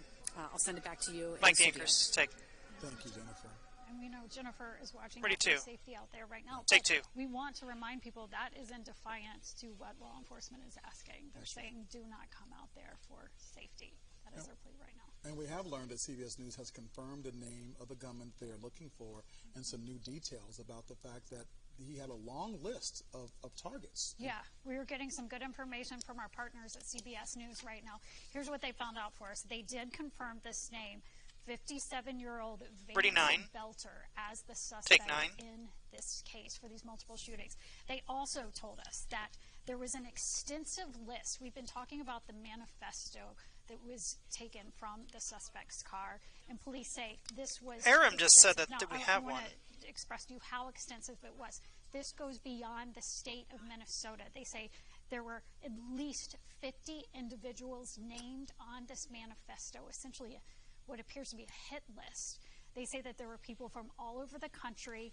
Often they listed pro-abortion advocates and say that there were abortion facilities. This was on that list right there. So they have it in writing right there that there appear to be very serious intentions from the suspect that go beyond our state. Again, going to the point of this being a national story right now. That's everybody's concern, and Governor Tim Walz actually reached out to one of the names on that list. It happened to be Senator Tina Smith, that she was on that list. He did get in contact with her. We do know that she is safe. Scott, I need to drop a code in there. So we are glad to hear that. But like Susan Elizabeth said, there were 50 individuals on that list that were targeted, and it goes way beyond the state of Minnesota to include pro-abortion advocates or pro-abortion places. I got the guy if we want to take it. Hold on. Was targeting. It sounds like he had a lot of people in mind of who he wanted to. Ready, red. Take red. Put just death and destruction towards it. And there's our first look at the man they're looking for. That is Vance Belter, a 57-year-old man. We're not sure exactly where he's from, but we know there's an extensive manhunt for him that is probably reaching outside of Brooklyn Park. This is very powerful, and we want you to take a minute and really look at this. We were speaking with former Minneapolis Police Chief Madario Ardondo, and he said it's very important right now for people who might know who this is to supply law enforcement with information. They say Vance Belter is 57 years old, and they also say there was quite a, in their words, manifesto in his car that he left behind. That is true, and right now there are local, state, and federal partners on the ground. And I'm good right now. Actually, Mr. Belter, they believe he is armed and dangerous. They say if you do see him, call 911. Do not approach him. as once again they say that he is armed and dangerous. He's already killed 2 people, and they're not quite sure what he is capable of. It's really interesting to see this photo now because it matches the description we were getting all morning. We were told it was a white man with brown hair. This is Brandon. I'm taking over for a minute. Now, his clothing, we were told black body armor. Have no idea if he's ditched it by now. What's going on with that? But you can see the photo right there, and they want anyone with tips to call in. And as Reg and I have said, in these cases, it is people, it is the public, it is at a gas station, it is at McDonald's, it is out on the street where people have sightings that come and end these manhunts. And, we want people according to the website, we're being told that he was appointed to the governor's workforce council. So I assume it's going to be A and B chairs, A for Derek and B for Heather, correct? I think we'll have to wait for Addy to come back. I'm not sure. I just kind of jumped in quick. And from the start, they have called this a targeted incident. Yep. You know, what we do know is that this was DFL lawmakers. And then now that we get more insight on this manifesto, we hear pro-abortion advocates, things that appear to go along with But I believe so, Ron. Of issues that they handle. Because Derek will be on A, Heather will be on Mike B. Which was essentially a protest against immigration and the Trump administration. We do want to say that the president has said that he is all in on supporting this manhunt right now. U.S. Marshals involved, and this is happening at the highest level right now. And again, you could have tips to help out on this. It's always someone from the community that gives law enforcement the tips they need to bring the person they're looking for into justice. So if you see something, say something, make sure you call 911. It could be the smallest thing, but make sure you call police. Yeah, I think that's really important. Now, Maria Lizignoli is out in the scene where this all started this morning. Maria, just tell us what's going on right there. Susan Elizabeth and Reg, we just saw what we believe is the suspect's vehicle being towed away from the Ortman home. And this vehicle looks almost identical to a law enforcement vehicle. I mean, we swapping talent now? There were lights on it. They were white and yellow on the top, and the blue and red law enforcement lights within the window of this vehicle. There was also a license plate that said police right on it. And there was also the push bumper that's on the front of a lot of law enforcement vehicles. That was also on this car. Now, we did talk to neighbors this morning. Hello. 25 minutes. We're working on it. Shock. They couldn't believe that something like this could happen just right next door. They knew the Hortmans well. They say that Melissa Hortman and her family have lived in this neighborhood for so long. They actually lived just down the street before and then loved the neighborhood so much that when this house that they currently lived in went up for sale, they decided to just move a couple blocks over so they could stay in this neighborhood.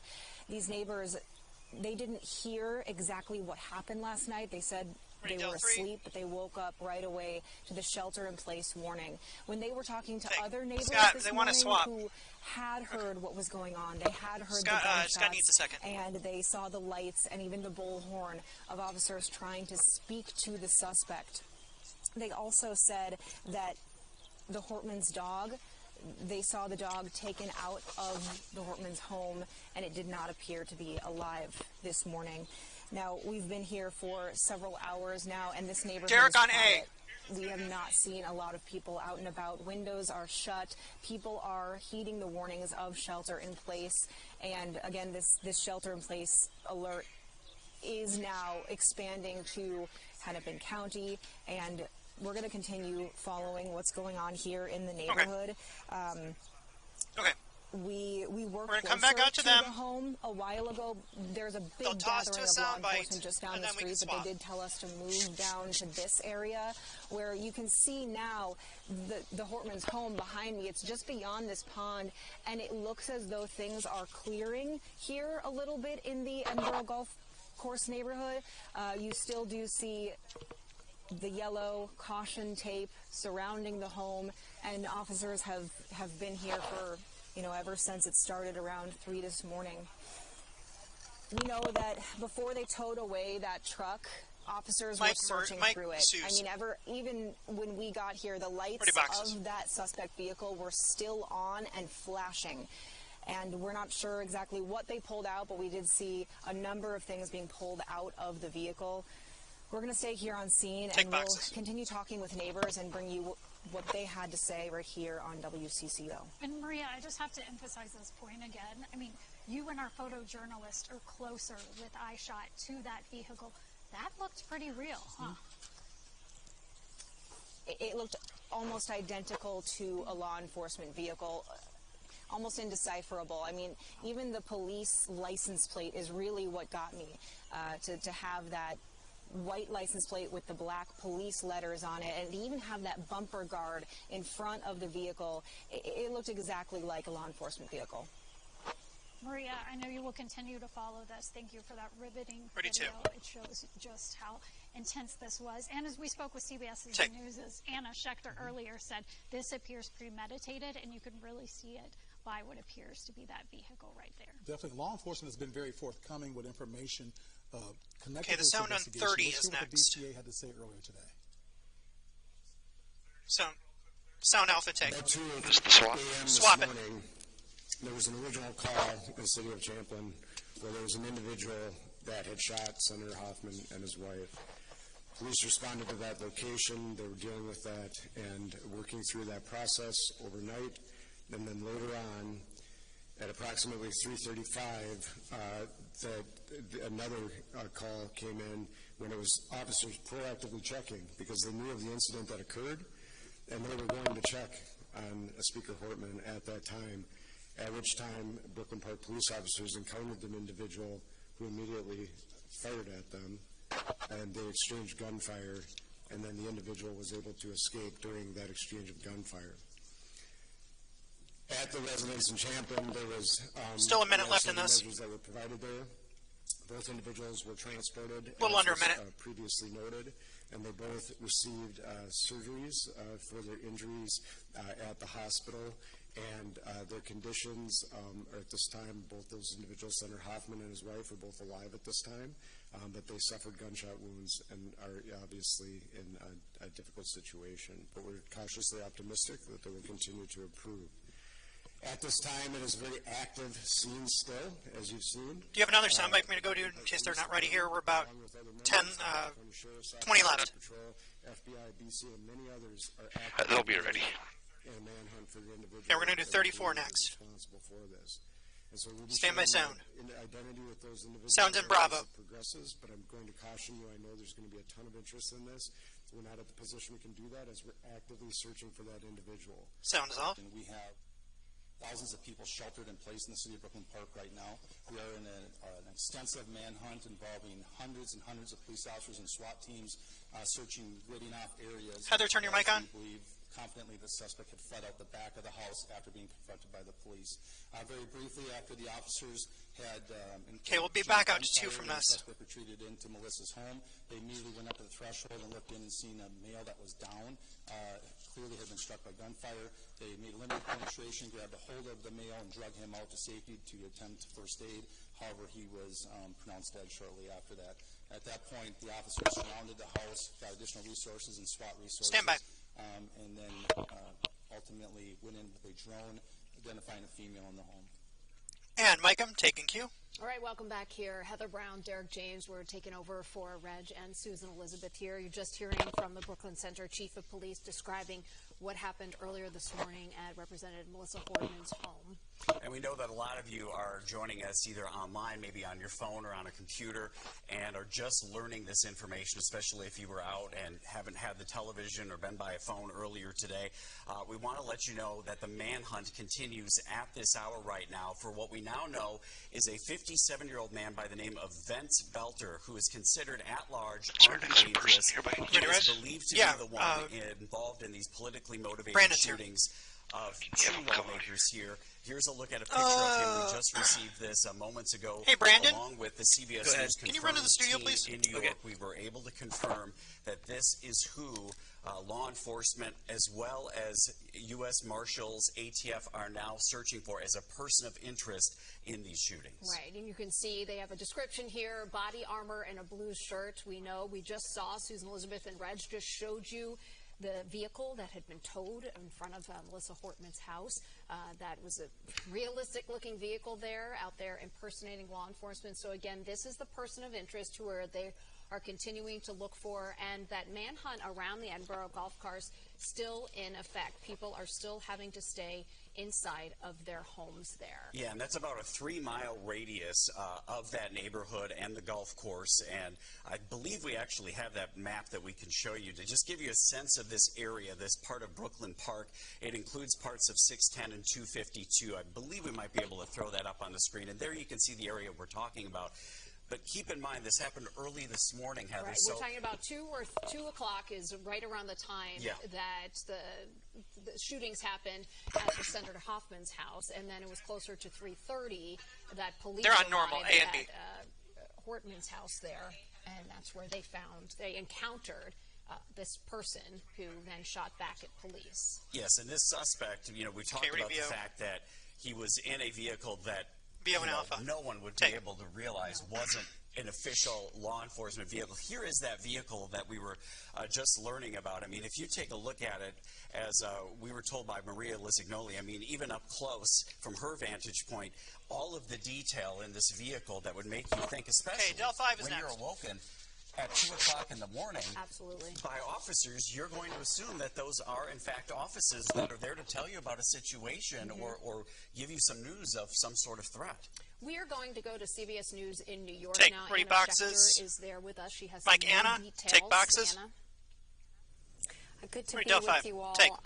Well, we're now, as you were mentioning, more than 11 hours into this manhunt. So as we've been talking about, that means sort of the radius of where investigators are searching widens.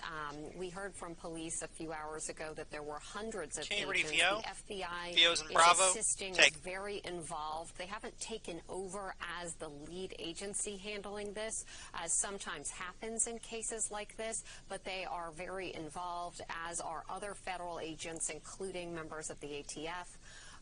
But the fact that this list, as you were talking about, is more than around 50 individuals, lawmakers, others in leadership positions, including abortion rights advocates. So this is interesting, but is still, I think, officials are being careful about saying exactly what the motive was, because they haven't apprehended or interviewed the suspect. Of course, that's an important part of this. Once they do apprehend him and interview him, if that is possible, they will also recover his electronic devices, and they're going to piece together what was going on, and we'll learn more about what he was planning, how he was planning it, what his Google searches were, if he was communicating with anyone else about this. As you noted, with the vehicle looking so much, and your great team there on the ground, that was just fantastic work to be able to describe that and show that to us, looking so much like a real police vehicle, which of course, if that individual were to drive up to you in the middle of the night and knock on the door, and you see those lights and you see a vehicle resembling so much a police vehicle, you're going to open the door. So that was all likely part of this plan to gain entrance into those homes. So this is being pieced together by federal officials who are being briefed on this investigation. We now have 2 federal sources who are confirming that name. They're being briefed as we speak, and so it's just a very fluid situation. It continues, I should say, to be a fluid situation as the manhunt continues, guys. Mike the Anchors? Yeah, one of the things that'll be interesting, too, is to find out if there were any previous communications of any kind, whether that be social media, email, phone calls to the offices of these 2 lawmakers or the other any of the 50 that were on that list. Yeah. That's right, and I think it's really important at this point to be careful about speculating exactly what the motive was, because generally in these cases it could be very complex. There could be sort of paradoxical motivations as well. So we've got to wait until investigators gather more information to piece together why this tragic, horrific, deadly attack, why this individual took those actions and took those lives. So that's, of course, under, that we continue to investigate. I'm just getting calls from my colleagues in D.C. as we learn more. And so I'll update you all as soon as I have more. And Anna, we know here in Minnesota, our law enforcement is really used to working with each other. The sheriff's office, the state, the cities, and all of that. And also, in conjunction with the feds here. But they are a huge part of this investigation.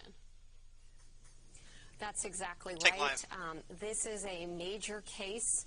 As you heard earlier today, the Attorney General of the United States, Pam Bondi, she directed her agents, the FBI, to focus on this.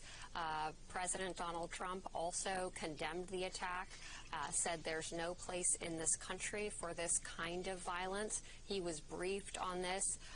It is being investigated as a politically motivated attack. And so at the highest levels of our government, officials are paying very close attention to this. They are on alert to do that investigative work. At this time, now that there is a name, some of those electronic devices might have already been recovered, so that part of the investigation might already be underway.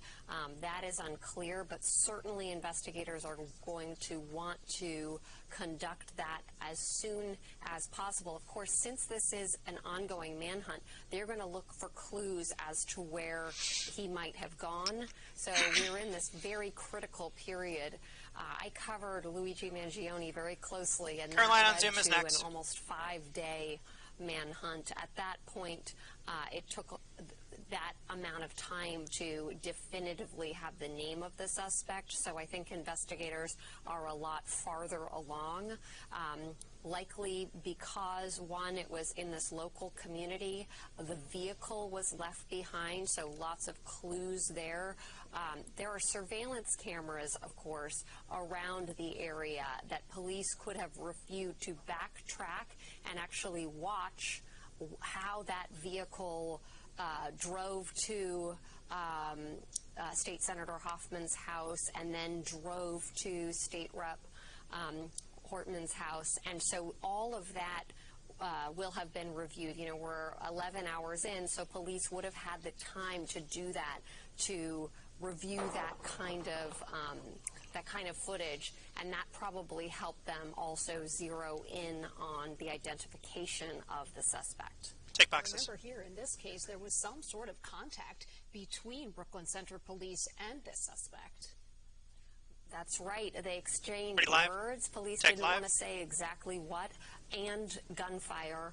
And I thought it was a really interesting detail that he ran back inside of the house and then escaped out the back, which is how he was able to, if police had to go through the home to then try to go after the suspect, that gave him a little bit of cover and a little bit of time to get away. So that then made it very difficult. Whoa, what's on delay? It's unclear if he's in hiding or somehow other than our chopper.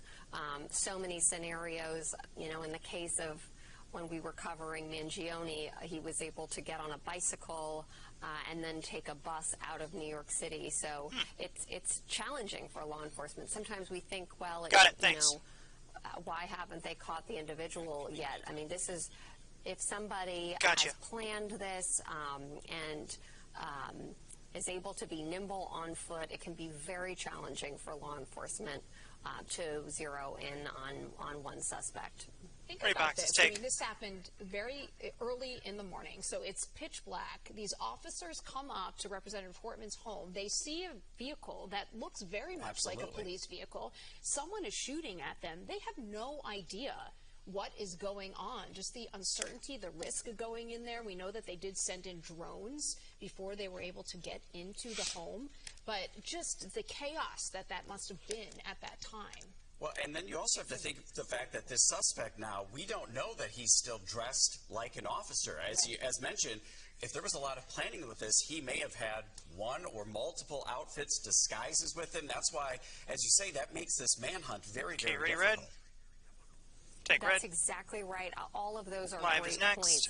It's, as you said, it was 3:30 in the morning, so pitch black. Gunfire comes at the local police. They're trying to get their bearings. How do they assess this situation? And the suspect quickly is able to flee. And that's right. I mean, changes of clothes, just a reminder, I think, to our viewers that he was wearing a black, like a tactical vest disguised as a police uniform with a badge, a taser. Underneath, he was wearing blue clothing. So that was at that time. We don't know what he might have changed into to disguise himself at this time. So very, very challenging environment for law enforcement right now. Take. All right. Anna Schechter, live for us from CBS in New York. Anna, we'll check back in with you. Thank you. Take. We do have Caroline Cummings also here talking with us. Caroline has spent a lot of Ready time boxes, stand by. Horton, Del 10. covering that special session. They're very late nights. Caroline, I know, are Like you Caroline. with us? Yeah, Take. yeah, can you hear me? We sure can. Caroline, you know, I know you've been talking to legislators all throughout the morning. I mean, just thinking about Representative Hortman as not just a colleague, but as a friend of theirs. I mean, what is the feeling right now? I put it this way to somebody Take live, who asked me, 14A. my own mom, how I was doing, which, you know, Melissa Hortman was a mother, and I'm feeling for her children. Ready, Red. Anguish, Take shock, Red. horror. These are people who, excuse me while I collect myself here, I've covered legislatures my whole career in Iowa and Minnesota. And these are people who get into this work because they care about making people's lives better. And nobody cared more about that than the speaker. And I've been struck in a way that's gotten me so emotional, really, is the way that Republicans and Democrats alike are mourning her loss. And that is it feels so needed in this moment because politics feels so divisive. I have people ask me all the time, Caroline, how do you cover politics?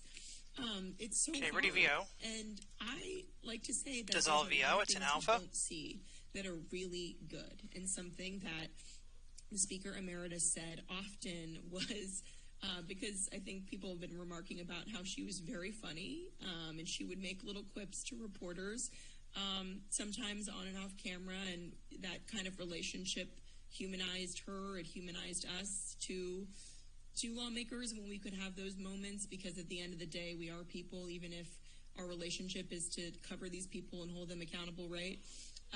But she would also always talk about, you know, the boring, bipartisan, good government stuff sometimes doesn't get the headlines. It's the bitter divide. It's the DFL boycott of the beginning of session that happened earlier this year. That might get all the headlines, but that kind of masks the reality of the relationships that people share. I have a comment that just came up on X from Representative Noah. The family photo? That he shared an anecdote about how he was disagreed with her on so much policy, but her last interaction with her was they were in a meeting during these budget negotiations, and she was, you know, he was fighting very strongly for his position on something, and she was thoughtful, he says, and found a way to find a solution. And he said, quote, she was a real human, and you don't always find that in high-profile politicians. And then he went on to say, her absence will be felt for years in the House. And I think that kind of sums up whether I've been talking to Republican lawmakers in both chambers or DFL lawmakers who, you know, had so much respect for her in the House. I mean, so much respect for her. She was very much their guiding light in so many ways. They all have the same words to say of her. They respected how she carried herself. They respected how she treated them in negotiations, how she treated them with decency. I think it was GOP Speaker Lisa Dameth. Sky 4, this is WCCO Control Room. Her leadership, in a way. A funny anecdote that I really love to tell, and I've been telling it for a few months. We will be taking you live on air shortly. They would text each other, House Speaker Lisa Dameth and Speaker Emerita Hortman, about what they were wearing that day, because Box is next. Some of the same blazers and outfits. And I just love that, because I thought, look, they will fight vigorously for their positions. There will be real partisan battles that play out on the floor, but a little moment of, are we going to show up in the same outfit today, was a heartening moment that really says a lot about what this is all about, which is that these are elected officials, but they are people, and everybody is mourning her loss in the Minnesota legislature. Caroline, did any of the lawmakers that you've spoken with today also talk about not only being in mourning, but also fearful for not only themselves, but their families? You mentioned how many of these lawmakers have children at home. Yeah. And some of them have young children, and I've talked to some of them with young children who their children were actually out of town, up in on vacation, family vacation, cabin, and they were breathing a sigh of relief that their children weren't in their home last night. And when you think about that, it's like, if you're a mom, you want to be with your children. You probably miss them deeply when they're gone. But this is an instant where you were happy that they weren't there in the event that this person, this suspect, could have come and done the same thing to them. That is as visceral of a feeling that somebody can capture, really. And I think there is a lot of fear. I mean, that we heard it from law enforcement and the governor that this individual allegedly had this manifesto where he was detailing who else was on his list, and that is unnerving. And I think something that we heard from on our air a little bit ago is really telling about kind of the state of affairs, but also who Melissa Hortman was. Former DFL Majority Leader Ryan Winkler, who worked closely alongside Melissa Hortman for a few years when she was the Speaker of the House and he was the Majority Leader, that he talked about how she was always concerned for her members, legislator in her caucus and in the Republican caucus, for their safety. She stopped doing overnight debates if she could avoid it, sending people home because she was worried, would they get home safely? There's definitely been conversations around the Capitol about security in the actual building, because if you've ever been, you can walk right in and it's very accessible, and that's beautiful for your seat of your government to be accessible to the people, but it's also frightening to people who work there because of the really fraught moment that we are in. So her looking out for others in their safety in the legislature, I feel like illustrates really, how she had care for the lawmakers, but also the nonpartisan staff. There's tons of people you never hear about in the news that do a lot of the hard work behind the scenes, and she was concerned for their safety as well. So a lot of people just totally in shock, angry, anxious, and just a feeling of profound sadness. You sort of touched on this, but these lawmakers, we don't hear about it all the time, deal with threats on a very frequent basis, whether it's DFL or Republican, and it's very difficult for them to know, is this a hollow threat, or is this something serious that I should be considered about? Do I need to take extra precautions? Do I need to have security on a more regular basis? Right, and I think there is this feeling in Minnesota in a beautiful way in some ways, but maybe in a scary, disarming way in others, of the Minnesota nice of it all, that this can't happen here, where Minnesotans are trusting of people and don't think they would need to take such a step. I can see a universe in which that these lawmakers would feel that way, that because they are very trusting. Minnesotans are very trusting of people, and you don't know, because you do have, there's been plenty of threats to individuals, not necessarily maybe in Minnesota, but elsewhere, that have turned out to be just that, threats. I'm sure there's other things we have not ever heard about in terms of threats to their safety, but I think the concern has always been there. And I think this is truly a shock to the system about, how this could happen, and also just being mindful of how much, they're in the public eye. They are in the headlines, they are on our air, they're printed in the papers, and there's a certain amount of risk that always comes with being a public figure, and people who run for office recognize that, and families also recognize that, but it has become more concerning and frightening to people in recent years with the higher frequency of attacks or threats that we have seen against elected officials. And as everybody has said, no matter if you are a Republican or Democrat, political violence is not okay. And if you needed any more of a reminder, this morning's events are definitely that reminder. Caroline, we're looking right now at a photograph of Representative Hortman and her husband. I mean, this almost seems sort of next level. We talked about Senator Hoffman. We talked about Representative Hortman, but also their spouses there, too. I mean, this person also took out their family. And we understand that many of the legislators now have security from law enforcement there, have law enforcement sitting in their driveways right now. Or they may have moved to a different location. But, we're very early in this right now, but I do imagine there are going to be a lot of conversations moving forward about security, about safety, as we continue these conversations. Yeah, and I really love that you brought up the spouses, because they sacrifice so much for their spouse to be in that position. If you're thinking of both Senator Hoffman and Melissa Hortman, they have been in negotiations almost around the clock for the past 3 weeks until that special session happened on Monday to get that budget done. And you're giving up, dinners with your family, especially in those, last few weeks where they're really hammering things out. You're giving up your weekends.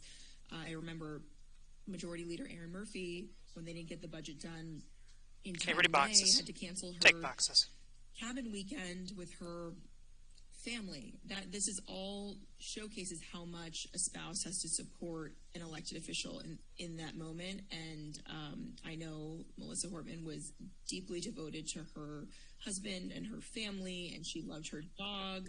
And so it's just a reminder that, they've given a lot too, and we should, honor and hold space for their lives as well. Mike Dankers. Caroline Cummings, we appreciate you coming to talk a little bit about your experience with these lawmakers and what you're hearing from others today. You can't. This sad news. Right, we do want to take you Sky 4, stand by. Coming on live now. Over the scenes, over home. This is in Green Isle, and what police are Sky 4 is live on CCO. May be connected to the person of interest that law enforcement is looking for. Green Isle is just about an hour southwest of the cities, and if you look closely, you can see there is some law enforcement take live full. there. Yeah, and we're seeing that a little bit closer now, so it's a little easier for us to see on our monitors here. It looks like just those two vehicles that we can see outside of this home right now, which obviously is in more of a rural area, and it looks like there's another building behind there. I don't know if that's another home necessarily connected to that same property, but we're seeing two different homes right there. Right, and we understand, and not sure who this home belongs to, but we understand that law enforcement is looking for a person of interest. Once again, to remind you, that's 57-year-old Vance Bolter. Ready, Red. In these politically motivated shootings of lawmakers. So we'll continue to keep an eye on this for you. We'll have our chopper. Sky 4 is clear of CCO right now. May be connected to a person of interest. This is down in Green Isle. And once again, this is the photograph of that person of interest, Vance Bolter. Ready, VO. Law enforcement there. We also Vios have Alpha, a dissolve. statement that just came in. I think this is important to talk about. Caroline just talked about it here, but this is when you are talking about just both sides of the aisle coming together on this here. This is a joint statement. It was released from Tom Emmer's office. Okay, ready, red, dissolve, red. And Klobuchar's office there, and I'm going to read it to you, Derek. Why don't you go ahead and, can you see this okay? It says, today we speak with one voice to express our outrage, grief, and condemnation of this horrible attack on public servants. There is no place in our democracy for politically motivated violence. We are praying for John and Yvette's recovery, and we grieve the loss of Melissa and Mark with their family, colleagues, and Minnesotans across the state. We are grateful for law enforcement's swift response to the situation and continued efforts. Again, that is a joint statement from the Minnesota congressional delegation. Right, and so that would be, this would be Representative Tom Emmer, who is in leadership in Congress there, Senator Amy Klobuchar, Senator Tina Smith. Kara just went back to golf. We're talking about Representative Brad Finstead, Representative Angie Craig, Representative Kelly Morrison, Representative Betty McCollum, Representative Ilhan Omar, Representative Michelle Fischbach, and Representative Pete Stauber. So the entire delegation. And these are all people that have been working together for a long time. Melissa Hortman has been in politics. I mean, Amy Klobuchar said it. She said, we came out together. Ready, one. We were good Take friends. one. Like 2004 yes, for Hortman. Absolutely. I mean, you're talking about 20 years here of giving to that public service there. So we go back to what Caroline was saying, is these are colleagues there, but many of them also friends too.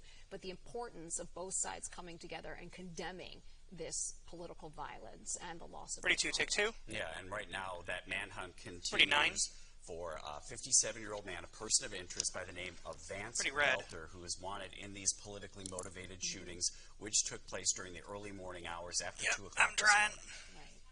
Now we want to continue another picture here of Vance Belter here. So once again, this is a case where police now looking for this person of interest. They still have a lockdown in that area in around Representative Hortman's home. It's a 3-mile radius around there, asking people not to leave their homes. They're asking people, if an officer does come up to your home, make sure it's 2 officers that are coming together to your home.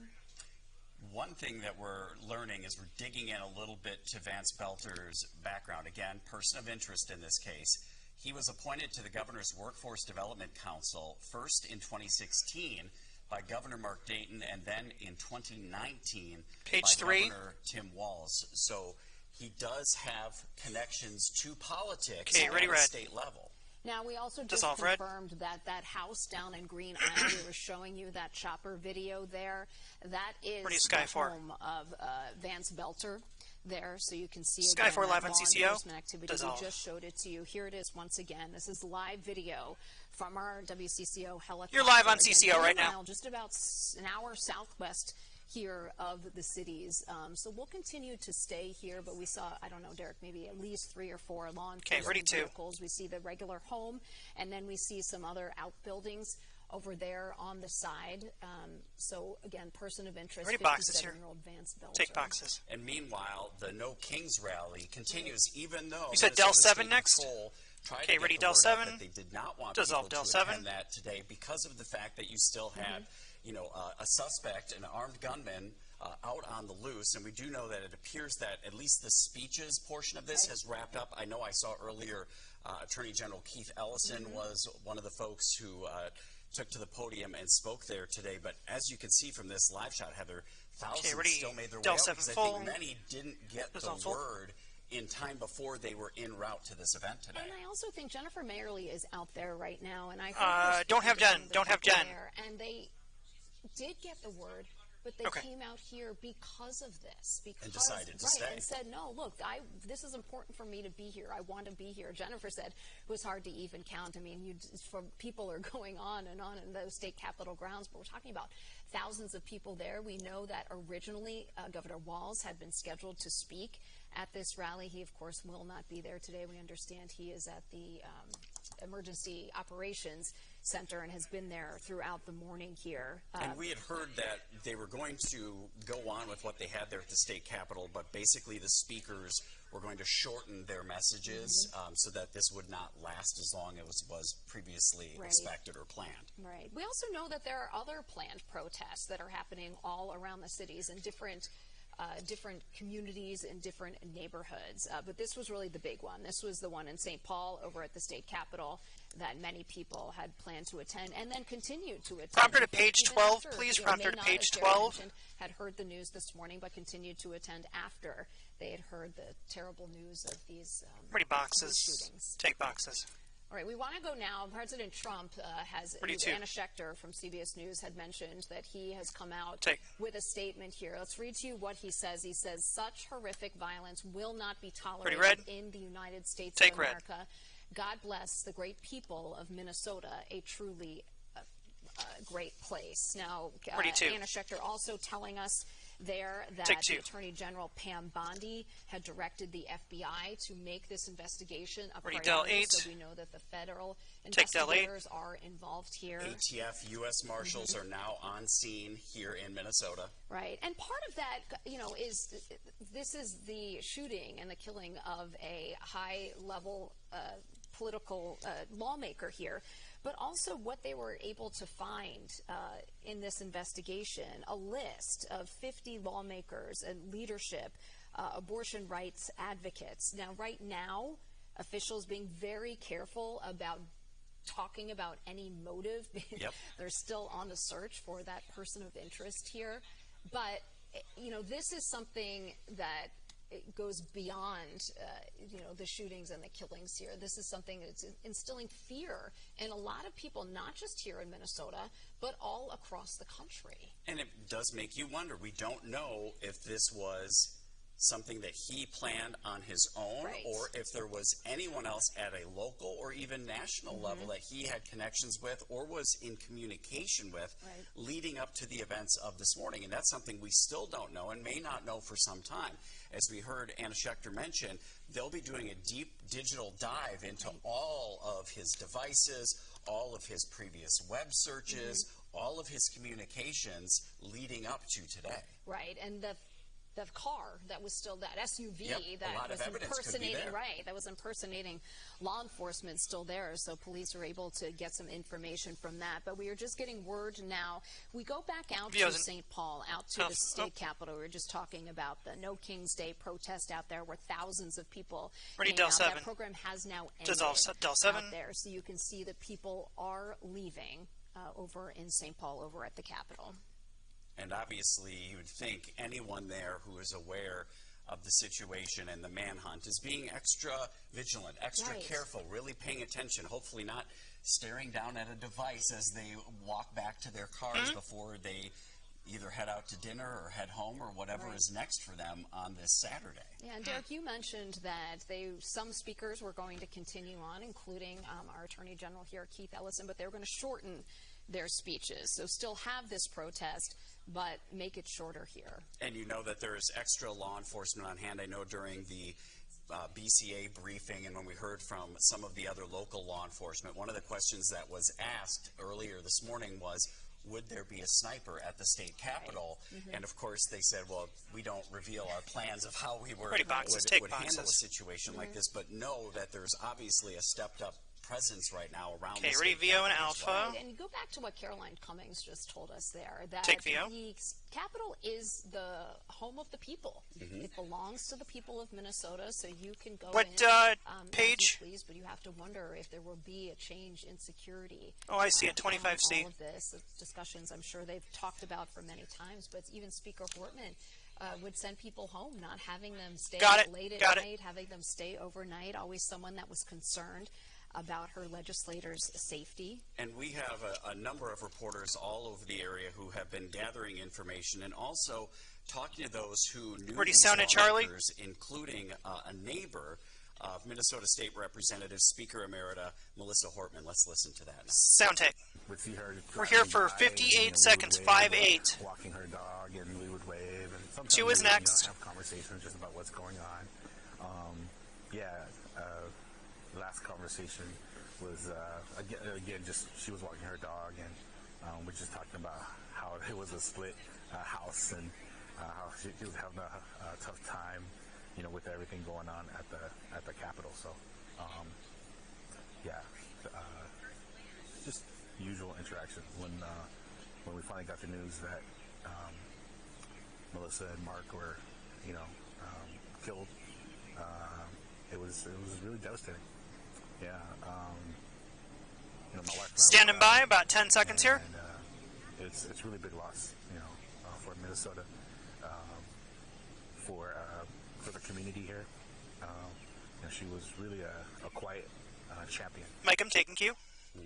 It's a neighbor, once again, of Melissa and Mark Hortman there, but I think it just draws you back into the idea that yes, she was, and he would talk to her about the legislator being divided, take red, but also she was or the don't. neighbor. She was the one who was out there walking the dog, There's and she is with her husband there, and a reminder that he said they cried, and you have to imagine they probably were somewhat scared. Absolutely, and they're still, under that, stay order right now to stay in place, as we still do not have the suspect, the person of interest, in custody right now. And again, this all relates to so much today. What we see is that politicians are basically, it's just the jersey of what side they're on, right? It's either a Democrat or Republican, and oftentimes we don't remember that they are people, that are parents, that are husbands, wives, daughters, that they do have families, and some of the rhetoric is just so nasty. Right. And you have to remember there's a person underneath there. I keep going back to what Esme said. So she had Representative Hortman as a guest on her show quite often, and the representative couldn't come on a couple of weeks back because she said, I'm so busy planning for my son's wedding, right? And if you can't relate to that, the picture that we have actually been showing you throughout the morning of Representative Portman and her husband Mark there, the picture was actually taken last night. So there was a big celebration with Democrats. This is after the special session had ended there, and so we know a lot of the lawmakers that we've heard from today were just with these two, also with Senator Hoffman there, exchanging pleasantries, exchanging hugs, talking about plans of what they're going to do coming up in the summertime. So, having no idea what would lay ahead just a few hours later, but that is a picture that was just taken last night. Talking less about probably the compromise and those 12-hour days, and talking more about their families and their lives. Right, because Derek, I go back to what you said about the special session. It was a contentious special session. It was a contentious session. I mean, we've never had a legislature that has been this close. And you saw at the very end, it was Representative Hortman who took that vote, a vote she said she did not want to take, but she took that vote to make sure the budget was passed so that the government would continue running. And she was very emotional when she made that announcement. I mean, I remember just this week we had seen interviews with her, and she was in tears talking about taking that vote, of course, to take away the Medicare for the MinCare for undocumented adults here in Minnesota. That was one of the compromises. Hey, TSU, can you take down that crawl? The Lynx game's over. Come up with to be able to pass that budget. And a lot of our colleagues have talked about this throughout the day, saying that this isn't a job, it's a calling for so many of these lawmakers, and that's evidenced by what you're talking about and the way that she reacted, because obviously you're trying to just do the best for your local constituents. Right, and you think about, and I keep looking at that picture of Representative Hortman and her husband too, the sacrifices that the family had to make. I mean, she got into this more than 20 years ago. She had little kids at one point. The kids are older now. But just the time of public service and taking away from your family to be able to serve all of us, I mean, and the sacrifices that her family has made, all of these families have made over the years is something special. You can see, again, another picture here of the Hortman family. Yeah, and it's something that when you pull up Hortman's website, it's the first thing, and I think that says a lot.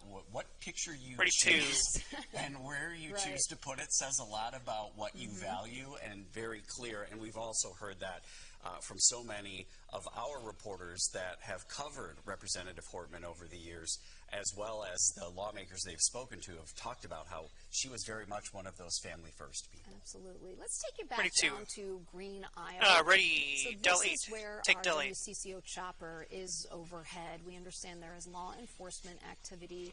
Also understand that this is the home of Vance Belter. He is the 57-year-old person of interest that law enforcement is looking for right now. I just saw a vehicle going around the back of that house. And it looks like you can see some movement over. I don't know if that's a fire pit over there, but it looks like you can see some movement over in that spot. Yeah, and there's a few more vehicles on this property just in the last few minutes from when we last checked out this shot from our chopper here, but it looks like it's moving around just to see. I think there was another second large black vehicle, tactical vehicle, like the one that's just below our banner there, that went around the back of the house just a few moments ago when we first brought this shot up. All right, and we understand that there are several spots. Ready law to enforcement working take two. Diligently on this, not only local law enforcement, but federal law enforcement there. The FBI is involved, ATF here, making sure that no stone goes unturned here, because of course there is still that lockdown over in Brooklyn Center, right around Representative Hortman's house. I've got that full screen. And I'm sure there are a lot of those investigators that are looking to talk with anyone who has any connection to the person of interest, Vance Belter in this case. There is a look right now at that area, which is still on lockdown at this hour.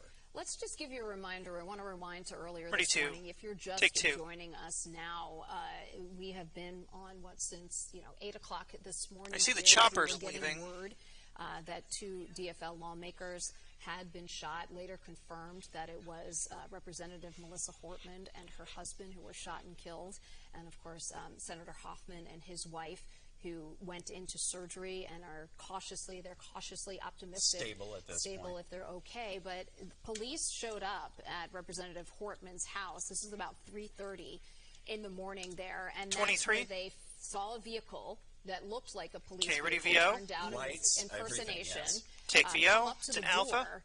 That's it. That's that vehicle right there. You can see it looks very much like a law enforcement vehicle.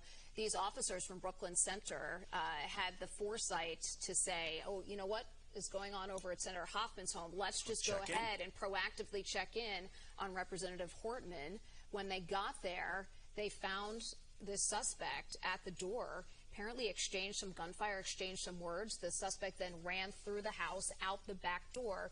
And that's now where this 3-mile radius around the Edinburgh Golf Course out in Brooklyn Center, around Melissa Hortman's house, now stands. Ready, right? Take red. We do know, because we just saw that vehicle, that this person of interest, the suspect, ran off. We don't know what happened after that. Obviously, that's why there's that 3-mile perimeter. But enough time has passed that, honestly, if you're outside of that perimeter, there should be some concern as well. Right, and you have to remember, this all happened at 3:30 in the morning. Still very dark outside there, which is why when officers showed up to Representative Hortman's home, they had no idea what they were walking into at that point. And so walk up there, seeing what you thought was a police vehicle, perhaps they already thought, oh, maybe someone else is that'll be an Alpha. Go up to the door and then be returned with gunfire there. I mean, what happened after that is there was so much chaos. They were able to see Mark. It's there. It'll come up. Bring him out and try and do some life-saving measures. Unfortunately, they weren't able to. But they did send drones into the house, because the risk that you would take to walk into something like that. And because there's an ongoing threat, we've actually received a good bit of information from investigators, including from the BCA. Here is some of what they told us earlier. Sound Alpha, take.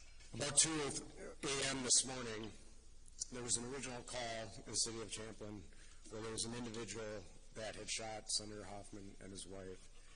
Police responded to that location. They were dealing with that and working through that process overnight. And then later on, CERN runs for 144. Another call came in when it was officers proactively checking, because they knew of the incident that occurred, and they were going to check on Speaker Hortman at that time, at which time Brooklyn Park police officers encountered an individual who immediately fired at them, and they exchanged gunfire, and then the individual was able to escape during that exchange of gunfire. At the residence in Champlin, there was life-saving measures that were provided there. Both individuals were transported, as was previously noted, and they both received surgeries for their injuries at the hospital. And their conditions are at this time, both those individuals, Senator Hoffman and his wife, are both alive at this time, but they suffered gunshot wounds and are obviously in a difficult situation. But we're cautiously optimistic that they will continue to improve. At this time, it is a very active scene still, as you've seen. The Brooklyn Park Police Department, along with other members, the Hennepin County Sheriff's Office, State Patrol, FBI, BC, and many others are actively engaged in a manhunt about 15 that we believe is responsible for this. And so we'll be sharing the identity with those individuals as this progresses, but I'm going to caution you, I know there's going to be a ton of interest in this. So we're not at the position we can do that as we're actively searching for that individual. Mike, taking cue. Right, and that is the superintendent of the BCA, Drew Evans there. And as he mentioned, a ton of interest in this. We know that this is the headlines here on the New York Times, on the Washington Post, over at CBS News there. So it's something that I think really sort of is impacting the entire country on a day where we are talking about protests, we were talking about a military parade tonight. I mean, all of this, you know, we're not linking any of these things there, but a lot of things happening out there in our country. And I think you also at the same time have to be thinking about our local law enforcement and the families of those officers that are all working together right now to try to bring this to an end and find this person of interest, get them into custody so that the folks that are in that 3-mile radius of the area where Melissa Hortman and her husband were killed would be taken off of lockdown. And that's something that you do have to be thinking about those families, because those families deal with this every day, that their loved ones go out in an effort to protect us and are obviously running toward this situation right now. And Derek, you have to think about how stretched law enforcement is on a day like today. So you're talking about the protest over the state capitol, but we've heard from the Minneapolis mayor. He told us that their officers were going to the homes of lawmakers here in our city to make sure that they are okay. So you have officers working on that. They also said that they're going to be, Minneapolis officers will be helping with the investigation. So you have to think that Del 7, take Del 7. Enforcement will be doing the same there. Here is a live look at the state capitol. We know the No King's Day protest, despite the BCA asking people not go, thousands of people still showed up there. It has finished up. The slate of speakers, they shortened their speeches. It has finished up. People are leaving right now. We do want to head back to Caroline Cummings. Caroline. State Capitol reporter. Knows boxes, take boxes. Senator Hoffman quite well, has been talking to legislators all throughout the morning. Pretty live. Because Caroline, I mentioned this earlier, these are not just colleagues, these are friends. Take live. That's right. When you are boxes next to this very unique job, you definitely have a bond, that's for sure. And it is those moments of there's moments of levity, right, between Republicans and Democrats when they're in the trenches over there and really having some partisan battles over policy. But a moment like this really brings them together, and everybody is mourning the loss of Speaker Emerita Hortman and praying for the swift recovery of Senator Hoffman and his wife. It has been a truly unthinkable tragedy and really remarkable day in Minnesota history, but certainly for that of the Minnesota legislature. Ready, Red? Take Red. Right. And Caroline, we're seeing a picture now here of Representative Hortman's family. You've been talking to legislators. I'm wondering what they're telling you. Do they talk to you about sort of their sadness, their fear? I mean, what is the main point that is coming out here? Because I can't even imagine how difficult it is for them. Yeah, sadness, fear, anger that this could happen. DFL Majority Leader Ryan Winkler, former DFL Majority Leader Ryan Winkler, who worked closely with Melissa Hortman, I think said something like this, you know, there is not a person who is dissolve alpha deserving of having gone through this tragedy and her life taken than Melissa Hortman for her devotion to Minnesota and doing what was right. Take live. Pretty boxes. The respect and admiration that everybody seems to have had for her, even those who, were quote unquote foes of hers in the legislature, right, when bitterly divided over, certain policies, she still commanded their respect. And I think sometimes people at home need to remember that even when politics feels broken, there were moments of true bipartisanship, especially this year. And, someone like her was really peerless. Nobody quite like her left her really an indelible mark on Minnesota's policy, especially in the last 2 years, leading the Democrats in the House chamber.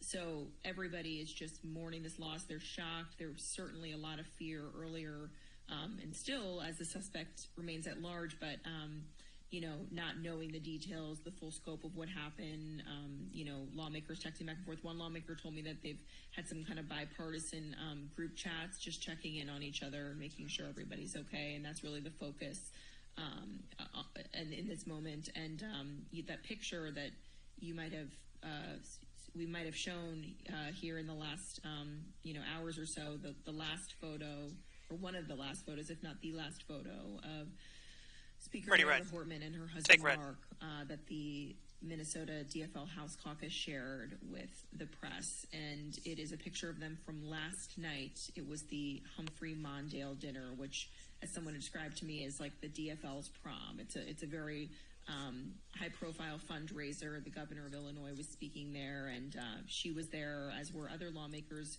some of whom moved their schedules around so they could be there, and they saw her last night. And same with the Hoffmans. And so I think, take live. If anybody's ever gone through a tragedy like this of losing somebody close to them or somebody that they knew well in a very shocking, unexpected way, there's always that feeling of like, I just saw them or I just talked to them, and it feels almost just like time stood still a little bit, because it doesn't make sense if you saw this person last night or a couple of days ago that they're no longer with you. And I think that's a really real human emotion that people are feeling.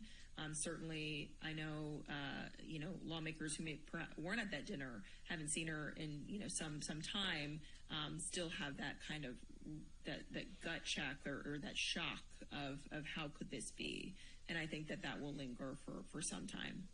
Caroline, for some of those who maybe don't follow politics closely, what were some of the issues that Melissa Hortman really was a champion of over the years?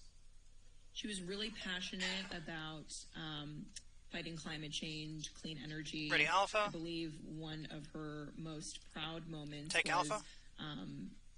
And this was many years ago, a law to expand solar energy in Minnesota.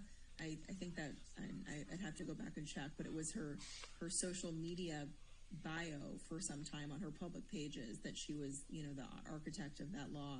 But really, a lot of Minnesotans are familiar with what was passed in the last 2 years because there were so many progressive policy wins that Democrats had been fighting for generations in some cases, that they finally got the votes to pass when they had that DFL trifecta. So that was the DFL-controlled House, Senate, and Governor's office. And so that was 2023 and 2024.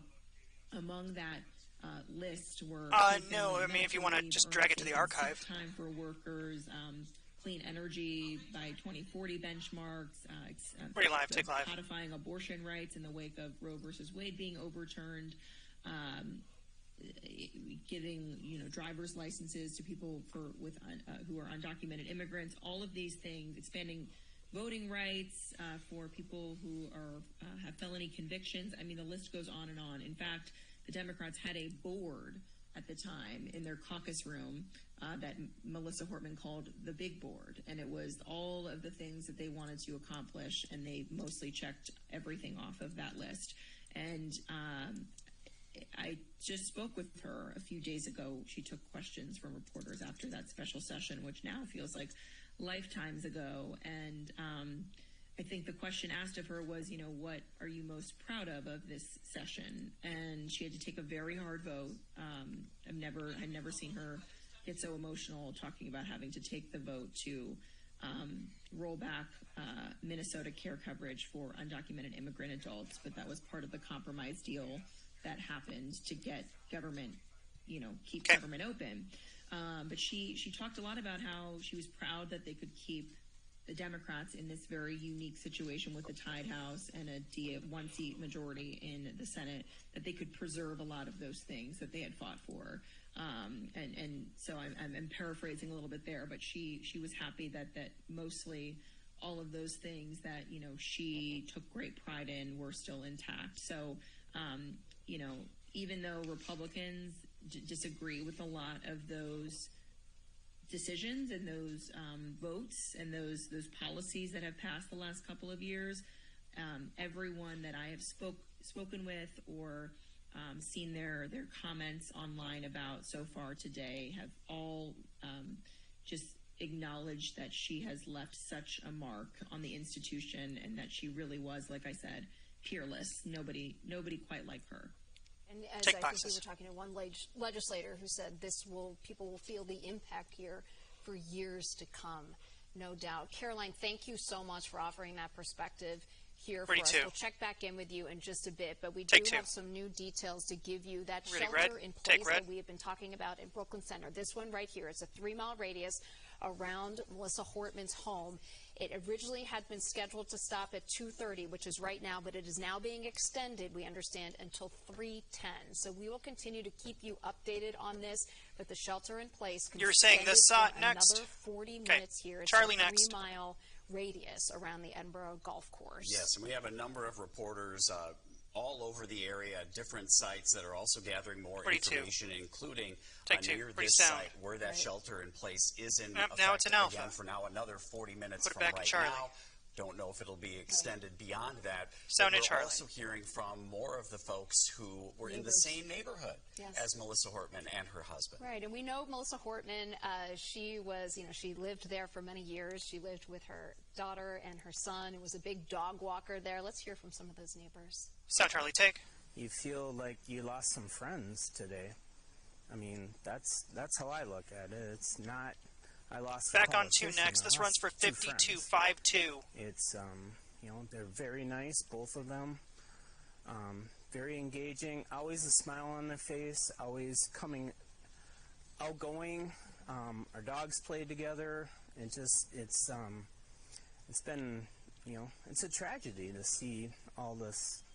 Like I said, talked to her yesterday, and she just had the biggest smile on her face, walking her dog, and just happy as can be.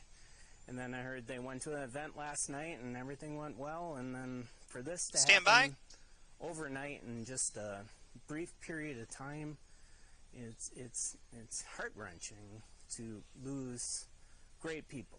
Mike, taking cue. And Derek, I think he showed it right there. It's the shock that people are feeling right now. Take We've one. heard it in that neighbor. We've heard it in our own Caroline Cummings, who knew Melissa Hortman quite well. We heard it in the other neighbor that it's just almost hard to believe it doesn't feel real. She and her husband Mark are no longer here. It sort of changes your perspective of time. We just saw them last night. How could it be that they're no longer here? Yeah, someone that you see on the regular and have very small interactions with, and they're no longer there. Let's update you on a couple of the details of what we do know at this hour. Just after 2:30, as we mentioned, the shelter in place still in effect until 3:10. We also want to let you know that the No Kings event, that just got out at the state capitol. So that protest went on despite the calls from Minnesota State Patrol earlier today for folks not to go out there. Many decided, okay, well, I was already planning on going, and actually I want to make sure that I'm here for this event. Some of the speeches still went on. We know that Attorney General Keith Ellison was one of those speakers. Governor Tim Walz was scheduled to speak, obviously, before this event happened, and of course decided not to, obviously dealing with all the information coming in as this manhunt still continues. And we should point out that we have a 57-year-old person of interest by the name of Vance Belter, and earlier we saw a shot from Green Isle, the home of Belter.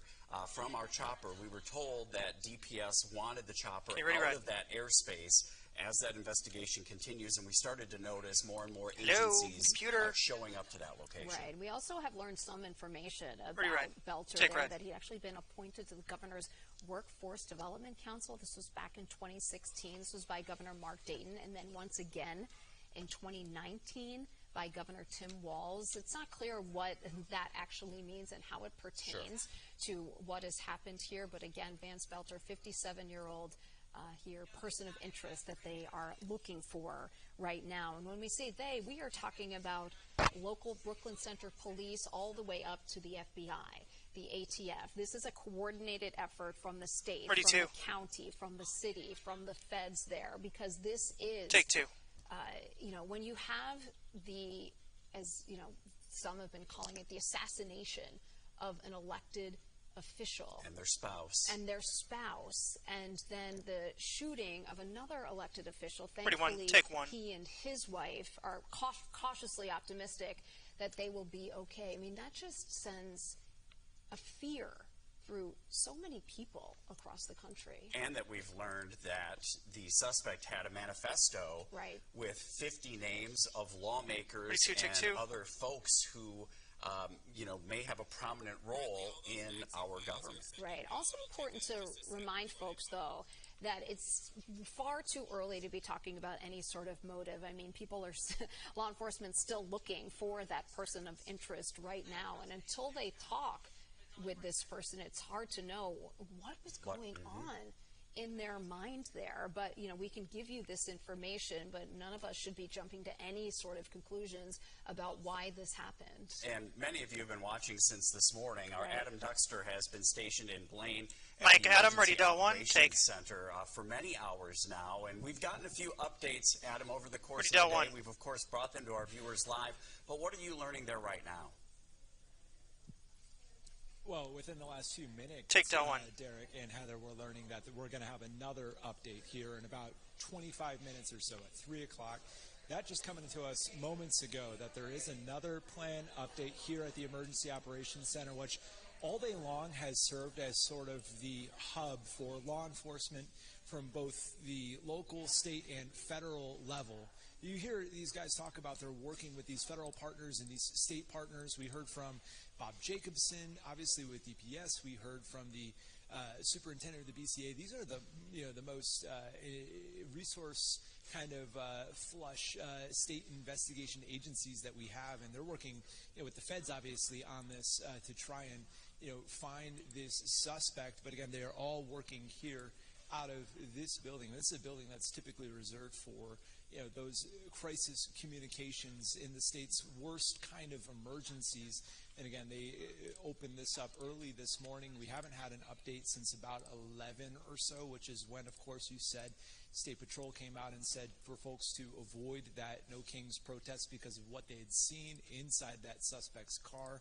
But again, we just learned moments ago that within the next half hour or so, we should be getting another update. Again, that coming in a release to us in our inbox just moments ago. So we'll carry that live here. Obviously, we're working to learn so much. And I mean, think about 11 to now, how much we've learned. We learned the suspect's name and the suspect's age. We're learning more details by the moment. So hopefully we'll get a chance to hear a little bit more from our elected leaders as well as those top investigators, and then get a chance to kind of ask any sort of follow-up questions to what we know right now, because of course we do have so many questions despite all of this information coming in. But again, the big update within the last few minutes is that we will get an update here, and hopefully that is able to answer as many questions as we can. And of course we'll have that streaming live here at about 3 o'clock or so. But again, hopefully that's a chance to learn more and to put some of these questions, put some answers rather to some of these questions we've had coming up over the course of the last few hours. Yeah, Adam, it sounds like we're going to hear a lot more about that person of interest. Yes, and it sounds like we have the Department of Public Safety Commissioner Bob Jacobson, the BCA Superintendent Drew Evans on the list to speak, as well as the Brooklyn Park Mayor and the Champlin Mayor. Champlin, of course, where Senator Hoffman and his wife live. Yeah, so Adam, stand by. We will probably come to you as we get closer to the top of the hour. Take two. So we can bring that to you in full here on WCCO. First, we want Okay, to go Marilee now next. to Jennifer Ready Mary. boxes? She is in St. Paul. She's over at the Capitol. This is where the King's Day protest went on earlier today. We know this was a protest that the Department of Public Safety had actually asked people not to attend. They were worried for safety issues there, but thousands of people showed up. The program was shortened, and people are starting to leave now. It's Mike, finished Jen, up here, but let's go to Jen out there because we Ready, can still Del see 7. plenty of activity behind you. Yeah, there are still Take people Del 7. here, definitely. And while many of the No Kings marches and protests were canceled for today, this one very much Del 2, not did 7. still go on. We spoke with people who said they felt like they had to be here more than ever. They were already committed to being here, but after the deadly violence that happened overnight, they said they needed to stand here and be here in solidarity more than ever before. And you can see that there are still people here. There are people with signs. There are people with their kids. Lots of people who came here, thousands, I would say nearly 10,000, which is what they were estimating. It was hard to see with the swell of people exactly how many people were here, but this green lawn full of people, as well as into the surrounding streets around the state capitol, up on the stairs. This whole area behind me was completely full of people today. And, you know, we talked with so many, and I asked them, you know, why did you come when you're being asked to stay home? And again, they gave that answer of, you know, they feel like they were just compelled to be here. And many were emotional. There was one couple that, you know, that shed tears as we were talking to them, tears rolling down their face, talking about what happened last night and how can this be happening in our country and the divisiveness that's going on and just really the somber feeling that they were feeling today as they showed up here for what is happening in our country today, that we could be at a place like this in a moment like this. Others said they wanted to bring their kids because they were here for the next generation, standing up for the next generation. One of the teenagers that I actually spoke with said she's the one that wanted to be here and convinced her mom to come after everything that happened last night. But again, thousands, I can tell you, just walked away in the last 10, 15 minutes, but so many people still sticking around to have conversations and still just being here, some walking away, some standing and talking in groups. But the message is clear from so many that they are against what's happening in our country right now, and they are, you know, opposing they're standing with immigrants. They are opposing some of the actions that have been taken recently with ICE, and it is clear on the signs, it's clear from their words, it has been clear from what they've been talking about of what they are here for today. But again, the sentiment, I can tell you when the speakers started talking today, the first thing that they spoke of was the lives lost overnight and the others that were injured. And we're talking about our Minnesota lawmakers who have spent so much time right here at the state capitol for the people, serving the people Annie, are you taking over of their communities and of the state. And that was really a central piece today to talk about Speaker why don't you Melissa Horton grab your headset and take over Mark, in the studio. And Ronnie Annie's on her way out there. When they were targeted and attacked by a gunman. And Senator John Hoffman and his wife, thankfully they did come through their surgery. But people had them on their minds and their hearts today as they came together for this already planned event. Some of them talking about security and saying, hey, we were a little bit nervous, but we were glad to come to a planned event, an event that was already planned where security was already going to be present. So they felt, well, yes, they did ask people to stay home, but they felt better and safer knowing that they would be at a place where there was already a security presence expected. Ron, and double checking to make sure that I can clear you. Out here today. Every now and then we'll hear another chant from groups, some of the people who are still here, but definitely a lot of people who decided to still come out and to be here on the state capitol today. One woman said she marched from St. Paul College and she called it uplifting during the march. Yeah, Ron, you're clear as soon as Annie's ready to take over. It's really interesting, two words to hear from someone because it's such a... There's just so many different feelings, I think, for people, and that just sums it up right there, that you can be uplifted to see the amount of people, to see the support, and it can also be somber, knowing they were talking about what's going on in our country, but also with what happened overnight. And so just a lot of feelings, a lot of emotions tied to everything that's happened and then the violence overnight.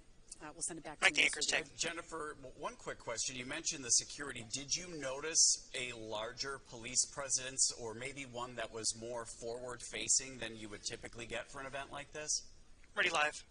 I mean, I definitely saw law enforcement out here. We had State Patrol, we had police officers, I think DPS. They were blocking, some of the streets where these streets were blocked off. I saw a couple, within the crowd. But I can't tell you if it was bigger than what was supposed to be out here, what was already planned for here, or if this was the same amount. I would guess that it was an increased presence, probably some that I couldn't see. But hard to say because they are very careful when there's an event like this to talk about how much security, where security is, and that is for the security of people to not give away their plans in advance. So hard to say, how big it was, but I personally saw about the same amount as I normally see at a rally or an event like this, but I have to imagine that there were more here, Derek. Take boxes, Mike. I wonder, of the people that you spoke with, how many of them came down because they heard about Representative Portman, or came down because they had already been planning to, or maybe hadn't even heard the news? Ready live. It was a variety. Hey, Brandon, can you come in here a second? We spoke with. I think there was only one person that we talked with who said they came down here because of what happened, that they were on the fence yesterday thinking about if they would come. Most of the people, it just made them want to come more. Because, you might think that given what's going on, there's a manhunt going on right now. That people might be scared, nervous to come to a big group of people, given what's just happened. And they said, they wanted to be here even more. They were already planning to be here, but again, wanted to be here even more given what's happened. And given that where this was taking place, where this march was ending, was right here at the state capitol, where these lawmakers spend their time serving the community. I'm turning around just because I heard some loud sounds back there, but it sounds like they're just maybe moving some tables and doing some things is what it looks like to me. There are State Patrol up there on the steps of the Capitol monitoring. People are still here, members of the State Patrol. Just kind of looking at what's going on here behind me for a moment, but people still here and still gathering as they kind of break down the things that were set up for today's event. But again, many people, yes, Heather, they all had different reasons for being here and different motivation for being here. But many people, yes, felt compelled to come, or even more compelled to come, given what happened in the early morning hours of today.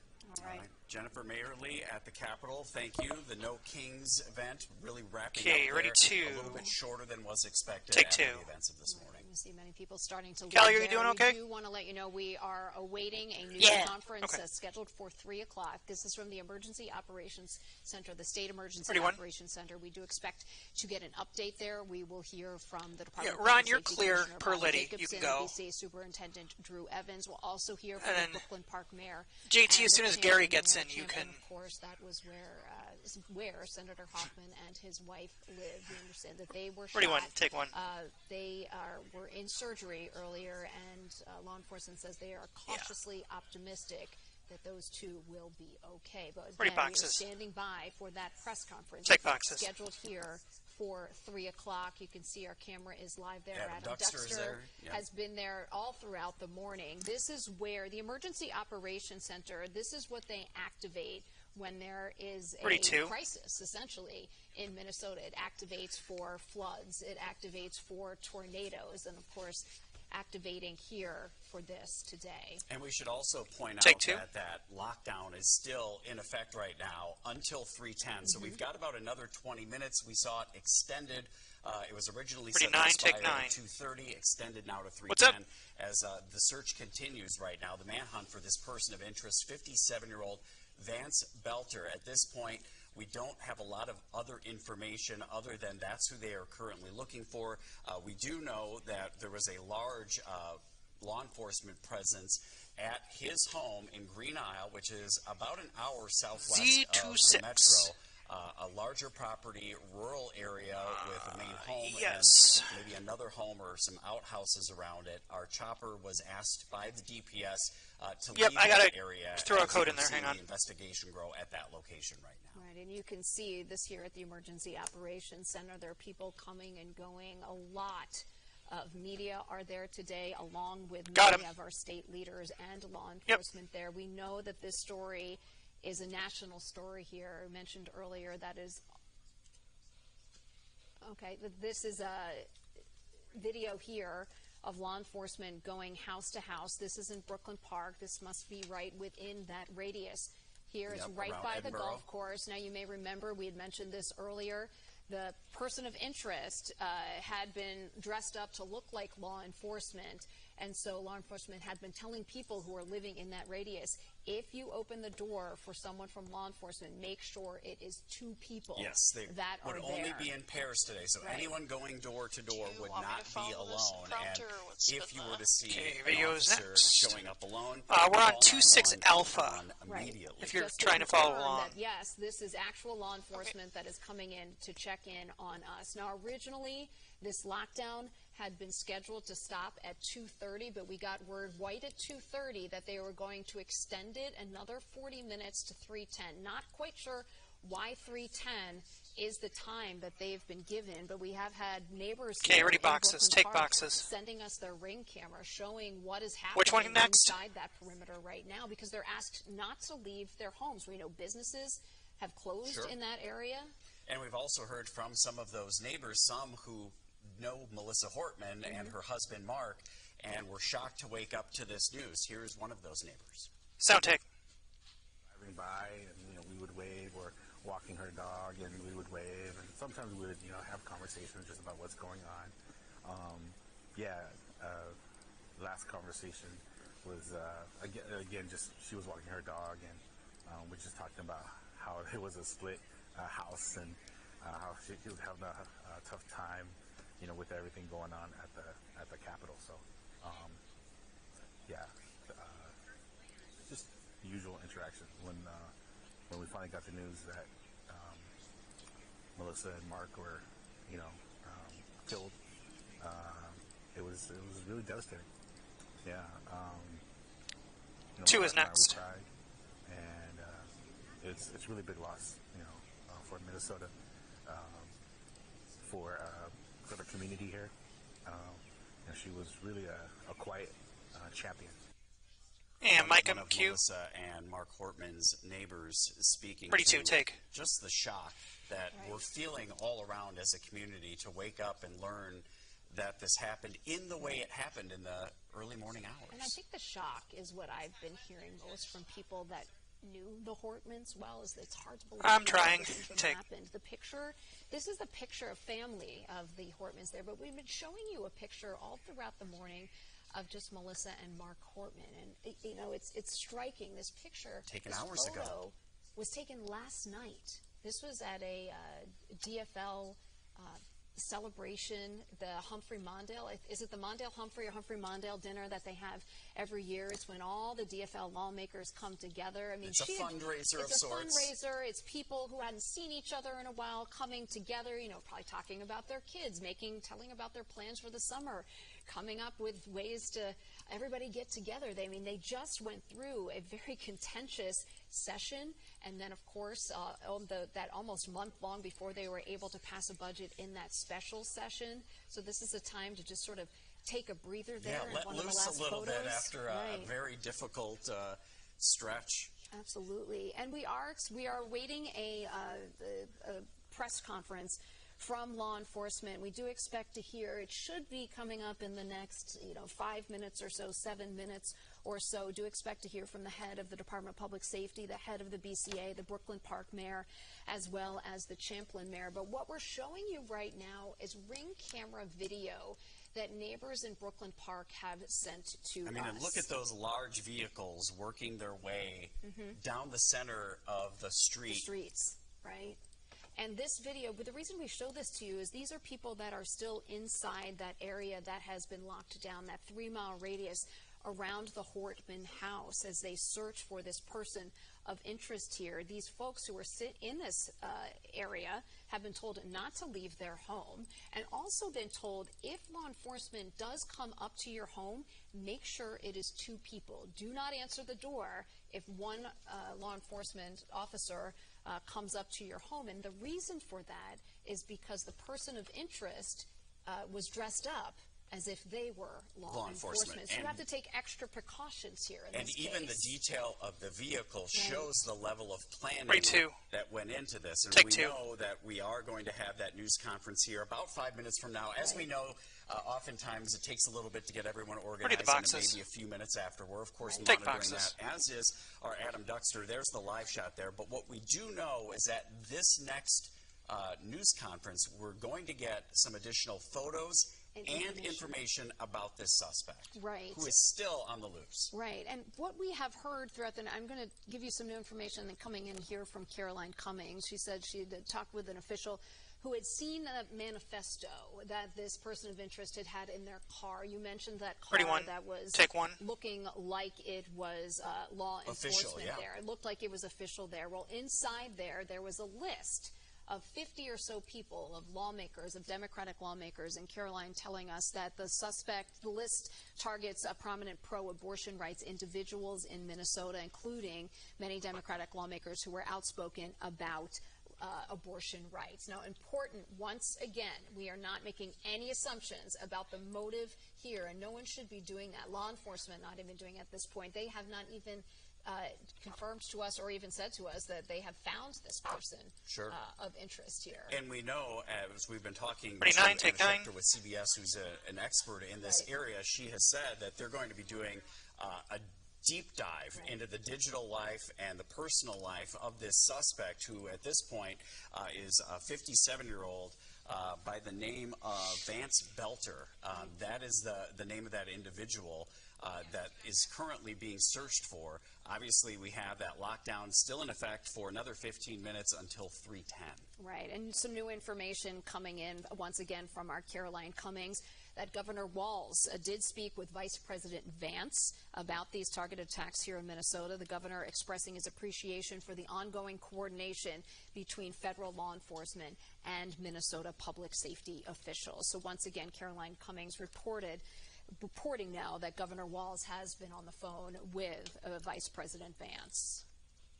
All right, and there's that live scene as you can see it right now, waiting to get more information about the suspect in what has been a very long day and will continue to be a very long evening for law enforcement, not only at the local level, but working very closely with all of the federal authorities as well, from the ATF to the U.S. Marshals, who are now all on the ground here in Minnesota in an effort to end this manhunt tonight. We know the country's Attorney General, Pam Bondi, had directed the FBI to make this a top priority here. Once again, a photo of Vance Belter, 57-year-old person of interest that law enforcement is looking for right now. We are awaiting that press conference coming up. It's at the Emergency Operations Center. Now, this is a spot where leaders of our state go to.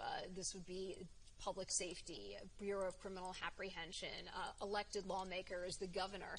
They come to this spot, this Emergency Operations Center. It's built specifically to address times of crisis here in Minnesota, this obviously being one. They did say that the press conference was scheduled for 3, but we always know the information is coming very quickly into them, so it might take a little bit longer for them to figure out, what can we share, what do we want to share, who is still available here. So we are, once again, waiting for that press conference to come up, because that is when we are expect to learn more about this person of interest, expected to get some more photos here as well. And there may be an ask planning for on anyone that might have Jason even the smallest into piece Del of information to come forward and be able to assist in this investigation, in this manhunt, into where this individual is right now. So earlier, before Derek and I got right here, now we have Dux in 1, Mayerly in 2, Maria in 3. We'll put Jason in 4, John's in 6. These pieces of information that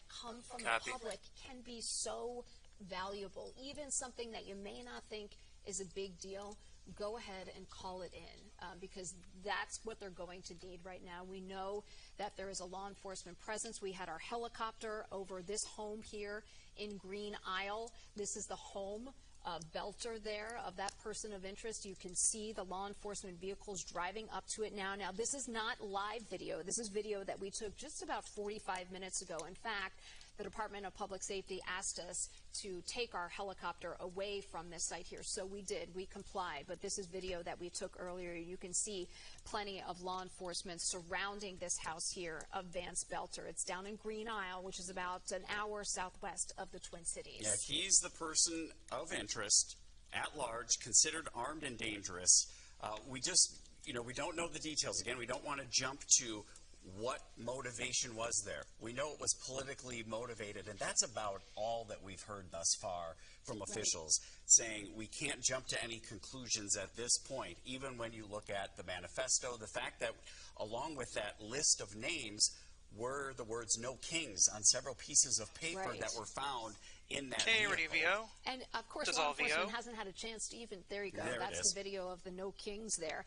And this right here is part of the reason that the Department of Public Safety did ask people earlier today not to go to that protest in St. Paul for safety reasons. Thousands still showed up, as Jennifer Mayerly showed us earlier. That event has let out officially. There's still some people that are hanging around the state capitol right now, but no more speakers at this point. And I imagine, I know that people are breathing a sigh of relief that went off without incident out there because of all of those safety concerns. Yeah, and obviously there's still so many concerns around Brooklyn Park. I think even if you're outside of that 3-mile radius, I know if I was anywhere near there, I would still be fearful knowing that this person of interest, the shooter, is still out there. Right, and we see now this live shot of the Emergency Operations Center. We had someone just standing up there. I don't think they were giving information about who we're going to hear from, but a lot of people out there, they need to check their audio. They need to make sure that everything's all set so they can bring us the information so we can be sure to get it to you just as quickly as we can. And this is in Blaine. This is where we're going to continue to get information and have been throughout the morning and now into the afternoon hours. Our Adam Duxter is there as well. He may have some specific questions when they open things up here. So we, of course, will take this for you live here in just a few minutes and continue to bring you continuous coverage here on WCCO and also on CBS News Minnesota as it's now just after 3 o'clock. Just after 3 o'clock, and we did mention that lockdown over in Brooklyn Park, that 3-mile lockdown around the Hortman House right at Edinburgh Golf Course, that is extended. It has been extended for at least another 10 minutes here. So it had been scheduled to end at 2:30. It's this one right here. People asked to stay in their homes and only answer the door if 2 members of law enforcement were coming to your door. We know we had some folks sending us a ring camera video. We can see there what's happening inside this 3-mile radius. And it's got to be so difficult because think of how often these local law enforcement agencies work together on something, and you're working with officers that you may have never come into contact with before. And so that's an extra layer of you really have to be careful if some officer comes up and identifies himself. I mean, it's very difficult for law enforcement in a situation like this if this individual is still dressed as a police officer and he may interact with someone else. So it's of great concern, I'm sure, to those officers and their families as well right now. Absolutely. And Derek, you mentioned these officers, local officers working with county, working with state, working with the feds. That's another thing that the former chief of police, Madera Arredondo, was talking to Susan Elizabeth and Reg about, is that we here in Minnesota are very good at the state and the county and the local law enforcement working together. And we also have gotten to be very good with the feds coming into. But it does require, people are working on different frequencies. It does require a sense of communication, which is part of the reason that the Emergency Operations Center gets opened here, is that they're all calling into this one spot. Everybody needs to be on the same page. As we await this live news conference there in Blaine, we're told we're going to be getting more information about this person of interest, 57-year-old Vance Belter, who is wanted in the politically motivated shootings that happened this morning, the death of Representative Melissa Hortman and her husband Mark, and then also the shooting and injuring of State Senator John Hoffman and his wife. And his wife. And thankfully, they were able to make it to surgery and law enforcement tells us, their local leaders tells us they are cautiously optimistic that they should be okay. Now, we do see the sign language interpreter here, which means we're probably getting closer. Someone up there at the podium probably giving us a countdown or when we might hear from our local law leaders. But again, we are standing by waiting to hear from this press conference. We expect to hear from the head of the Department of Public Safety, as well as the head of the BCA and the mayors of both Brooklyn Park and Champlin. Champlin, of course, where Senator Hoffman and his wife live. We were just passed along some additional information that Governor Tim Walz has ordered all flags in the state of Minnesota at half staff moving forward in light of what has happened today. Also got information coming in from Caroline Covings that Governor Walz has also spoken with Vice President Vance about what is going on here. The governor expressing his appreciation for the feds coming in and working with our local law enforcement to try and figure out, where is this person and what was the reasoning behind this. And, I think sometimes we think, oh, well, it must be, they have all these officers. How come they don't have this person yet? But if you think about the planning that went into this, we don't know yet what the full intentions of this individual were, if there was any assistance. And now we're getting a shot. This is some of the additional information that's going to be shared right now in the next couple of minutes. Right. We have now... Looks like they have a tip line. Belter's full name there. A little bit of an extra description. You see the cowboy hat there in one of those photos. So obviously that was taken very recently. Light-colored cowboy hat. We're getting a little bit more about, we knew that he was a man and that he had brown hair, and obviously we showed those pictures earlier, but these are some additional photos that the BCA and other law enforcement are going to be sharing. And this is something we said, is that there a lot of times a very small tip, something that doesn't seem like it would matter, can be crucial in an investigation like this. Absolutely. They have a tip line now, and that's because they need everyone's help. It's part of the reason that we are here giving you this information today. So if you do see something, you can go ahead and call in. Looks like it's 877-996-6222. You can also email any tips in to bca.tips@state.mn.us. And we're going to be hearing from several officials here any moment now to give maybe some additional details, but clearly they're showing as they walk up to the podium now that they are asking for sound help. Del one. Good afternoon, everyone. My name is Bob Jacobson. I am the Commissioner of Public Safety, and it's my honor to serve in that position. We're here today to give some updates on the current investigation. First off, I would like to thank the law enforcement agencies and the public out there who are being vigilant, our law enforcement partners who are watching out for others in our community, the understanding and patience of the public as we work to find this individual and bring that person to justice. We know that it's been a difficult day for not only those who have worked with those legislators, but it's also a difficult day for those in the state of Minnesota who are working through this terrible tragedy. Today we have a few speakers who are going to, again, give some updates, and we will be available to answer some questions once all the speakers have had that opportunity to say a few words. So with that, I'm going to turn it over to Superintendent Drew Evans of the BCA. Which one? You said update? Thanks, Commissioner. And today we are asking for the public's help at this point in time in locating Vance Luther Bolter, who is a 57-year-old white male who's 6 feet 1 inch tall, 220 pounds with brown hair and brown eyes. I know this name has been reported in the media so far, and we are confirming he's a person of interest that we are looking to locate in relation to this.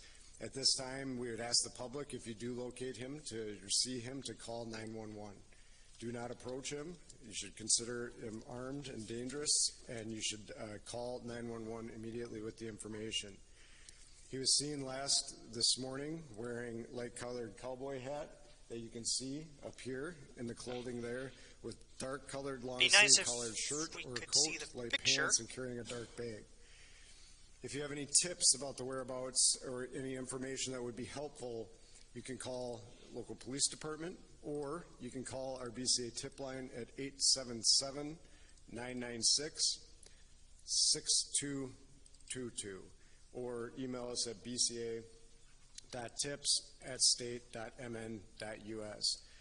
We still don't know if additional people are involved, but this individual is the one that we're looking as a person of interest right now, but there may be other people with him, and we would like to speak to anybody that may have had contact with him at any point in time. So please connect with us, even if this has been some time ago today, so that we can follow up and continue to work together to keep our communities safe. And we, as the Commissioner noted, we'll take some questions at the end. But again, we are seeking the assistance of the public in locating him. I want to continue to say, as you see, there's hundreds of law enforcement officers working on this right now for the partners that you see up here today, as well from Champlin, Brooklyn Park, the State Patrol, Hennepin County Sheriff's Office, FBI, ATF, just a myriad of partners working to try to locate this individual. And with that, I will turn it over to the mayor, and we'll answer questions at the end. Okay, ready, red. Take red. Oh. So hi, my name is Hollis Ready, Winston, Del-1. Mayor of the City of Brooklyn Park. First, I want to Take send my Del-1. prayers to the Hoffman family, but also to the Hortman family as well. You know, there will come a time down the road for healing within us as a community, but right now I think what's required is a calming words and rhetoric. I want folks to make sure they listen to the facts from credible sources like law enforcement, but also to resist spreading misinformation. And then again, asking folks to listen to law enforcement in general when law enforcement has those specific asks. In Brooklyn Park and Champlin and our surrounding communities, in fact the state, we're very much family. The Hoffman and Hortman families are very much our family. And so our prayers continuously go out to them. And it's very much a time for us to come together as a community and as a family. And I think people need to see it that way. I want to thank law enforcement, Governor Walz, Commissioner Jacobson, Sheriff Witt, FBI, various counties, local law enforcement. Even with our city of Brooklyn Park, we're seeing a ton of local law enforcement and county law enforcement just supporting our city overall. And we want to thank them for doing that. They're dedicated to keeping us safe and to securing justice. I would say to support them again, if you have information, there'll be information behind me. Please share that information. And again, please look and listen for valid information and share that. There will be a time to come together, and I think specifically for the city of Brooklyn Park and within our area, there'll be a time where we come together and we work through what we're going through now as a community. But I want to say this. You know, this individual did this to instill fear into our community, but they also wanted to create a distinct and singular point of view. When I listed all of that law enforcement coming together, that was really us as a state, as a community, from all different walks of life coming together to work on what's happening. And I received calls from folks across the state, from all different ethnicities and communities as well, with an outpouring of support. So I want people to understand that as a city, but as a state, as a community, we're very much going to come together. We're going to see this through, and we're all going to work together to figure this out.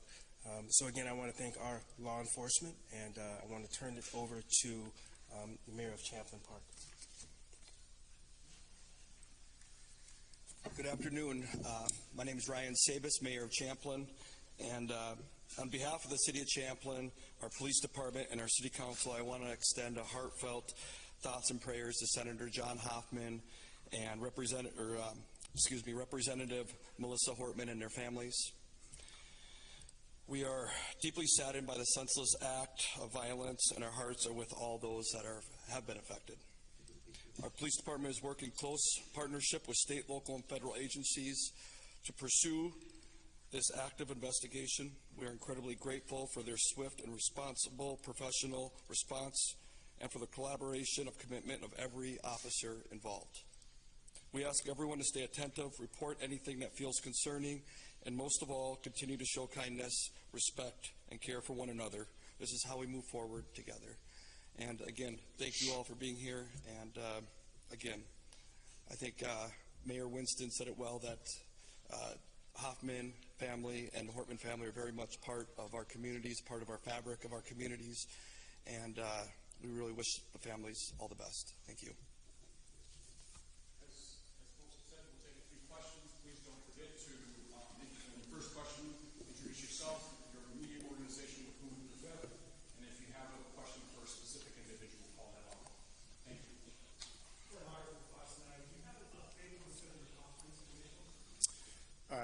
question was, do we have an update on Senator Hoffman's condition? We don't at this time. The last information we had is that he was out of surgery and was in stable condition at that time, but that certainly experienced significant injuries, so we'll have to continue to monitor that.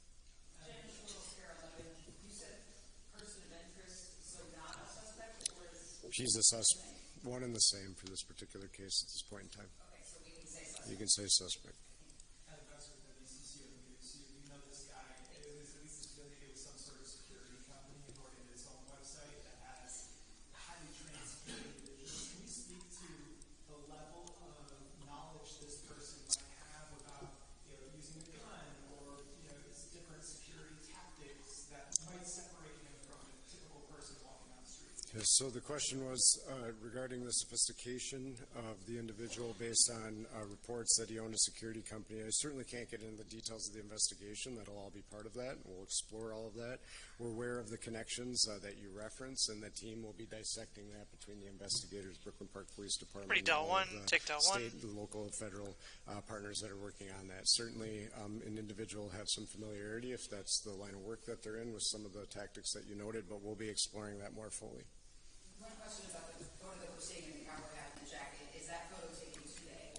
That photo is today. And is it from a ring camera at the residence of either of our law enforcement? Yes. The question is it from a ring camera? It's not. This is from a business, so this is at a business location.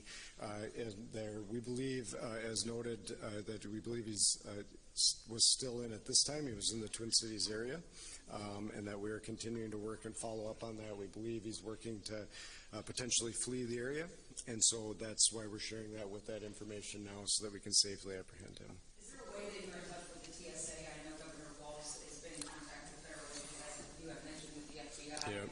Are airlines, seeing his picture so he doesn't work on?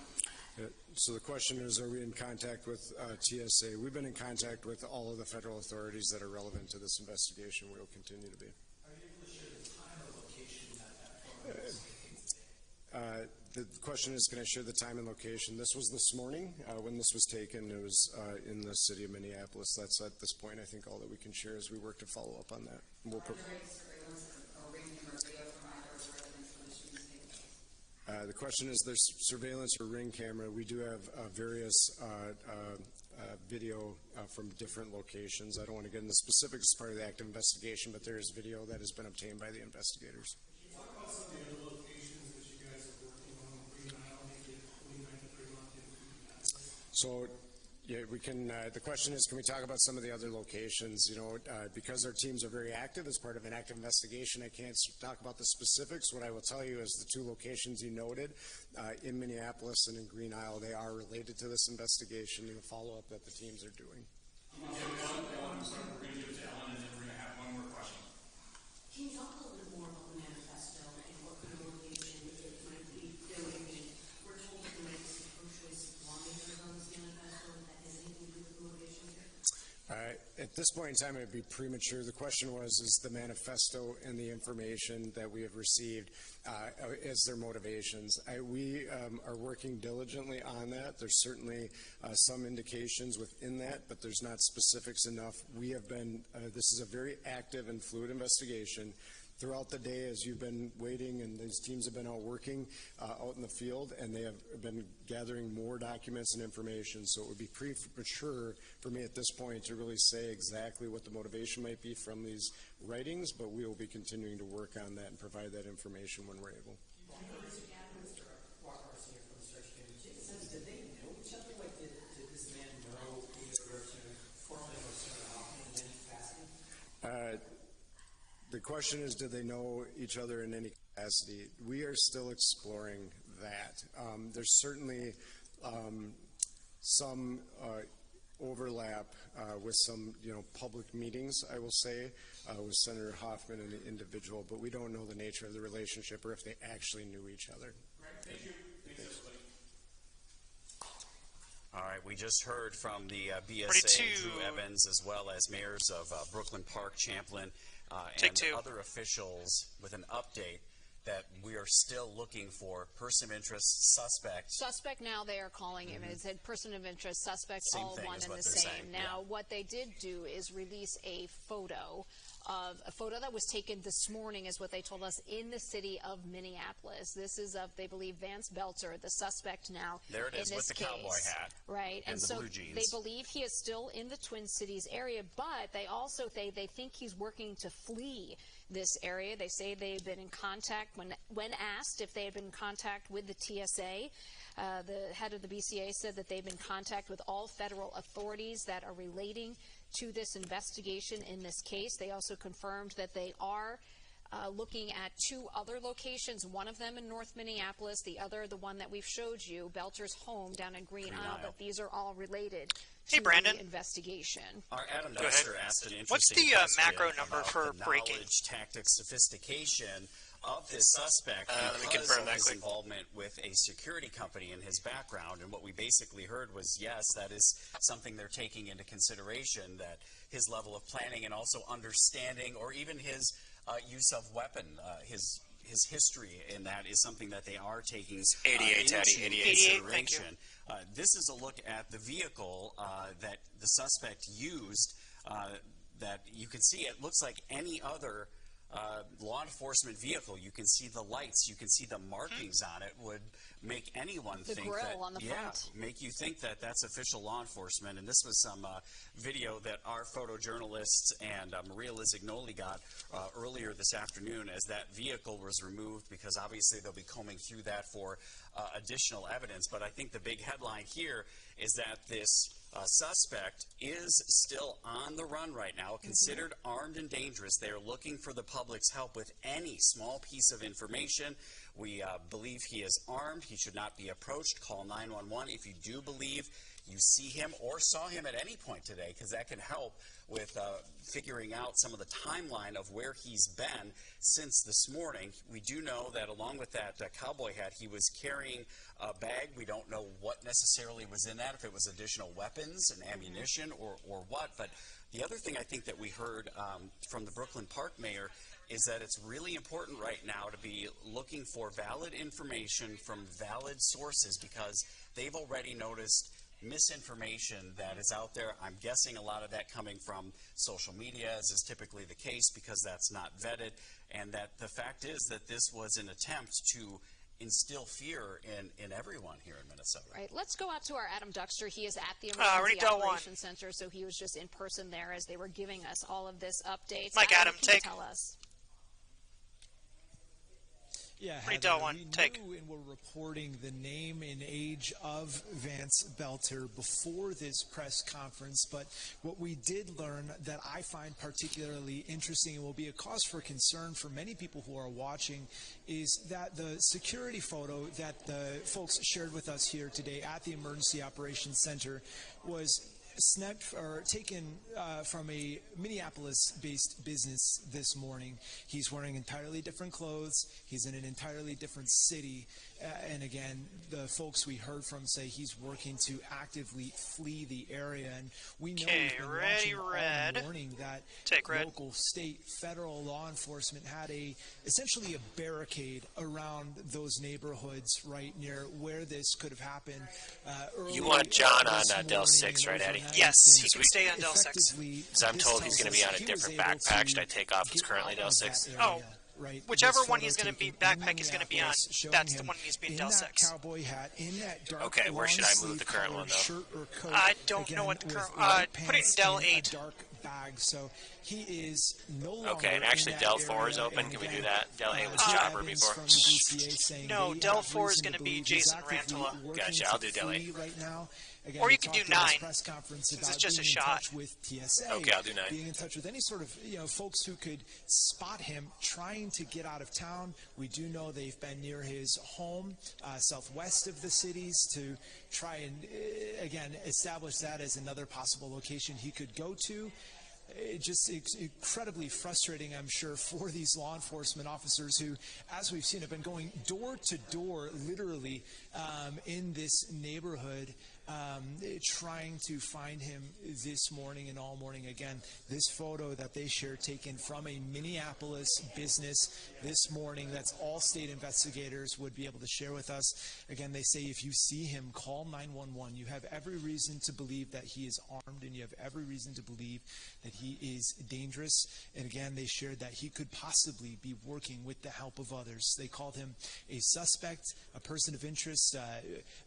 Drew Evans from the BCA said they're one and the same to us at this point. And the last fascinating thing that we learned is that there is reason to believe at this point that they could have known each other, meaning Melissa Hortman and Vance Belter could have known each other. We do know that Belter was appointed in a government role, more or less, and the BCA says they're working. They say there could have been overlap with meetings at this point, so incredibly personal. We're learning here just within the last 20 minutes or so. But again, guys, the big thing, they are asking people to either call that tip line they've set up. Again, we've got the number right here. I'm sure we could get on the screen. It's 877-996-6222. Or they say if you see this guy, call 911 right away, because they do think he is armed and dangerous at this point. But again, the big thing, he is, they have every reason to believe potentially not in that area anymore, because that photo, that surveillance photo, entirely different clothing taken this morning in the city of Minneapolis. All right, Adam Duxter here. And Adam, it's important to note here that they believe he's no longer in the area, as you just mentioned. Brooklyn Park PD telling us that there's no longer a need for people in this neighborhood to shelter in place. They say the suspect is not in custody, and again, reason to believe that they are no longer in that area. So we'll continue to check back in with Adam. Part of this press conference was describing what this suspect, Vance Belter, looks like, so that you, the public, can call in with any tips, even the smallest that you don't even think would make a difference. They want to hear from you because they do believe Belter is leaving the area. So let's take you to a clip from the head of the BCA, Drew Evans, describing this suspect. Sound check. Today we are asking for the public's help at this point in time in locating Vance Luther Bolter, who is a 57-year-old white male who is 6 feet 1 inch tall, 220 pounds, with brown hair and brown eyes. I know this name has been reported in the media so far, and we are confirming he's a person of interest that we're looking to locate. Full screen? In relation to this. That's not going to work. At this time, we would ask the public, if you do locate him or see him, to call 911.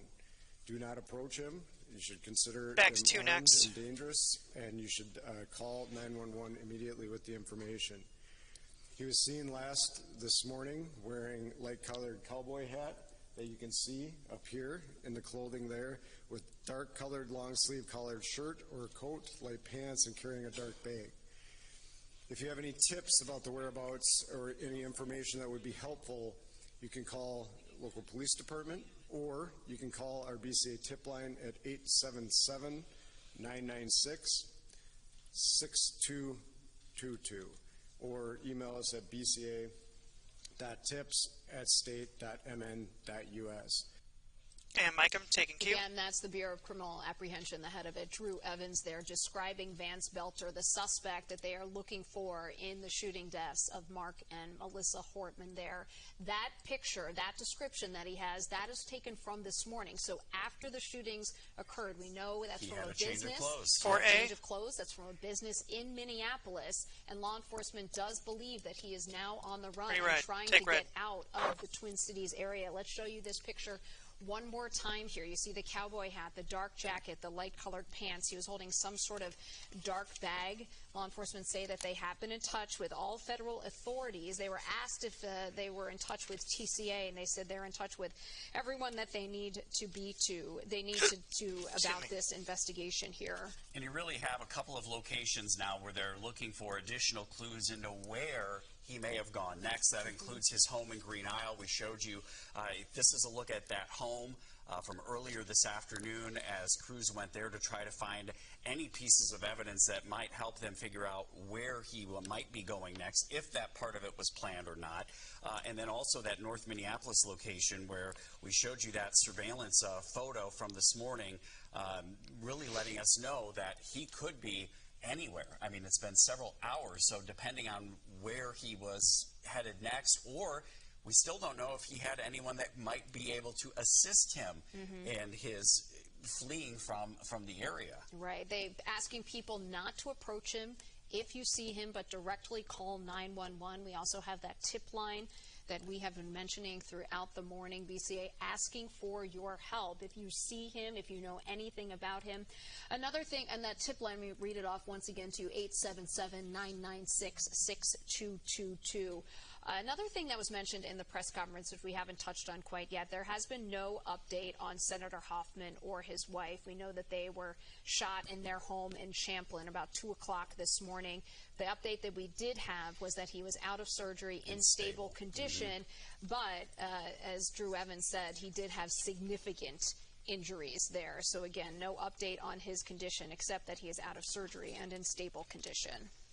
And we know that all of these law enforcement agencies have been working closely together, and I would assume that we might hear other local agencies joining in now that we know that that last location was in the Minneapolis area, and if there are pieces of information nuggets that they're holding right now as to maybe some of the information or ideas of where he may have been headed next, I think that's going to be really key over the next several hours. Right, and we know local law enforcement clearly working on this, but Maine, not just in Brooklyn Park and in Champlin. We heard from the mayor of Minneapolis that he has police officers here in Minneapolis assisting with this investigation. So they are at that area in North Minneapolis, whether it's the business or it's a home in that spot there. But you have to imagine that local law enforcement and state and county law enforcement are quite stretched today. I mean, they had hundreds of officers out there in that perimeter. That perimeter has since been widened now, or at least they're asking people they no longer need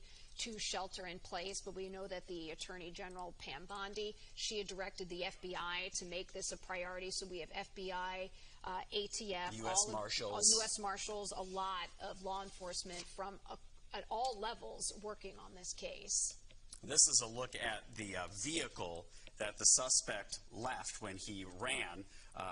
You know, the reports were that he basically ran out the back door after the second shooting, and that vehicle obviously was then taken into custody. They're doing a thorough search of that vehicle, but if a vehicle like that were to show up at your house at 2 o'clock in the morning, you're fast asleep, you wake up, you see even the flashing lights, everything about it, and then an officer walking up to your front door, you're probably a little groggy. I think anyone would assume that it's law enforcement there to help you in a moment of need because there's some sort of situation going on. You also have to remember that is what police encountered when they first went to the Hortman residence, that they saw this vehicle here, maybe making the assumption that someone had already beaten them to go check in on Representative Hortman and her husband. And that was at about 3:35 this morning that second incident took place. Dark outside. One of the things, though, that the head of the BCA reminded people was that it is premature right now to talk about any motive. He says they have so many of their agents and their officers going through paperwork, doing this kind of investigation. He says right now it's very fluid, so they're all working very hard to figure out what might be behind this, but it's still way too early to come to any conclusion. But luckily they have every resource at their disposal right now.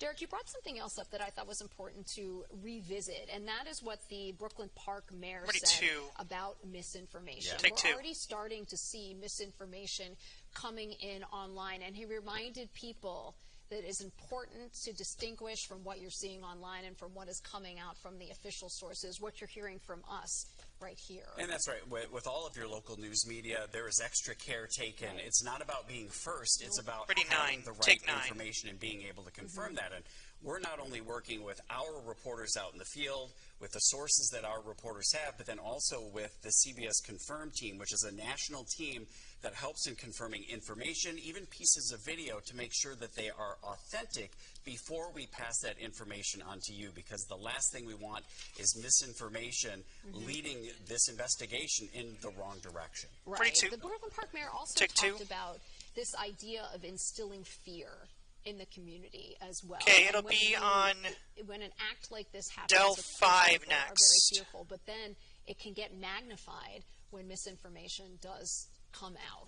And you don't want a copycat situation either. I mean, that's of great concern in situations like this. We want to go to Anna Schechter of CBS Mike Del 5 News, take. who is in New Del York, 5 and full. you've been following this information very closely. And what we just heard from the BCA, what additionally can you tell us right now? Well, the fact that the suspect is still at large this many hours after police most recently saw him at 3:35 a.m. That's a long time. But what I also noted is they are probably looking at a lot of surveillance video where he pops up. If he was in Minneapolis City proper, we saw one image taken from a business's surveillance camera, but they probably have a lot more than just that, and likely have some sense of direction that he might have gone in, so they could be a little bit further ahead than we are aware of, but they're still asking the public for help. Brandon? One thing, they're trying to put former 2 Minneapolis videos into boxes. I don't think I can do that, can I? Earlier, on your show, you can if it's the same page number, but you might want to say no to that. I might have to show you how to do it. It's kind of complex. That phone call. But certainly, you know, the fact that so many But if hours the 2 have pages passed are right by next to also each has other with given the same police page number the codes in the chance first to page, get it a can be full done. You just picture, code PL server twice. or fuller picture from surveillance camera images of I'm just going to tell how him no. he got from Okay, that's probably smart. from the home of the Hortmans to Minneapolis. Hey, you're either going to get your baubles in Did he all of them live, or you're going to get none of them because I cannot do the 2 videos live like that in the box. Himself? Did he take a bicycle? Like, these are questions that we'll probably get the answers to in the coming day as they piece together this timeline. But you know, this is a very tough situation for investigators to be in, to still be needing to ask the public for help. But you know, time and time again, I mean, it is you can show me how to do it, but coming later. From the public, that right actually now do is lead police to find the suspect. Okay, so ready, it's VO? really important Take VO. That everybody pitch in and be on the lookout at this time. How crucial are, say, the next 12 or 24 hours in an investigation like this? Because, as you mentioned, he could be across a much wider area than originally expected after being spotted in Minneapolis. That's exactly right. I mean, those first 12 hours, which we have already now passed, were crucial to kind of contain it to a reasonable sized area. And now we are now several hours past that. With every passing hour, it becomes more and more difficult. Now, what law enforcement is doing is they are going to other counties. They might have like a surveillance video sharing system already in place. They're going to run that image that you saw through whatever facial recognition software that they have access to. It depends on whether the community has voted to allow it or not. But generally speaking, what they can do with a lot of these cameras is put that image of him that you saw taken today with the cowboy hat and try to run that through other systems to try to get a match and figure out exactly what county he has gone to. I will say that doesn't always work. In the case of Luigi Mangione, who shot the CEO of United Healthcare here in Manhattan, he was able to evade law enforcement for days because the facial recognition software didn't come up with a match for him. So it's not a perfect science, but law enforcement, I am sure, is probably trying to lean into whatever technology they have at their fingertips to help them locate him.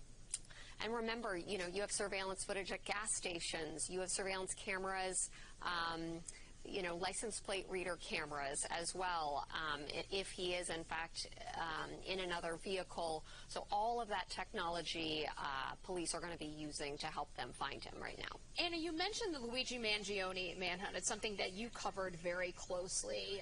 You remember he was wearing that mask, so that facial recognition software didn't quite work there. We have a much clearer picture here of Vance Belter. And you remember, it was from the public. He was caught in a McDonald's. That was just a tip that came in. That's exactly right. Somebody at McDonald's said, you know, that looks like the guy. There's something about Brandon, him. how you doing on your coding? They called 911, and local police. I just started. I think I'm doing okay so far. Okay. Arrived at the scene and approached him. And I am in because of theory the way coded that he was for acting, he was very nervous. audio, but I think it might just be easier to just trade audio There were between certain the two of things us. about him Yeah, that that's led a them six. to believe Good idea, that I he think. was in fact the suspect. Assuming we They have a took 5 him and 6. into custody, and they saw that the fake ID that he had on him, that New Jersey driver's license, that was the same license that the suspect had used to check into the Upper West Side hostel in Manhattan, where he stayed for the 10 days prior to carrying out the attack. So these are the kinds of clues that investigators hope, like the breadcrumbs that they hope that Vance Belter will be leaving to help them find him. There, you know, it's hundreds of agents at this time on the ground. But where do we want to go? Have a team of technicians who are reviewing footage, and they're working in coordination with people on the ground. So this is a massive effort where federal, state, and local law enforcement are all having to work. It's kind of a logistical challenge as well to have coordination between all these different agencies who are helping. But clearly, as you saw at that presser, they were very well organized. They had everything together in terms of who was going to speak and talk about what elements of the investigation. The other thing that I thought was interesting is that, you know, Evans didn't want to discuss the security firm that the suspect worked at, but that he said that they are looking into that. But I think that is certainly presents a potential challenge for them if he does have experience with weapons, if he does have more experience, which, you know, it's pretty clear from the fact that he was able to disguise that vehicle so well, disguise himself well enough to be confused as a real law enforcement official.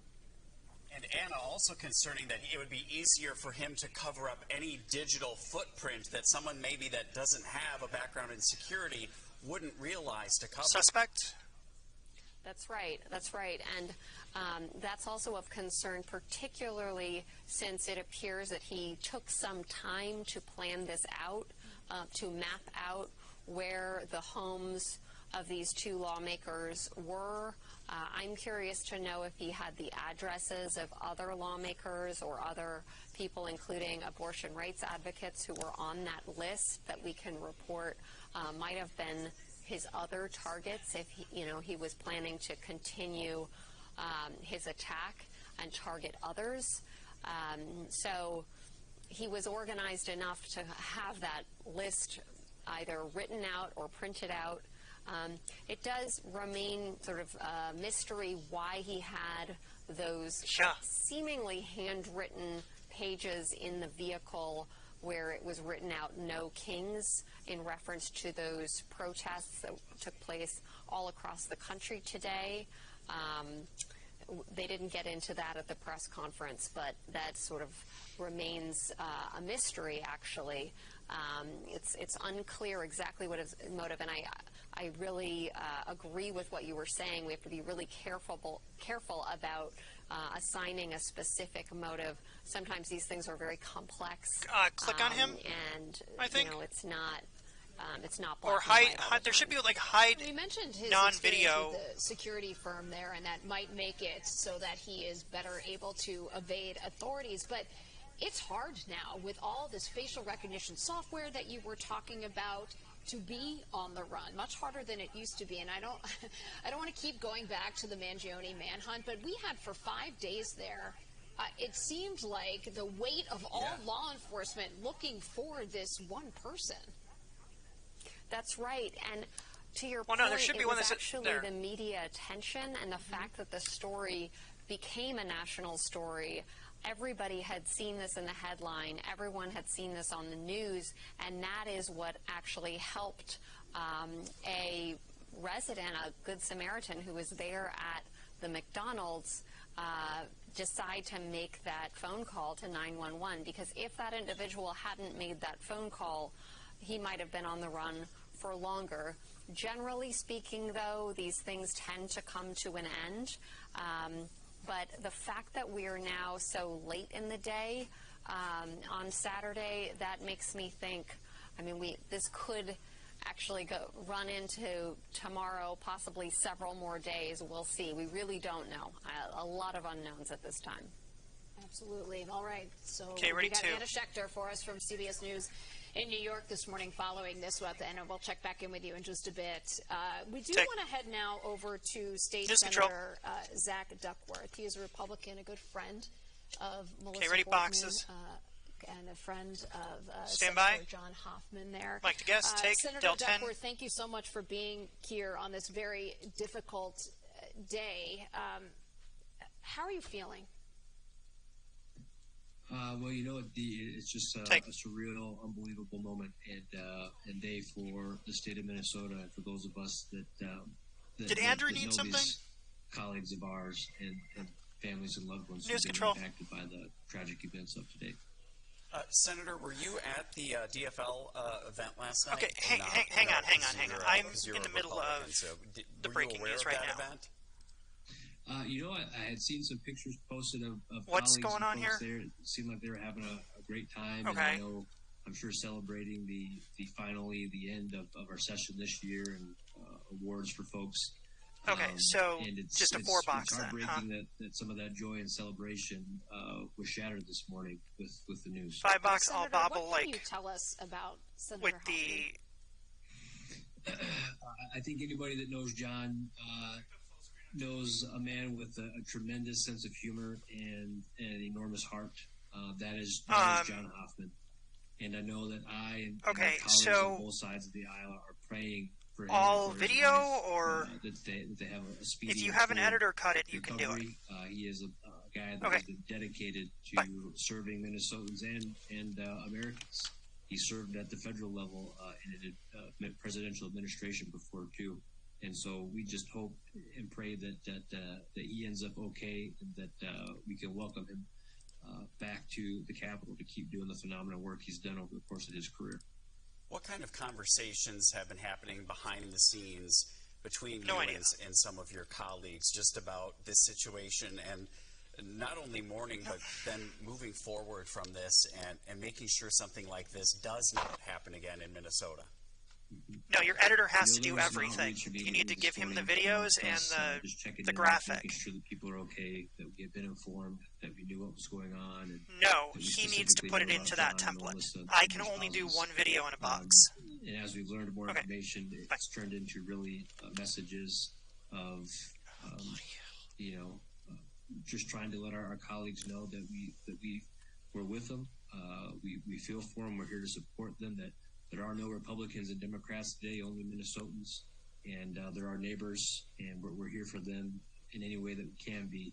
And we just hope that we can move forward in a way that is productive, in a way that's unified, that's going to keep not only us, but our state safer as we move forward. Senator, do you have law enforcement at your home, or were they at your home at some point earlier today? Because we know that there were many elected officials where law enforcement came to just check on folks. Pretty live. Sure. So, so as to not share too many particulars, all I will say is this: that the people of Minnesota should be remarkably proud of every law enforcement official in the state of Minnesota, because unbeknownst to many of us, while we were sleeping soundly at night in our homes with our loved ones, police officers, sheriff's deputies, you name it, were taking action all across the state of Minnesota to ensure that we and our families were safe and secure and protected once they learned what had happened. And we are eternally grateful to them for their professionalism, their courage, their quick thinking and fast action. How often are there conversations about security when you're out at events and when you're going places, what kind of security there needs to be? I mean, I think of what happened to Angie Craig a couple of years back, and is that something that's regularly discussed about how security should look on a regular basis? You know, unfortunately, in today's day and age, security concerns are always somewhat top of mind, but as you get down to the local list of levels, it's not something that we're always specifically planning for or mindful of. It's usually almost always our friends in law enforcement that are the ones reminding us to be a little bit more vigilant, to be smart, to ensure that we're taking the safety precautions that we should be for us and for family members. And so I'm sure that conversation and how that looks will change a little bit for the foreseeable future. But hopefully, okay, so we are doing our 5 o'clock. Now, we're back to sort of a steady state where we feel safe, the public feels safe amongst one another at events. Hey, Annie. It's very important that we're able to have those interactions Joseph out there? in the community, that dialogue with the people of our state. At some point, we're going to have to get him in front of the wall Senator, to check his shot. This was a very challenging session, and we know how closely divided our legislature is. And there were some tough words that were exchanged over these past several months here between both parties. We know today that Republicans and DFLers across Minnesota and really across the country are coming together. But just the environment, the political environment seems so divided right now. And I don't want to make any connection to what a motive might be for what's happening here, but it just feels like we are not doing a great job of coming together. I think we all have to remind ourselves that, especially when it comes to politics, there's room for debate, there's room for disagreement. Okay, that should work. But at the end of the day, our democracy is structured in a way to sort of force collaboration, to force compromise. And the rhetoric we use, the words that we choose, the sort of feelings that we might choose to try to incite or invoke in folks is extremely important. We have to be mindful of that. And sometimes it can be tempting to go in a certain direction when in reality, as public servants and people that are here to serve everyone, all Minnesotans, we have to remind ourselves. At some point, I'm going to need to switch to the 5P rundown.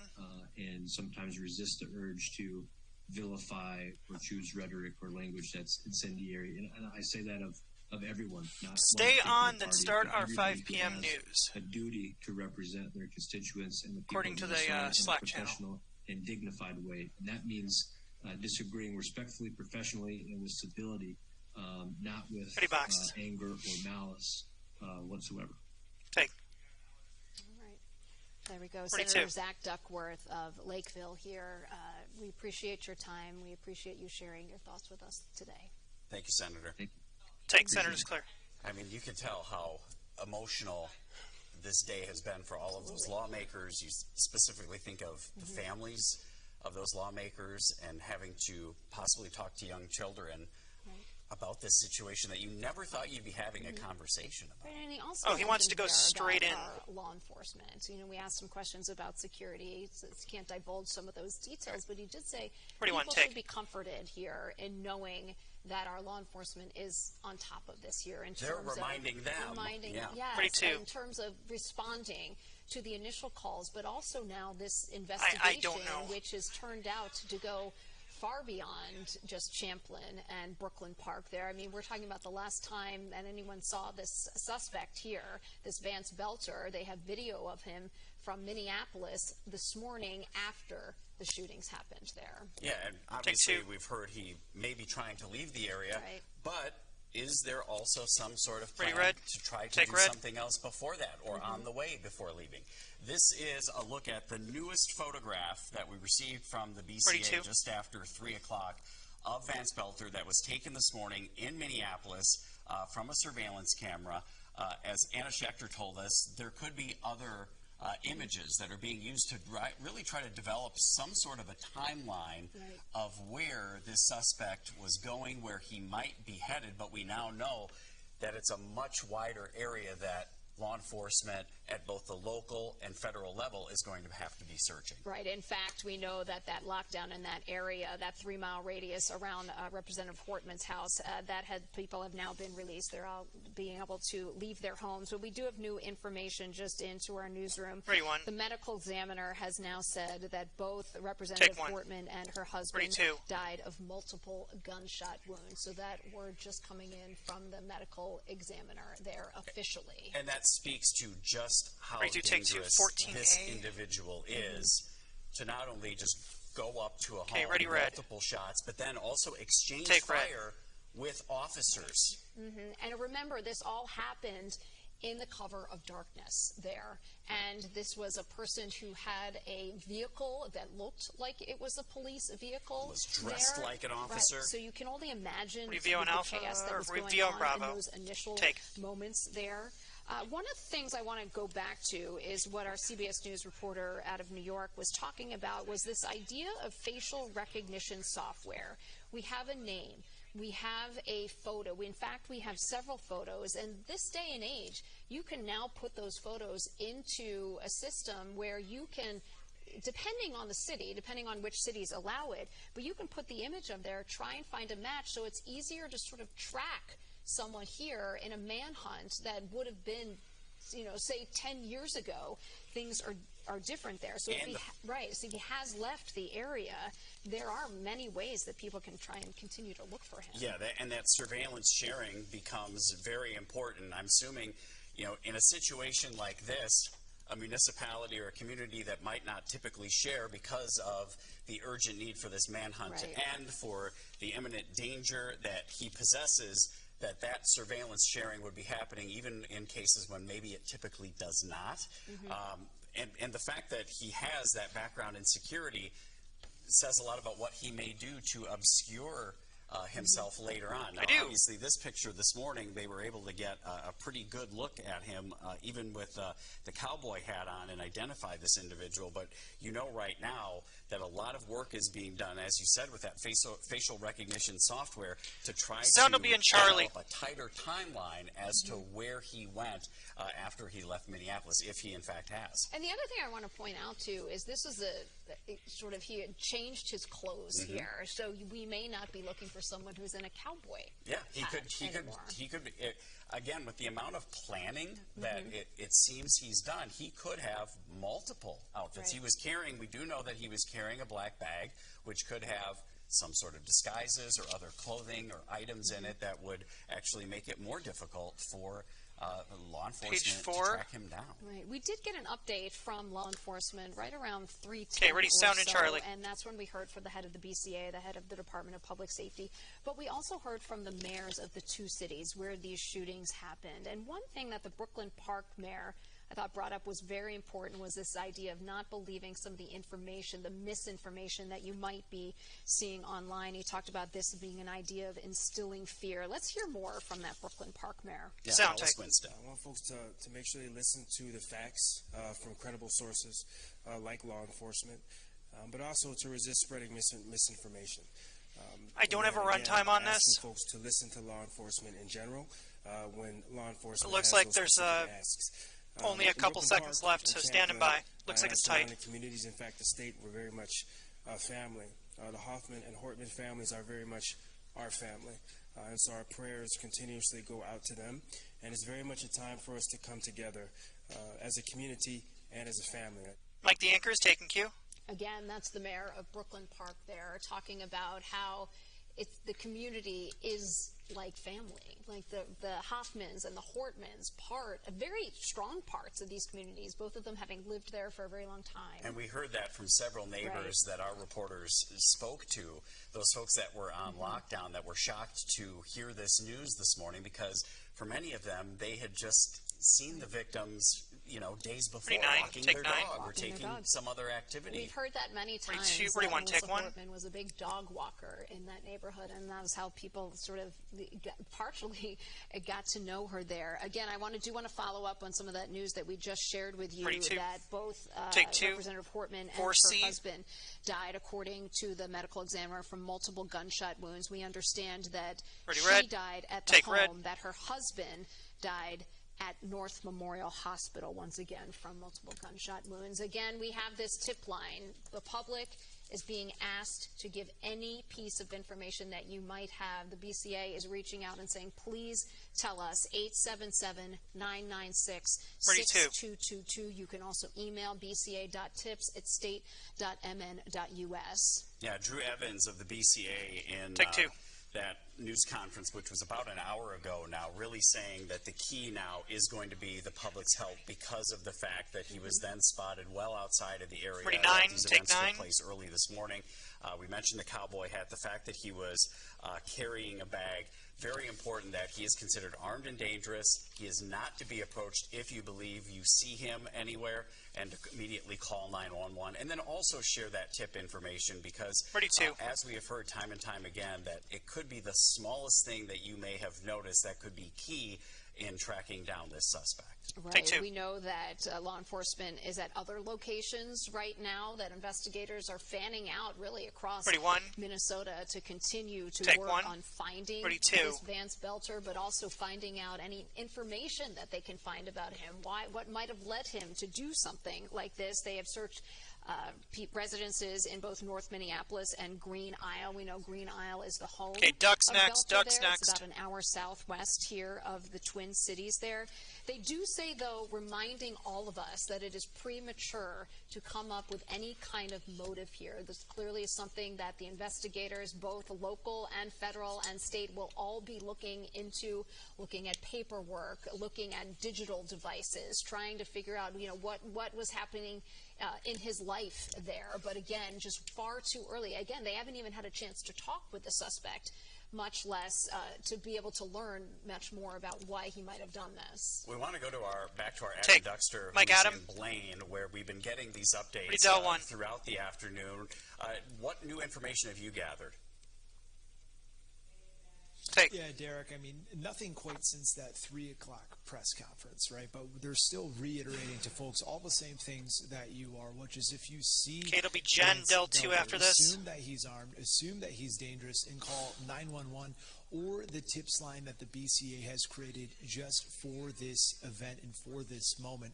Of course, we're at the Emergency Operations Center. This is a place that was literally built and designed to help every level of government come together in case of things like a natural disaster, right, or an emergency.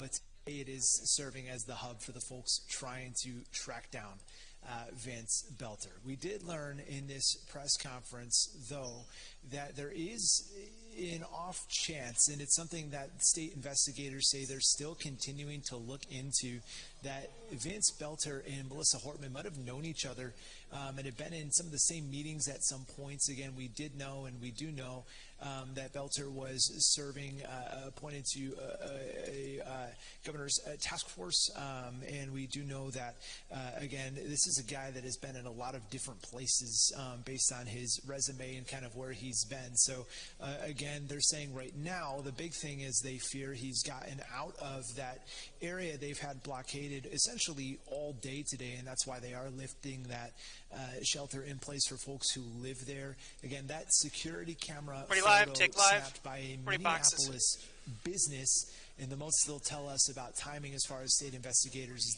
that happened sometime this morning. And you look at that, and he's wearing entirely different clothes than he was wearing this morning. Obviously, he's in an entirely different city, moving on foot there, but they think he's trying to find any way to get out of the area that he can. And so, again, they're calling him a suspect. They say that there's a non-zero chance that he is potentially working with other people at this point.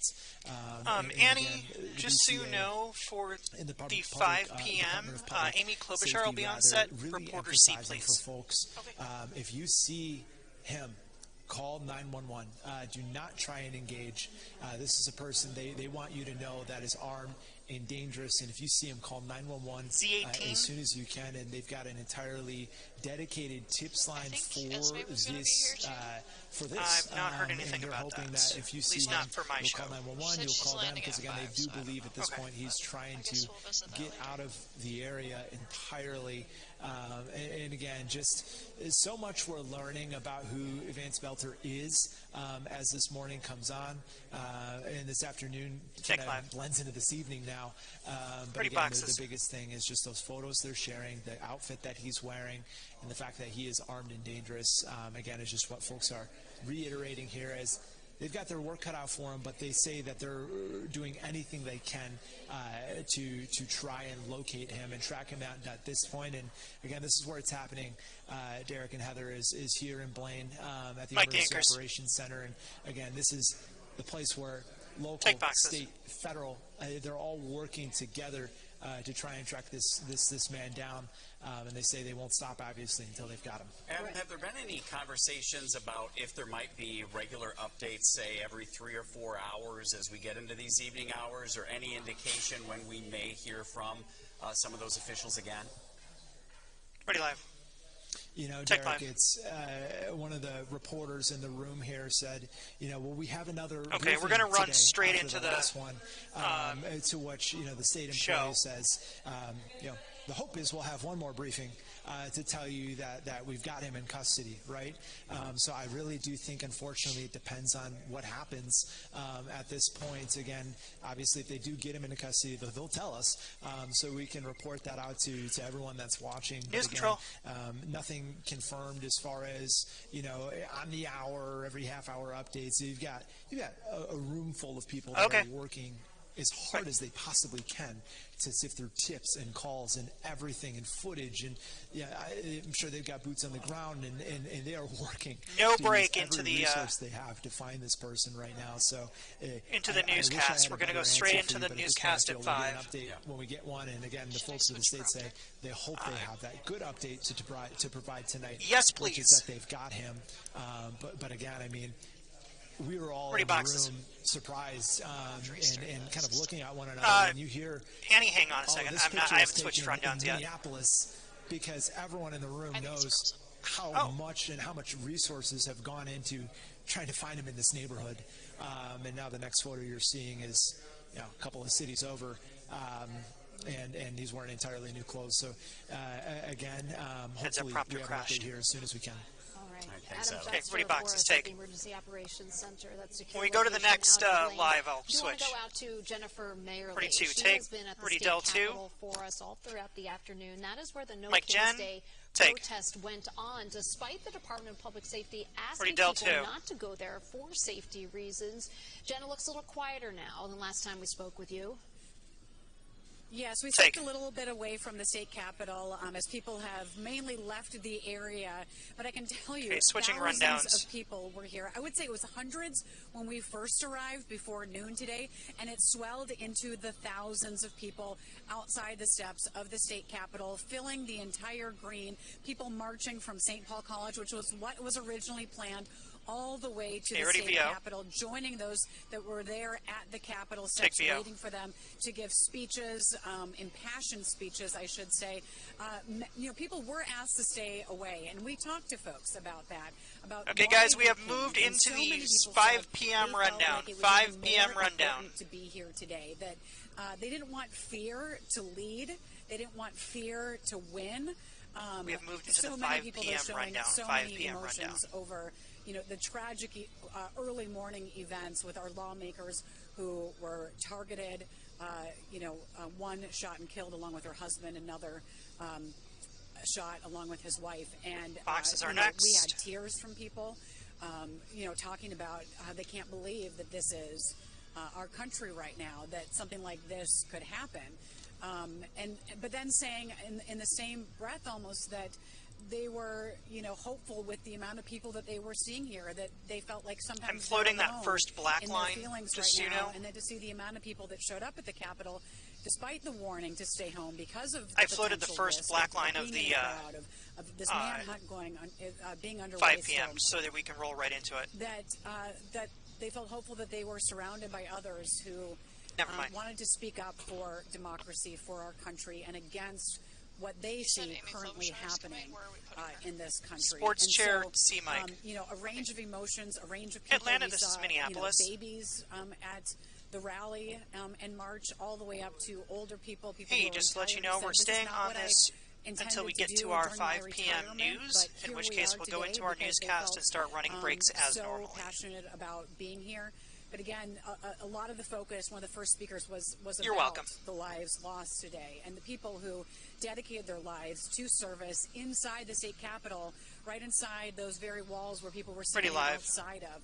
I think that made it even more poignant today about where this rally was always scheduled to be. Was at this place where that is Brandon, so the breaking news show open, that's the short open, right? To Minnesotans and yeah, 6 seconds. And it's a place, a symbol, if you will, for democracy. Because the cut-in one must be shorter. Minnesota. And so for this rally to be there, cut-in used to be 4. They might have changed that, though. I'm not sure. To be there. What's it? I can tell you, even a teenager convinced her mom. Yeah, it was not. It was not 6. I thought it was. It was probably 4. I want to go and show my support for the next generation, for my generation. Well, the box is I need next. to speak up. And so everyone, I think on the hearts and minds of people were the events of what happened overnight, but also on their hearts and minds is what's happening right now in this country. And again, many people saying that they felt even more called to be there today. And that message was, we're not going to let fear lead. We're going to come out here today, and they said they were going to be peaceful. But they wanted the message to be clear that they weren't going to let what happened deter them from showing up and showing up in the way that they intended. We'll send it back to you now. Mike Akers, take. Jennifer, you mentioned that fear. We also know the Department of Public Safety asked people not to go out to that rally for fear of safety issues going on. I still hear music behind you. Is it too soon for us to sort of breathe a sigh of relief, I should say, that everything went relatively smoothly out there? Yeah, the music that you're hearing now is another festival that was also scheduled to be here near the state capitol grounds today. And so the music from the Capitol is gone. There's other music happening now near us. But, from what we could tell, as people dispersed, there were no major incidents that we could tell that happened during this rally and during the march, that people came there and made their voices heard. They had the speeches that were from the And Brandon, you're good to run audio for the 5? But it did feel like things went smoothly, if you can use that word. But, a lot of people feeling emotional, and you saw it in their faces, you heard it in their voices over a number of issues there today, Heather. Bernie Boxes, Mike Akers. You used the words earlier, Jen, uplifted, but at the same time somber, and I think that really speaks to what we witnessed there today at the No Kings protest. Yeah, absolutely. Those two words going together aren't necessarily the same words you would always imagine being together for something, but uplifting and somber at the same time. That is the sense of, I would say, encapsulates most of what we witnessed out here today. Okay, Jen Mayerly for us in St. Paul this morning. Jennifer, we'll check back in with you this afternoon. Coming up in just a bit. Now, part of the reason we talked about that idea of fear, of that safety concerns, and part of the reason that the Department of Public Safety had asked people not to go to the No Kings Day rally was because this suspect had a list of lawmakers, they tell us, 50 or so Democratic lawmakers in that car that was outside of the Hortman home. Also on that list were lawmakers that were outspoken about abortion rights there. This doesn't mean that we understand that there's any sort of that what motive this person might have had to do anything, but it's a safety issue. Now, thankfully, things seem to have gone smoothly down there at the state capitol today. We want to go back to Anna Schechter in New York, who's provided a lot of good analysis for us of where this investigation is headed, what's happening right now. And Anna, I know you just heard our Jen Mayerly at the state capitol, and it was interesting because now you make the connection. One of the reasons they didn't want people going to that event is we did not know if that suspect could be near that area that everyone was gathering today.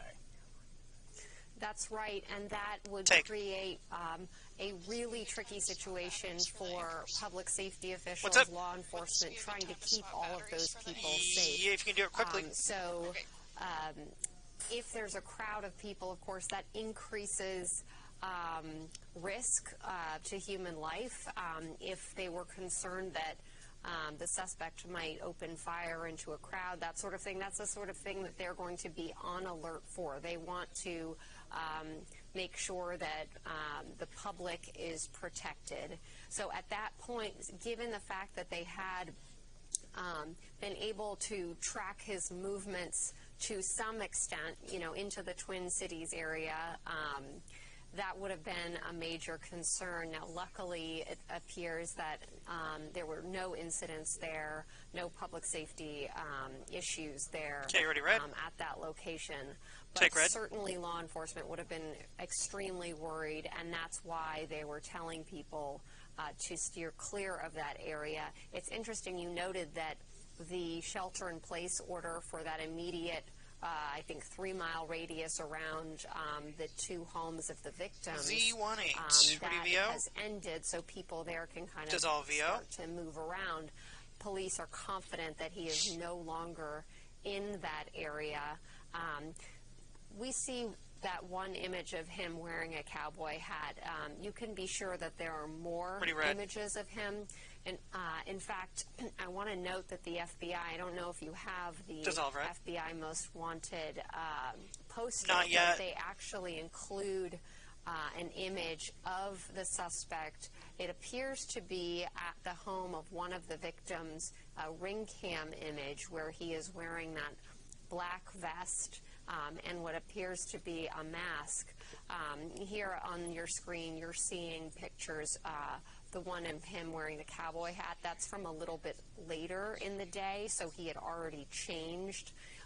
But maybe the producers can pull up that image from really the moment before one of the attacks. Are we So they have quite a few images for sure of him from that 2 or 3 a.m. encounter with the victims. Okay, Amy is going to be here just any second now. We'll put her in sports chair on C. Having changed his clothing, wearing that cowboy hat. He seems pretty relaxed in that image. Pretty live. There on the right-hand side of your screen. And there's a full body image that's pretty high resolution, actually, so that's very helpful to investigators just to kind of have a sense of how he is appearing. We don't know where he might have stashed the clothing, the sort of police disguise that he was wearing. We don't know where that might have been stashed.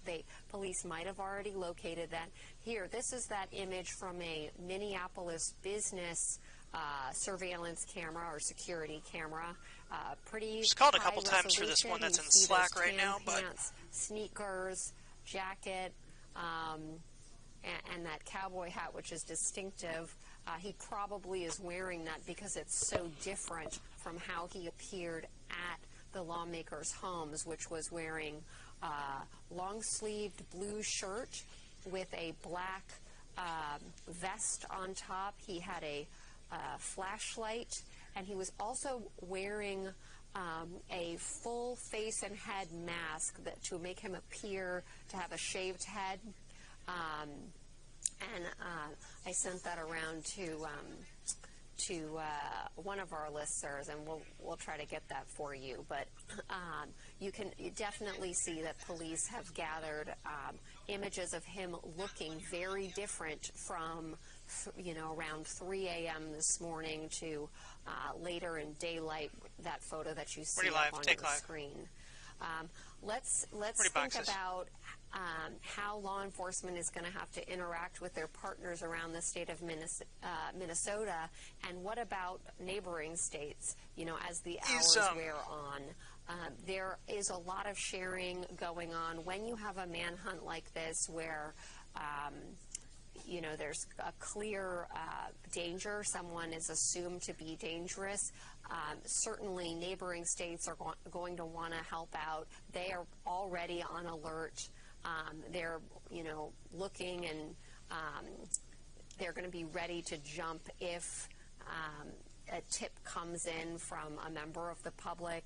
So what's interesting to me also is, did he take some kind of public transportation? Was he able to do that? Was he able to get into another vehicle and drive away? Because that, of course, increases the distance.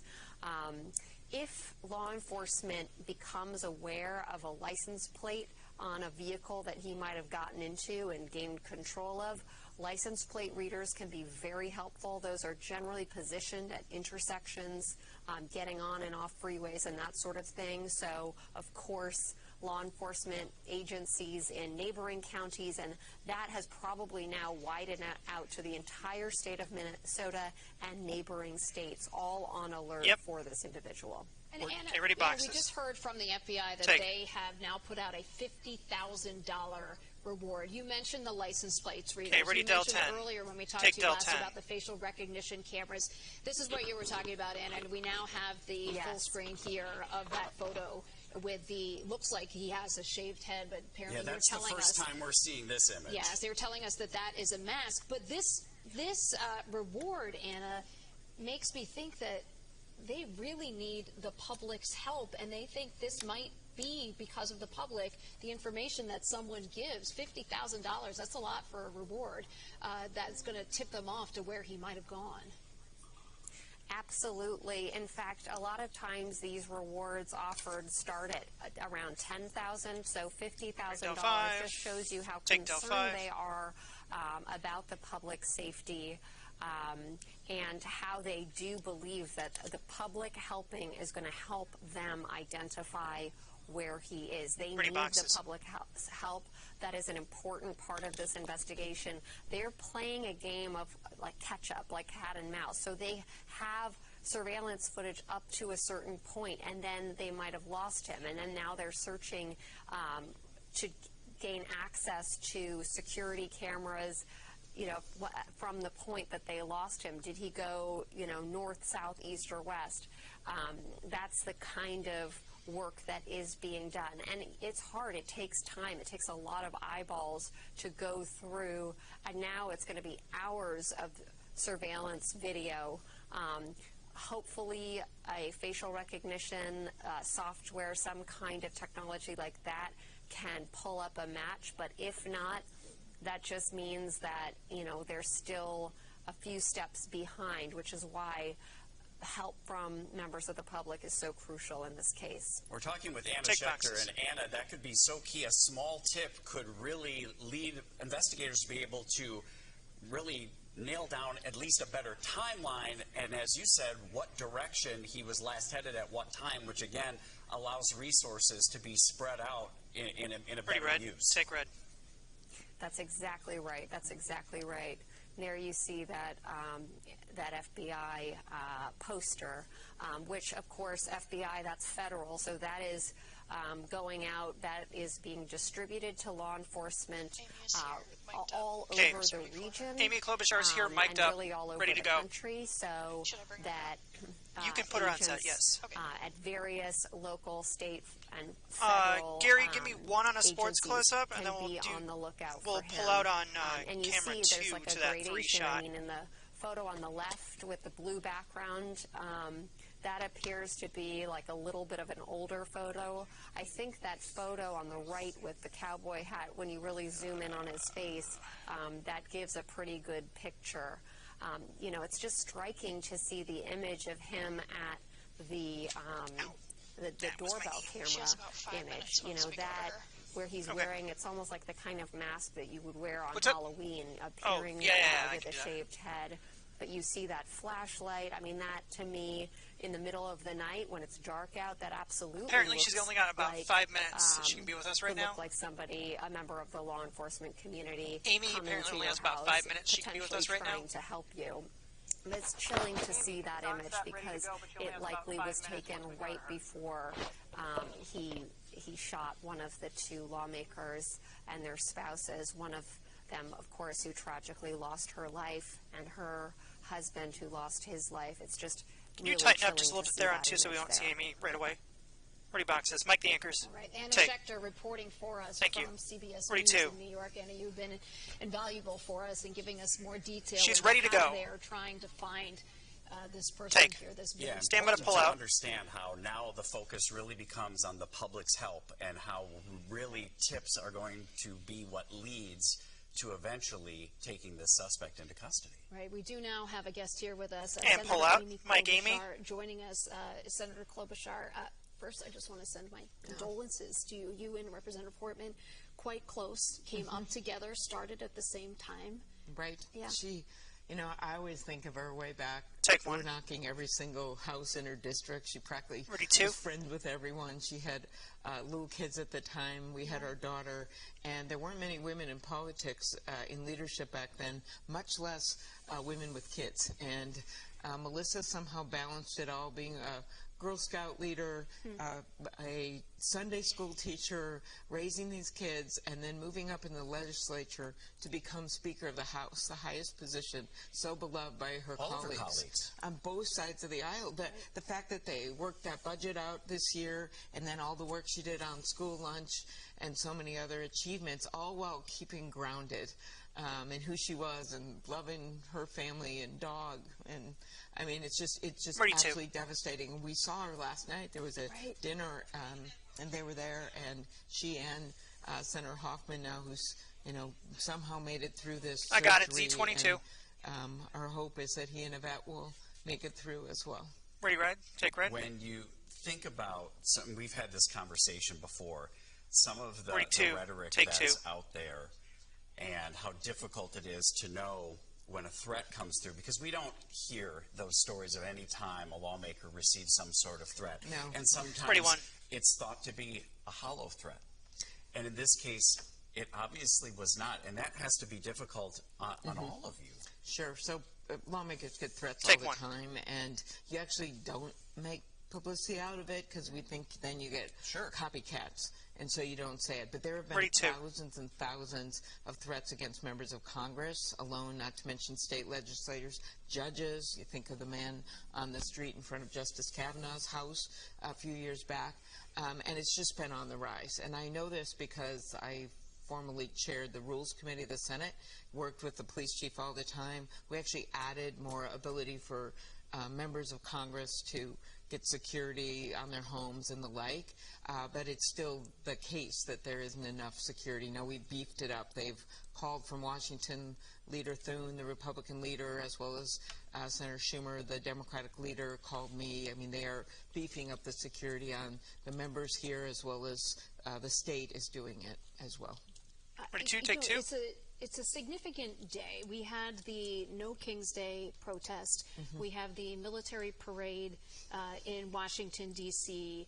We just got through a very, as you mentioned, a very divided session where some difficult words were said between both parties. And it just feels, and I mentioned this to Senator Duckworth, a Republican from Lakeville, a state senator here, it just feels like we are not doing a great job of coming together. Well, it's one of the reasons that Representative Emmer and McCollum and Senator Smith and myself and our entire delegation today, from left to right, put out a statement condemning political violence of any form.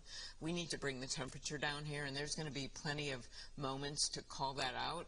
For me today is about honoring this incredible woman and praying for the recovery of Senator Hoffman, and then also, of course, telling our citizens here, because we are in the middle of a major manhunt. This is a very dangerous man, and he has shown no limits on what he'll do. When I was in your studio just now, it was the first time I'd seen that FBI released chilling photo of him at the door. They released it for good reason, because that's how he looked in the middle of the night last night. But it's just so chilling to think that's how he looked right before he murdered, or in the case of Senator Hoffman, attempted to murder a legislator.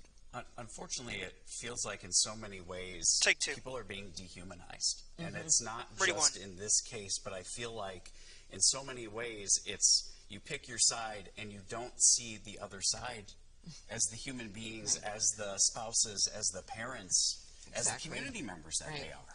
And it's just been, this has been on the rise. Some of it is, honestly, local news brings us together. People are watching the same thing when they tune in to CCO, but there's a lot of divisiveness online. I'm not condemning all online. I'm not saying that was the cause of this guy's violence, but in some of the cases in the past, these people, like the one that bludgeoned Speaker Pelosi's husband, he clearly was very, very sick man, but he got really incited by reading this stuff. So some of this, I've been obsessed with trying to get this stuff off the internet by trying to have some rules of the road and have truth and not lies, because it's been a real big problem. But that isn't to say that was the only reason. There's just so much divide in our politics right now. And as someone that works across the aisle and someone that tries to bring some civility to all of it, it has gotten increasingly difficult. Ready two, take two. When did you get the news this morning? Ready Were one. you woken up? So what happened was I was at that dinner with Melissa. I spoke at the beginning because I was going to New Hampshire to help one of our candidates there for the U.S. Senate. So I got on a plane, like a late plane, got into Boston, found out the governor called me at 5 this morning. I happened to be awake and texted me first. I talked to him. Of course, we were just couldn't even believe it and upset. And he was also warning me about everything that was going. And then I just got on a plane and came back because I wasn't going to be sitting there out there giving a bunch of speeches when this was going on. Take two. When you think about what Melissa Hortman was all about, tell us from your experience, because our viewers don't have that relationship. Yeah, I know. That's what you just, when someone goes like this, you wish everyone could have met them. Sure. And I just remember first getting to know her when she, you know, brand new mom there. She's campaigning for legislator, and she had this house. Their first house was in Brooklyn Park, I think. And I just remember her talking about her dad's auto parts business and how it was used auto parts and how that was, you know, it was like a small business, right? Entrepreneur, and that was a big part of their life. Excited about that. Then they have these kids, and as I said, she goes on to teach Sunday school, be Girl Scout leader, be regular mom as much as you possibly could, except for those like 5 months out of the year she had to go over to St. Paul every single day.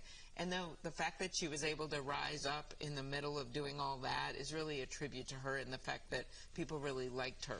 And she could show that she could accomplish things and get things done.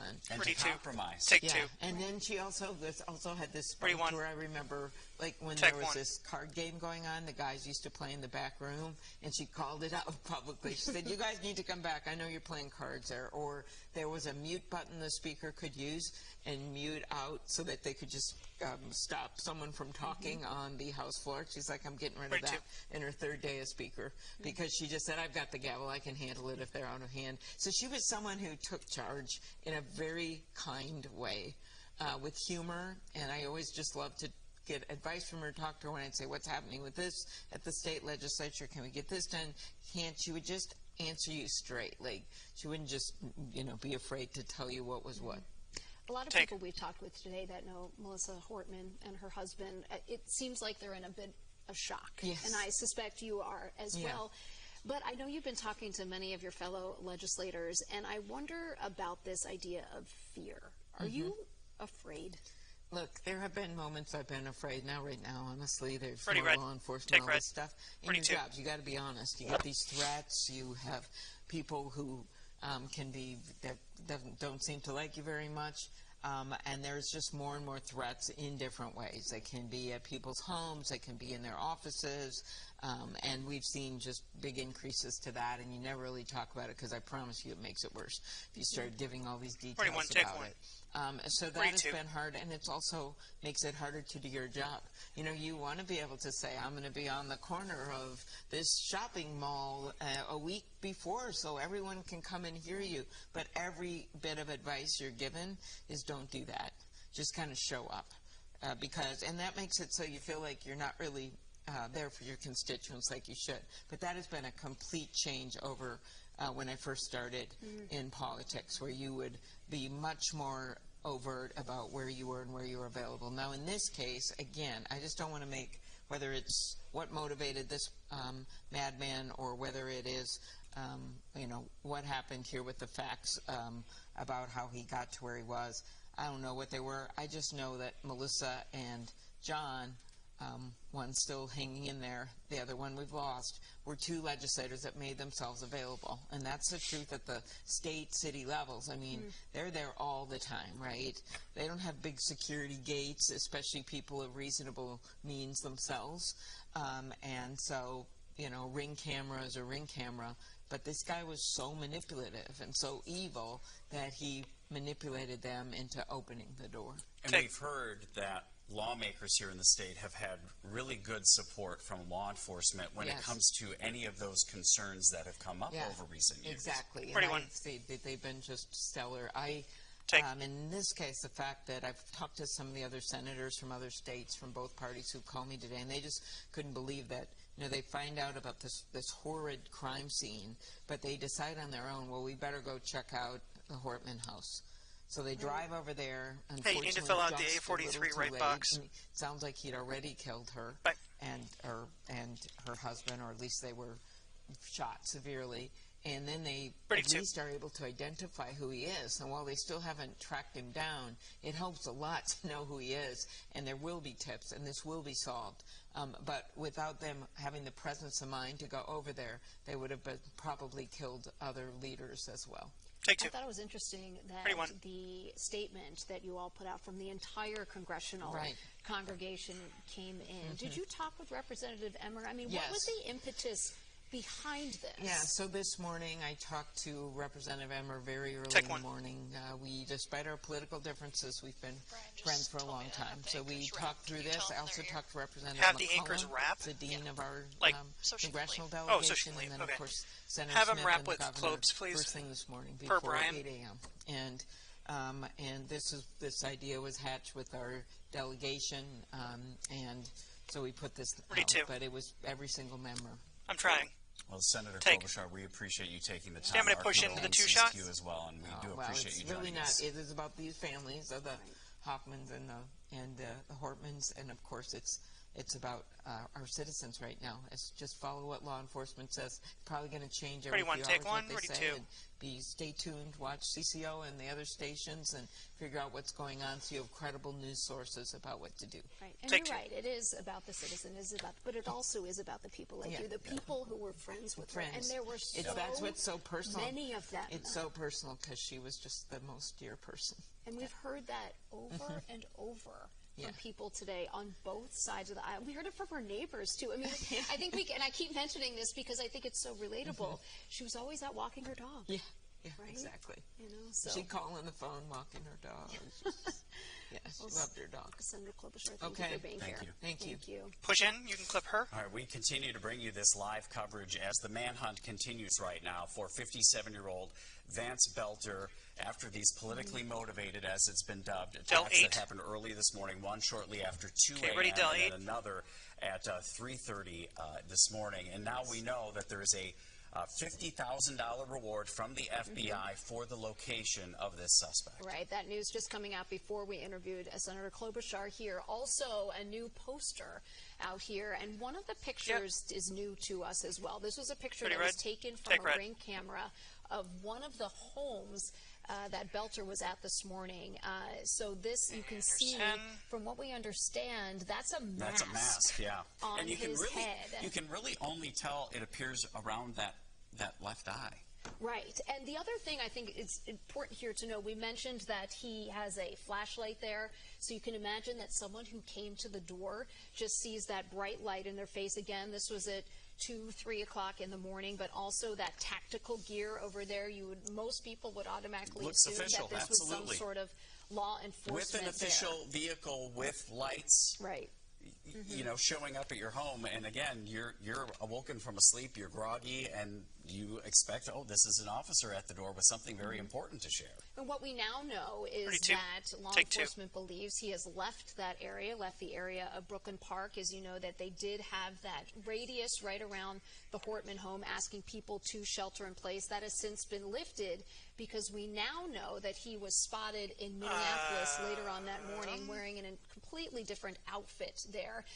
And law enforcement saying that they are concerned that he is trying to leave the area entirely.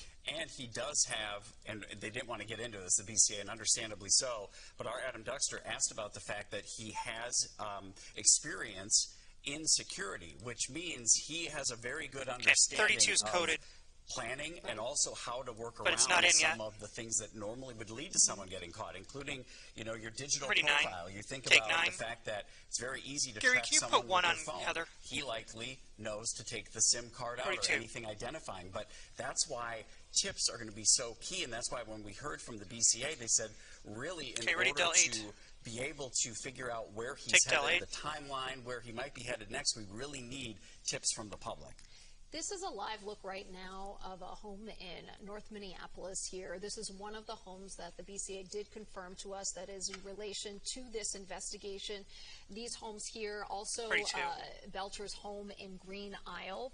But it's believed this is where he was living. According to sources, this is believed where he was most recently living, not that other property, Green Isle, about an hour southwest of here. So we know law enforcement has been here, and we understand. You know, this is a multi-jurisdictional effort. Thanks. So local law enforcement, Brooklyn Park, Champlin, yes, Minneapolis. But Minneapolis police there as well. But in addition, you have the FBI, you have the ATF, you have the whole force essentially prioritizing this manhunt, trying to find Vance Belter there. And I thought it was interesting. We've spoken with our CBS reporter, Anna Schechter, and she's been following this case very closely with us, and she said they're in a bit of a cat and mouse game. So he's a couple steps ahead of them, but there are so many tools that they have, including the public and any information that the public can give, but tools like license plate readers, tools like facial recognition that can try to tighten the circle on where he might be and where he might go. And as time goes on, because time is of the essence, we're over 12 hours now into these events, that becomes even more and more important because they're going to have to reach out to other agencies further outside of Minnesota now as they become part of this as well. And that's going to be key in the next few hours, is to try to get some semblance of information of where he is or where he may be headed next. All right, and once again, a reminder to you that these photos up here, these are of Vance Belter, the photo over there on the right, the one with the cowboy hat, that photo taken after the shootings this morning. This is in the Minneapolis area.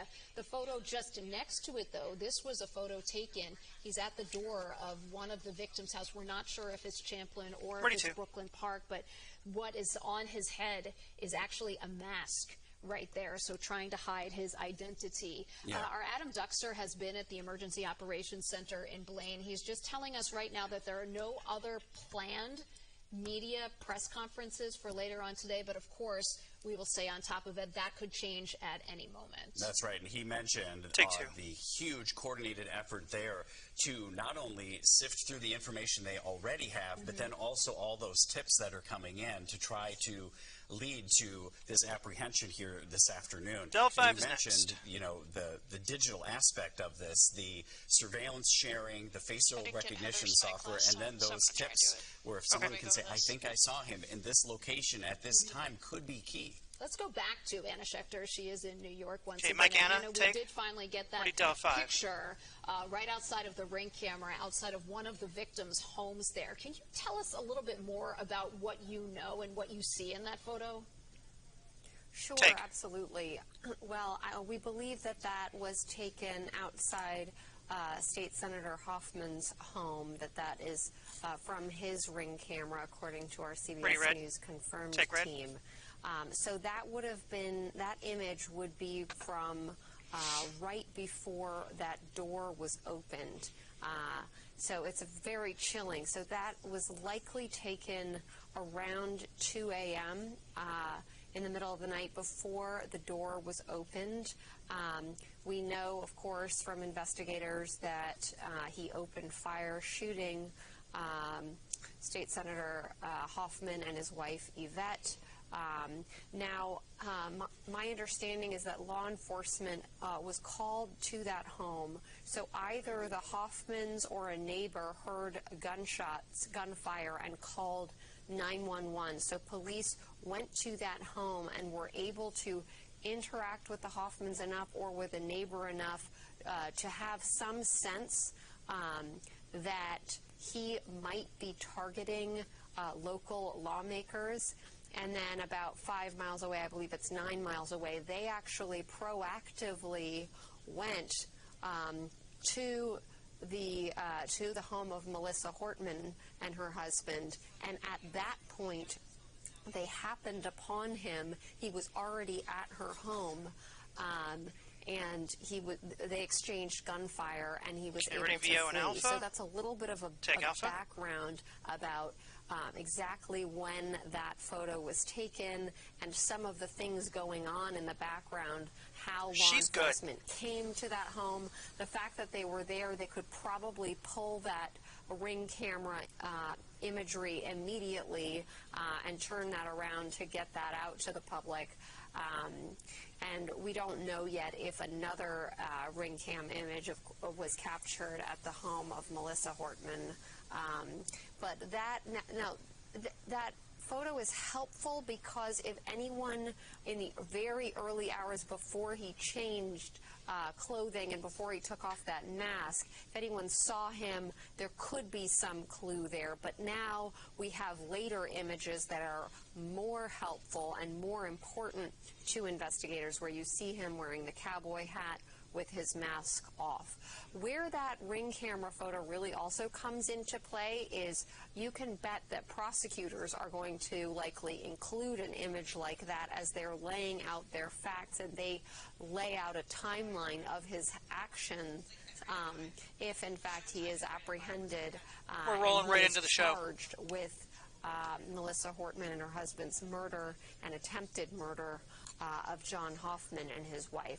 So, you know, all of that investigators are collecting, and of course they don't want to tamper with any evidence. They are carefully collecting and preserving Annie, just so you know, we're going to roll right into the 5 o'clock at 5 o'clock. When we fast forward, when we get to that point, potentially of charging documents, all of these images will also be nothing before the show. For building that future case if it comes to that. So that's a little bit of background and why these images are so important. It's chilling to see that up there on the screen in moments before he opened fire like on Mark Hoffman and his wife there. Anna, you mentioned that why these images are so important for the long term, but could be important for the short term here as people are keeping an eye out for different ways that he could look. But I also wonder, when you show us all of these things, all of these Ring cameras, these business cameras, this facial recognition, how important is that going to be in the search? It's crucial right now. Law enforcement in this day and age leans on technology. This is now it's not foolproof.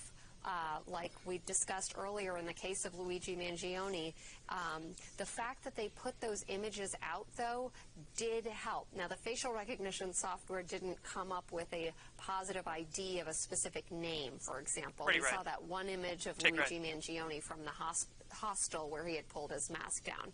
So that didn't really work. But getting these images out to the public is a crucial part of the investigation, because now members of the public can see him looking a little bit different each time, getting a sense of his body type, his height, his face. Those close-up images are important.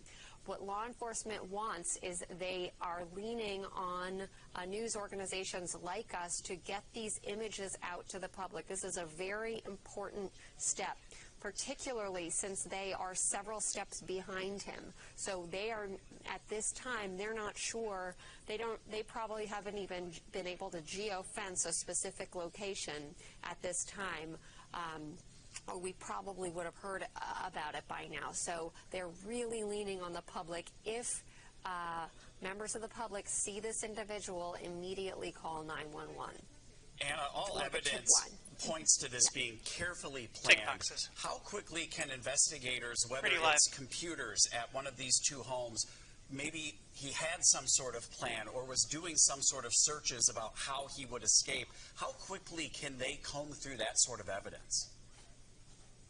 Well, it's a lot of evidence once they, it depends on what we're talking about. I mean, if they had his electronic devices and it takes a minute, they have to gain access to those. They're going to look at Google searches. They're going to look at who he was communicating with for clues. So that's one set of evidence. But when it comes to the surveillance video that we're seeing those images come from, I mean, that also takes a long time. You're going to have multiple agents sitting at computer screens and doing the painstaking work of going through.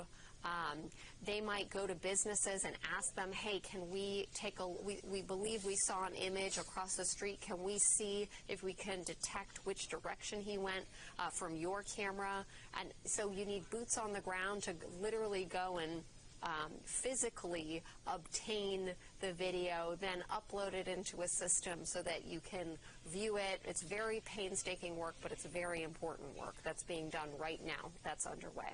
We know that after Senator Hoffman and his wife were shot, that police proactively went to Representative Hortman's home, and that's where they found the suspect there. I'm wondering how important that foresight was for those officers to proactively go there, because it's one of those things where the suspect had to leave his car there, so they could probably gather evidence from there. But was that a key to a lot of this too?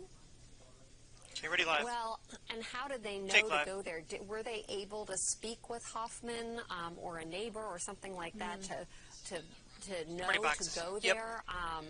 Very important, because recovering his vehicle, they could, if they're able to, they could probably get in there, especially with a newer model that vehicle appeared to be in the video that your team shot, which was great to have that. So they can get in there and they can probably check and see what route he took to get there. So they're collecting all of that. They'll probably see that he drove either from his home or another location to Hoffman's home and then to Hortman's home, and to see if he might have purchased items. Maybe he went to local stores to get that tactical vest and kind of backtrack and get all of that information. So you can see what we're just describing is a plethora of information, and what investigators are trying to do is home in on the key clues pointing to where he might be at this time. Well, and you mentioned the key information, because unfortunately rumors and speculations are out there in a digital world, and someone may see something on one of these sites and then call that in as a tip, thinking they're helping, but they're not, because it's not necessarily from a trusted source.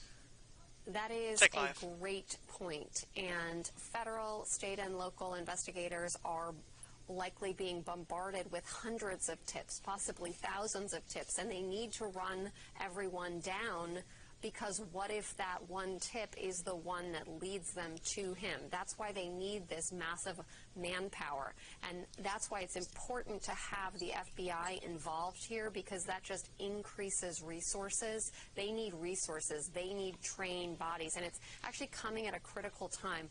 Law enforcement agencies across this country are having a hard time recruiting enough people to work for them. So that sort of comes into play here. You really need a lot of manpower working on a case like this. All right, our Anna Schechter reporting for us from CBS in New York. Hey, Atlanta. Valuable information and insight into the search here for Vance Belzer. I mean, she was the one that was talking about the facial recognition cameras, talking about the FBI and the law enforcement response, and lots of things that I learned just a lot from her. If you think about, this 3-mile radius that we talked about for hours around the golf club and where the Horton we are starting our newscast right at 5 o'clock. And then, regardless of what's on network, photograph taken in Minneapolis, that surveillance photograph, we were able to know, okay, he's not in that area any longer. The threat is no longer there. He was able to escape that area and is now many, many miles away and could be even further away, possibly even out of state as he tries to run. Absolutely. One of the things she brought up, too, was Senator Hoffman or his wife able to communicate anything with this person other? Did they give any information that might help them better understand what happened here? Yes, if there was any if he said anything even before he fired upon them. Right, or is that why part of the reason that they may have gone to Representative Hortman's home and essentially caught him just after the act. We'll want to be on our first break, ready to roll the first break of the newscast right at 5 o'clock. So we're going to right into our newscast. The pictures you're seeing on the scene, this is 57-year-old Vance Belter. The FBI now offering a $50,000 reward here. The picture on the most right there, that was a picture that was taken after the shootings this morning in Minneapolis. You can see him wearing that cowboy hat. The picture right next to it, that was taken from the Ring camera. We understand from Anna.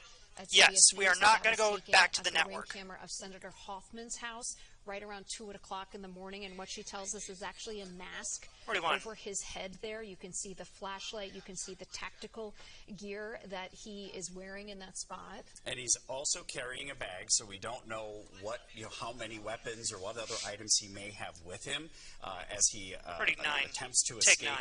It was important to note that we're going straight into it. The BCA in the most recent news conference said it's very important to point out that he is armed, he is considered dangerous, he should not be approached. Well, not for another 8 minutes or so, 7 minutes or so. 911 immediately. They also obviously have the tip line in effect right now, and as Anna explained, they're probably dealing with hundreds, possibly thousands of tips, but it might be a very small nugget of information that could help them narrow this search and end this manhunt sometime soon. We also know that local, state, federal law enforcement is working on this investigation right now as to what the kind of motivation would have been here, but also in the manhunt there. We have reporters at locations all across Minnesota. We have a reporter in Green Isle. That is one of the homes of Vance Belter there. We saw law enforcement vehicles there, including one of those armored trucks.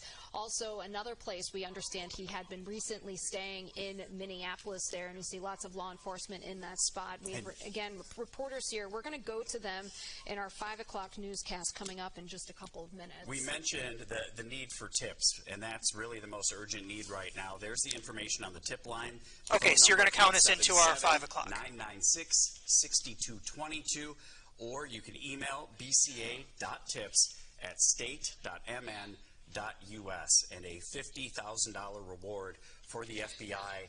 Anna Schechter had mentioned to us minutes ago when we were discussing this is that typically in a situation you would hear of maybe a $10,000 reward, but a $50,000 reward says something about the fact that those investigators feel like they may be just a few steps behind and need that help to really we're good with reporter mics. This individual is, or I'm checking him now. TCA telling us that they do believe that he is working to get out of the area here. That they I thought we didn't have Jen in our show. She's a package. TSA, so they might be able to figure out where he is going in those locations. But this, again, this picture here taken later on in the morning. This was after the shootings.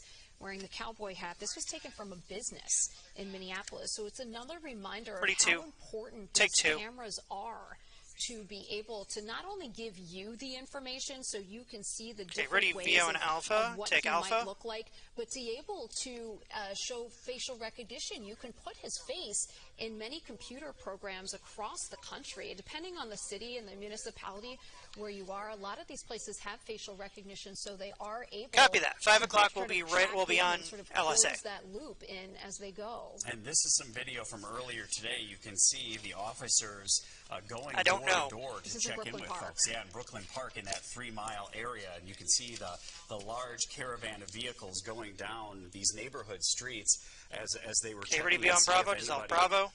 Had any information? Here is a look at the suspect's vehicle, which we're about 420 to the open. 420. How much it looks like, including the light bar on top, including the front grille of the vehicle. It looks like what you would typically see as any law enforcement vehicle. So a lot of time, planning, and effort was taken into this crime. One of the things that Anna Schechter was sharing with us, too, it appears to be a newer vehicle, so they probably can get into that vehicle and get any GPS information so they can figure out, did he go somewhere between the Hoffman and the Hortman homes? Did he go to a store? Did he buy anything? Where did he come from? He obviously had to leave his vehicle there because it was the police officers from Brooklyn Park who came to him Take as two. he was still in the home of the Hortman home there.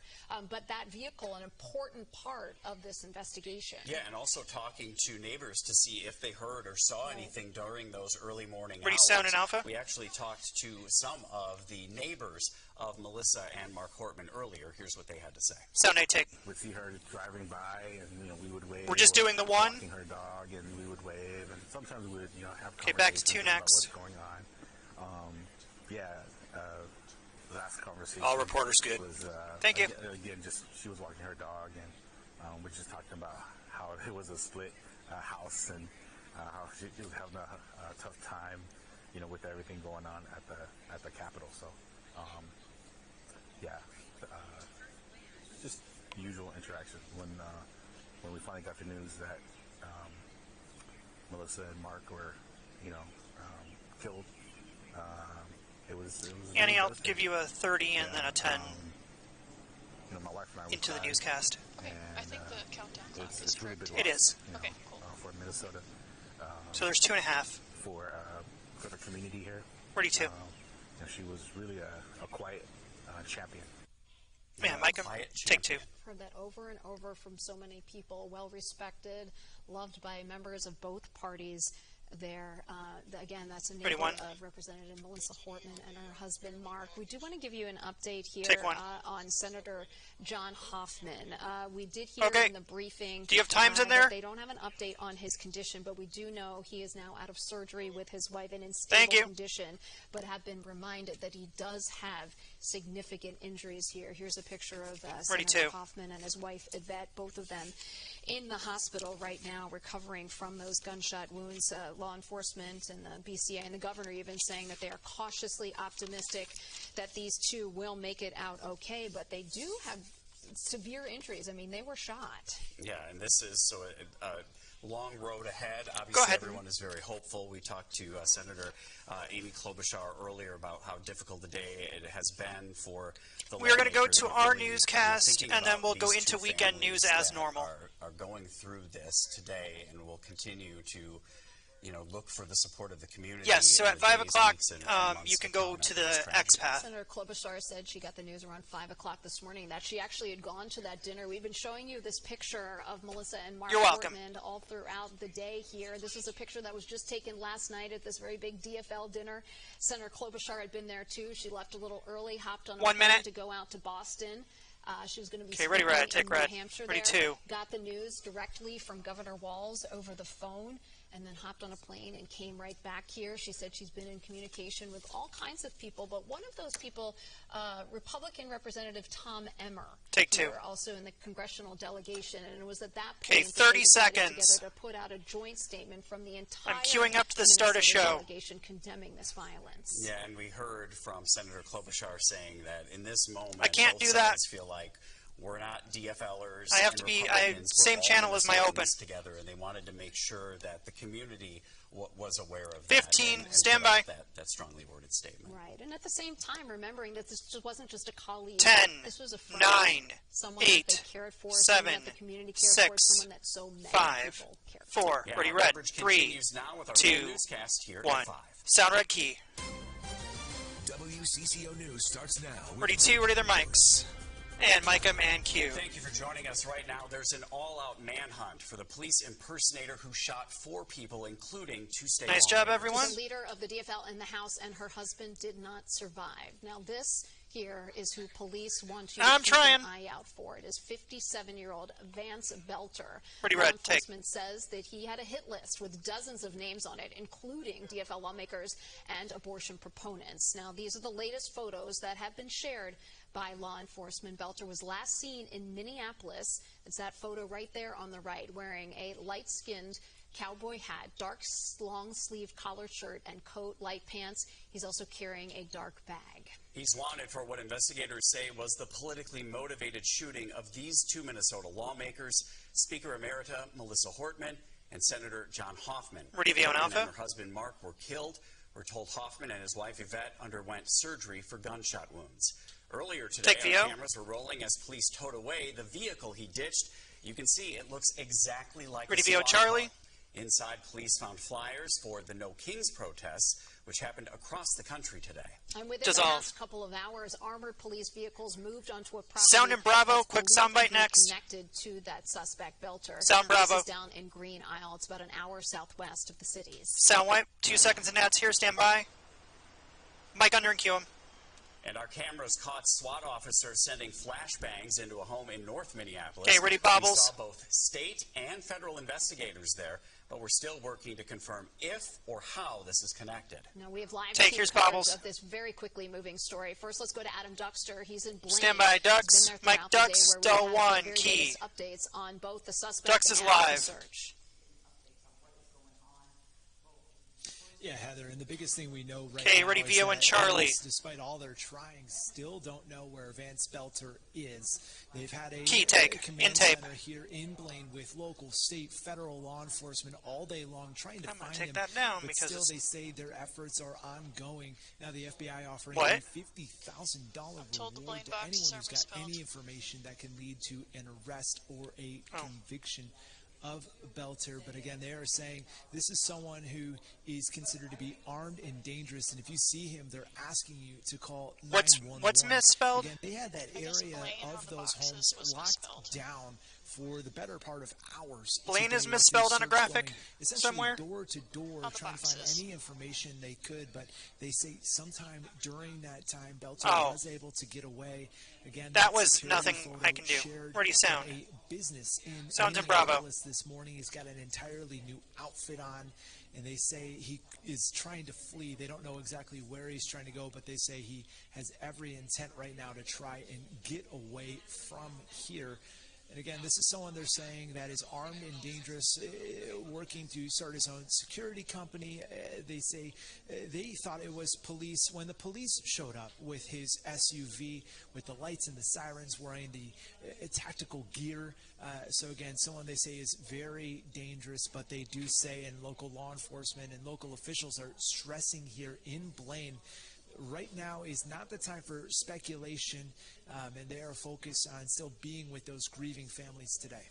And Sound Bravo dissolve. This individual did this to instill fear into our community, but they also want We're here for 30-ish seconds, maybe 40-something seconds. Outpouring of support is the outcue. I don't have a runtime on this. That was really us as a state, as a community. 27? Okay, so 10 left. Del 1 next. Together to work on what's happening. And I received calls from folks across the state, from all different ethnicities and communities as well, with an outpouring of support. Mike, I'm taking cue.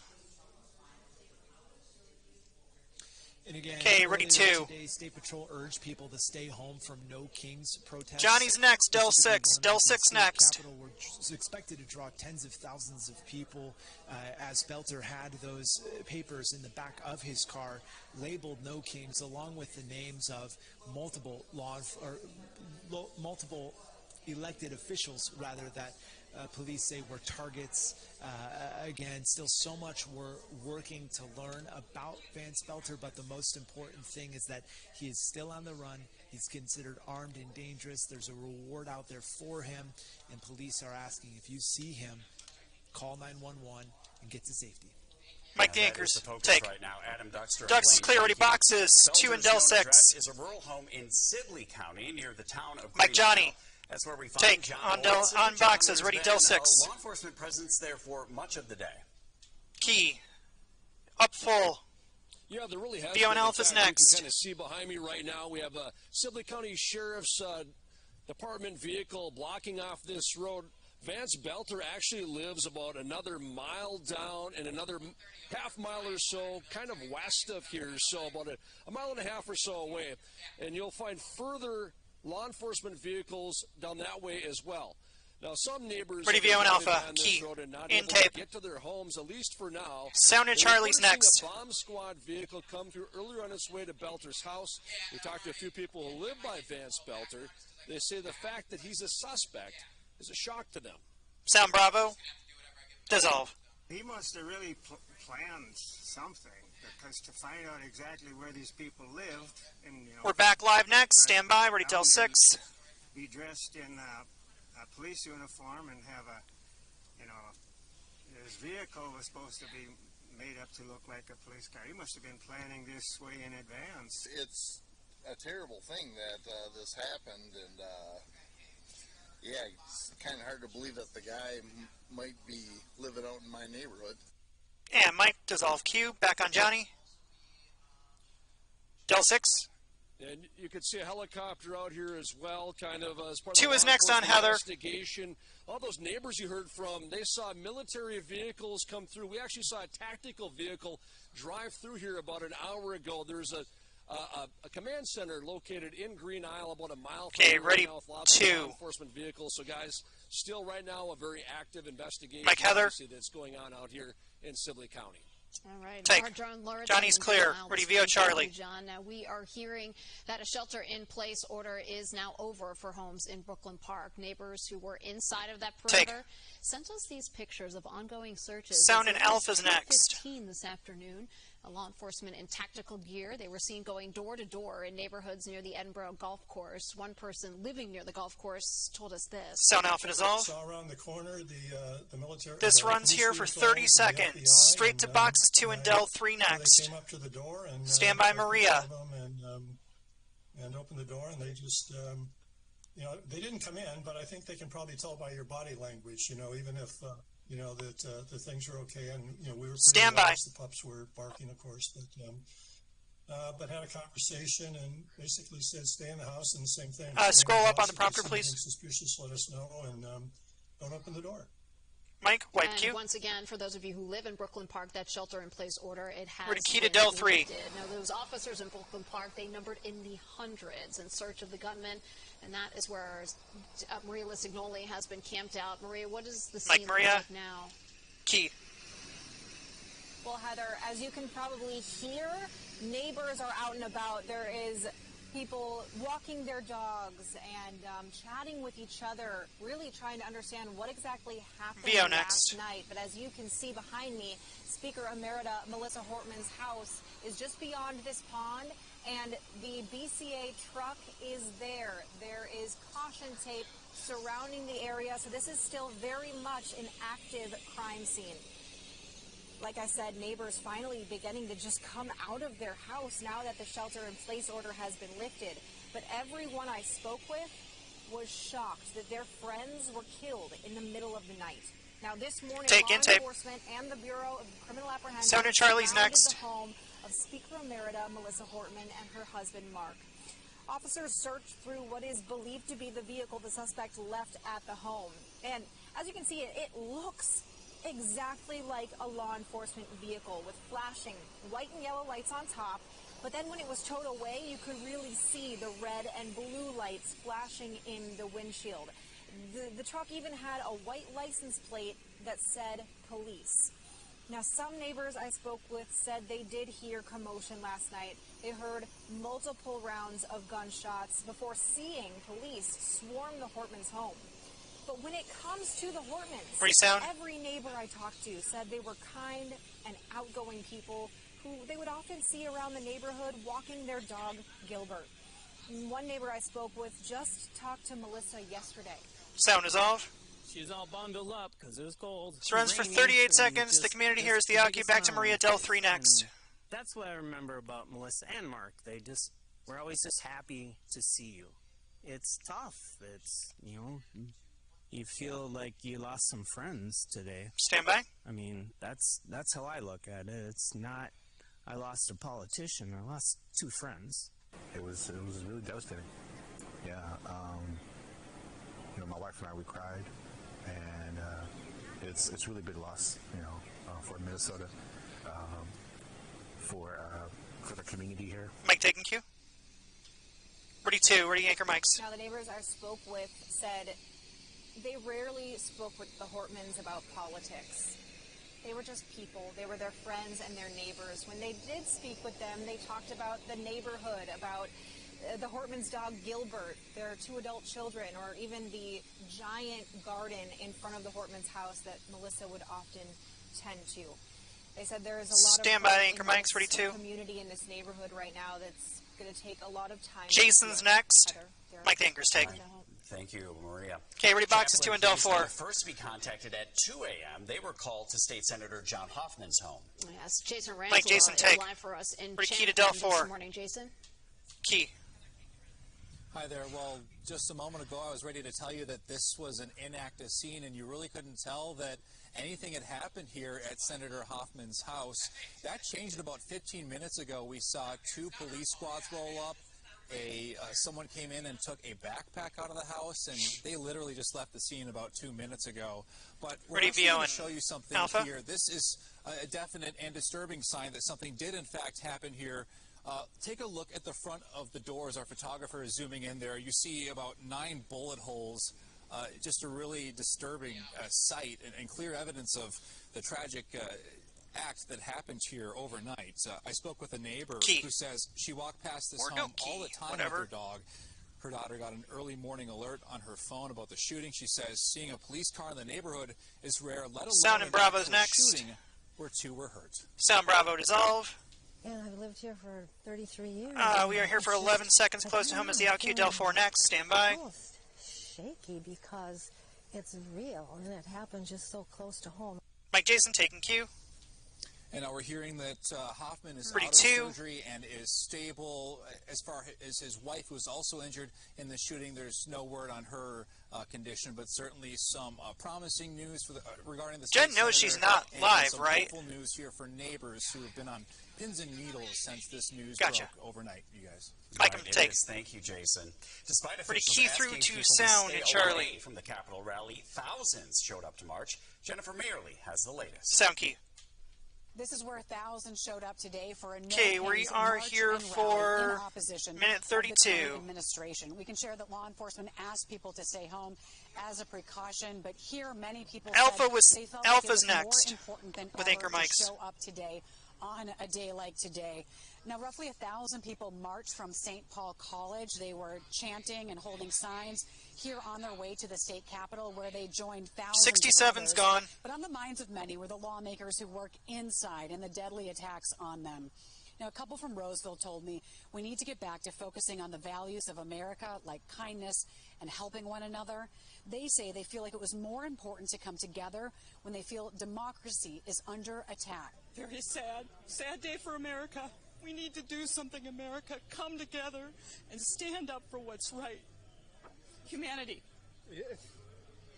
It's great to see all these people here and realize that if we're not the small number. Okay, 30 left. Sometimes, so I feel emotional about that. It's a very positive thing, but what a horrible day. And that was a sentiment from so many people out here today. Also, Vio and Alpha next. To let fear win. They said they are afraid for our country and they want to fight for our country. Using the words both uplifting and somber in the same sentence to describe the feeling and the emotion out here today. Many heartbroken. Stand by. The tragic events of the early morning hours.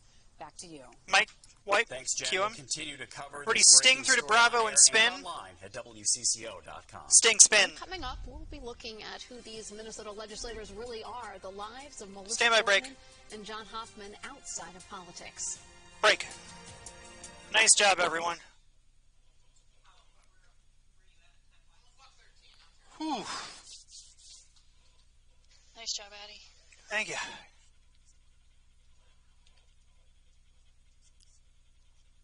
Two and a half.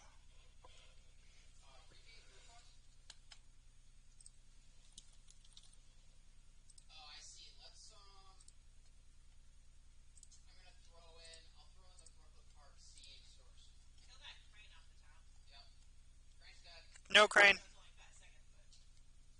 Cool. Camera 3 is in the way of getting any good shot. I need a run timeout cue on the Klobuchar stuff.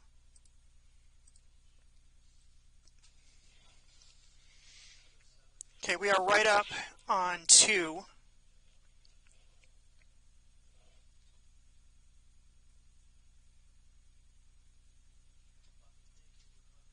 For the C block, Joseph is wondering if he can skip kind of like the toss and just start at the wall and then end at the desk.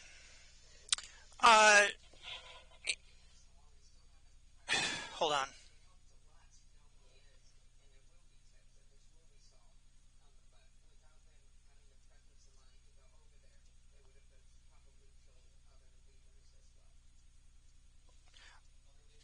Thanks.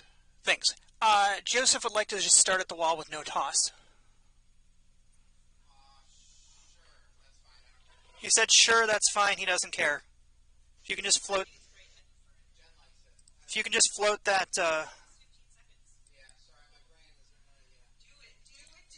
Okay, minute here.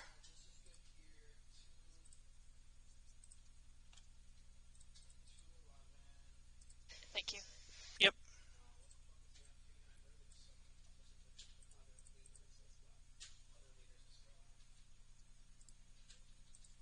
Okay, we'll be right up on 7 then for that. And Joseph's got his mic on if you need a mic check. I think we've heard him already. 30. Joseph, you can start at the wall. Just because I'm here. 20. Right up on 2.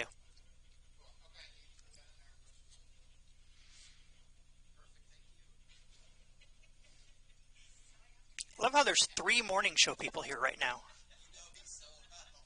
Stand by, up on 2 in 3, 2, 1. Mike, I'm fading Q. So when we talk about today's victims, these Vio are and Charlie that we're talking about, but they're also parents, they're people, they're Minnesotans. As this photo shows, Melissa Hortman was a proud mom of 2 kids. She told our Esme Murphy recently, aside from Session, she's been pouring her heart into planning Vio and Alpha's next. Melissa was a native to Minnesota, raised in the North Metro, a Blaine graduate. She went to Boston University for college, working in support of then-Senator Al Gore and John Kerry. She took that passion home and served her state legislature for 19 years.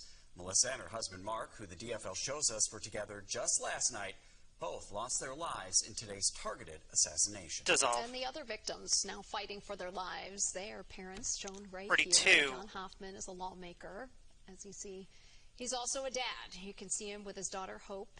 Hope has a disability, and Senator Hoffman fights tirelessly for disability rights and that people like his daughter, who uses wheelchairs and scooters, that they have access to public buildings and basic rights. Now, he and his wife survived today's shooting. They are being treated right now at HCMC. Governor says that he is cautiously optimistic that the couple will pull through. Take 2. Ready, sound, and Bravo. She's a close friend and colleague of both Melissa Hortman and John Hoffman. She joined us in studio just about a half an hour ago to talk about this tragic loss. She shared how security threats have changed the landscape. Sound, Bravo, take. And it also makes it harder to do your job. This runs for 211. Be able to say, I'm going to be on the corner of this shopping mall a week before so everyone can come and hear you. But every bit of advice you're given is don't do that. Just kind of show up and that makes it so you feel like you're not really there for your constituents like you should. But that has been a complete change over when I first started in politics, where you would be much more overt about where you were and where you were available. Now, in this case, again, I just don't want to make, whether it's what motivated this madman or whether it is, what happened here with the facts about how he got to where he was. I don't know what they were. I just know that Melissa and John, one still hanging in there, the other one we've lost, were 2 legislators that made themselves available. And that's the truth at the state, city levels. I mean, they're there all the time, right? They don't have big security gates, especially people of reasonable means themselves. And so, ring camera is a ring camera. But this guy was so manipulative and so evil that he manipulated them into opening the door. And we've heard that lawmakers here in the state have had really good support about a minute from law enforcement when it comes to any of those concerns that have come up over recent years. Exactly, and they've been just stellar. In this case, the fact that I've talked to some of the other senators from other states, from both parties, who called me today, and they just couldn't believe that, they find out about this horrid crime scene, but they decide on their own, well, we better go check out the Hortman house. So they drive over there, unfortunately just a little too late, and it sounds like he'd already killed her and her husband, or at least they were shot severely, and then they at least are able to identify who he is. And while they still haven't tracked him down, it helps a lot to know who he is, and there will be tips, and this will be solved. But without them having the presence of mind to go over Vio and Charlie next, stand by. Probably killed other leaders as well. And Mike, wiping Our cube. team continues to cover all angles of this breaking story 11, on air and online spin. at WCCO.com. Wipe. Just ahead, next weather meteorologist Joseph Dames shares the latest Stand on by the break. potential for more stormy weather in the forecast. Break. Clear.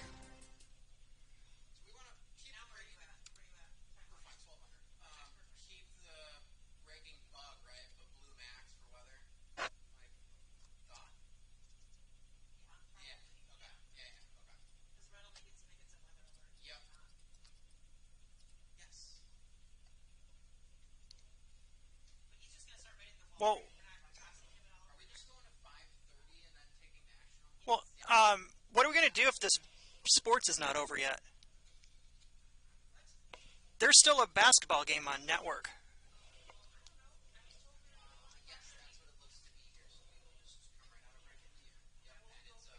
Thank you.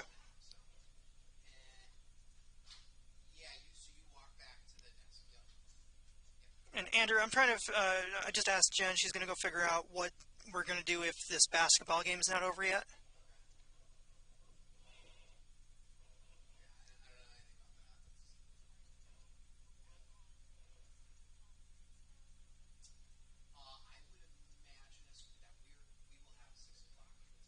Yes, there will be a 6.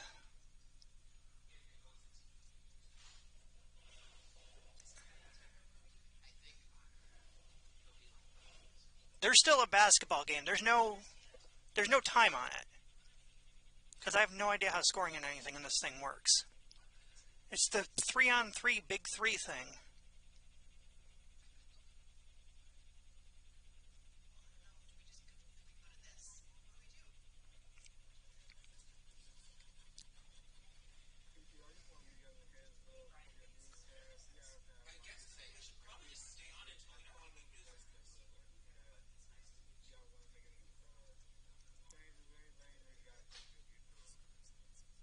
Yeah, we're aware, and we're trying to figure out what we're going to do if this basketball game is not over yet at 5:30. We may just stay on. I'll let you guys know.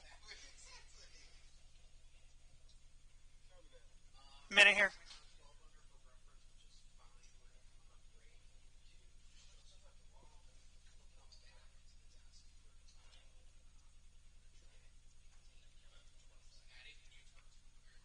I was just communicating with them. What do you need? It will start after this basketball game.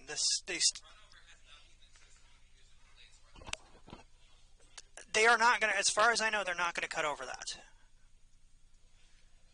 Atlanta, they're not going to cut to evening news right at 5:30, right? They're going to stay with this basketball game till the end.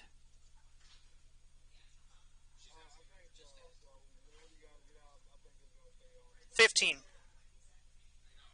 They are going to stay with the basketball game till the end and then go to evening news. 10.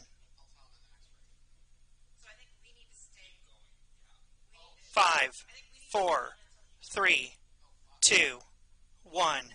And Mike Joseph, cue him. Well, thank you for being here with us. We're going to keep this brief as important news continues and out of respect of the situation at hand. I do want to let you know that we do have some active weather out west right now. Atlanta, Minneapolis will stay on LSA if evening news does not start right at 5:30. It arrives in the Twin Cities, and it may this evening, probably about 2 hours from now. But there's still going to be some very active weather, and at times it could get a little severe down south. That's something that we will be monitoring as we go into the evening.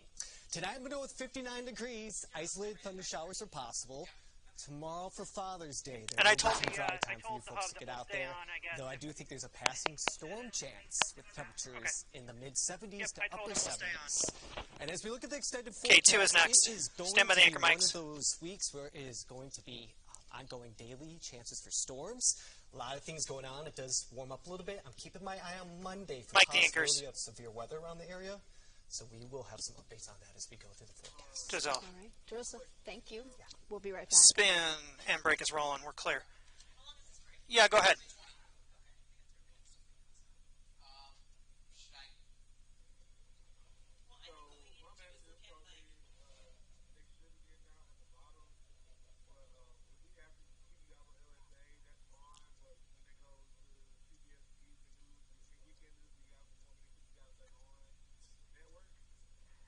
Yeah, I'll let you know when we get there. We're still trying to figure out what's going on. So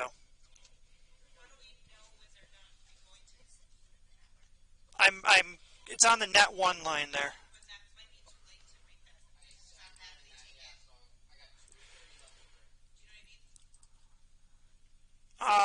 Whenever it looks like they're wrapping.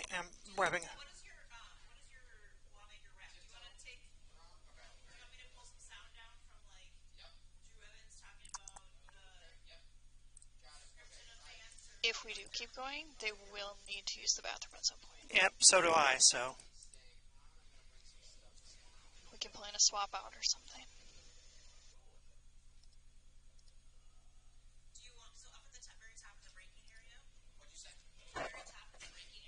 Okay, we're 2 minutes in break here. 2.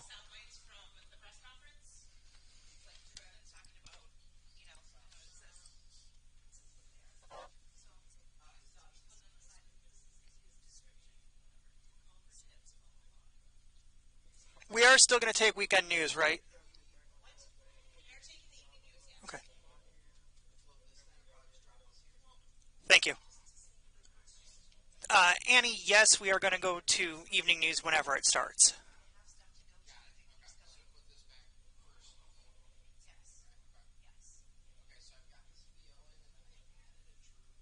Okay, we're up on 2 next here in about 1:20.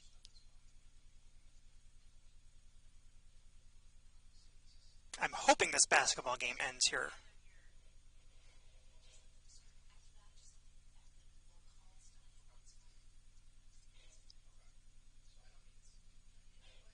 Okay, we're a minute away. Minute.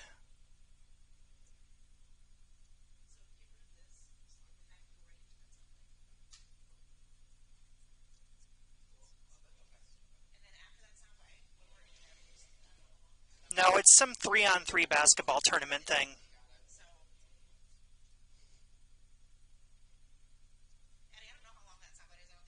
Okay, 30 seconds-ish.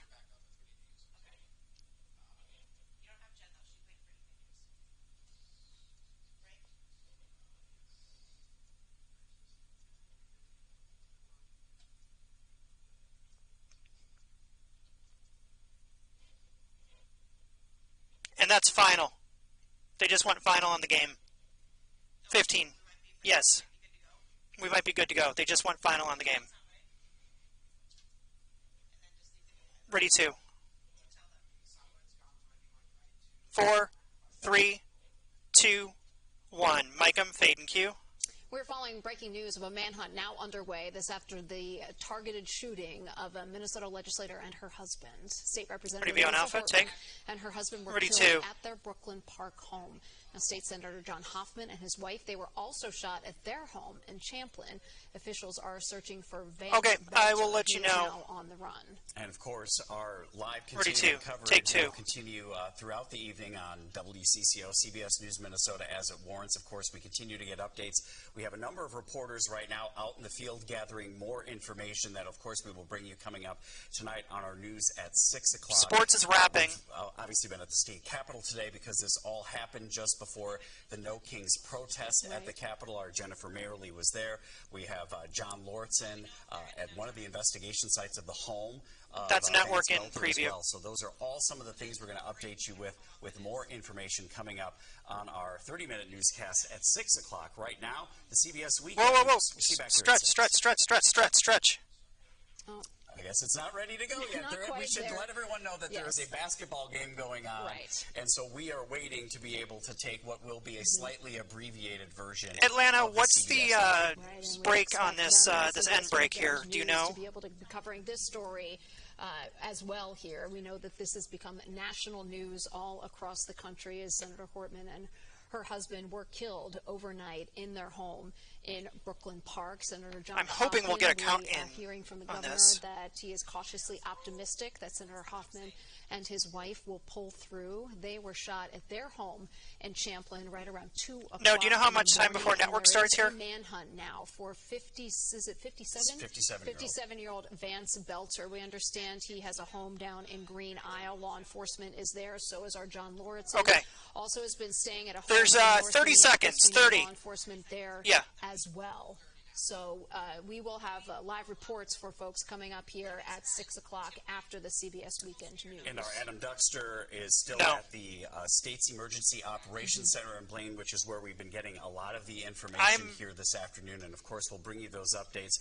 But what we want to do now is take you to the CBS Weekend News, the weekend. And here's the Weekend News. On TV. We will see you back here with more extensive coverage coming up.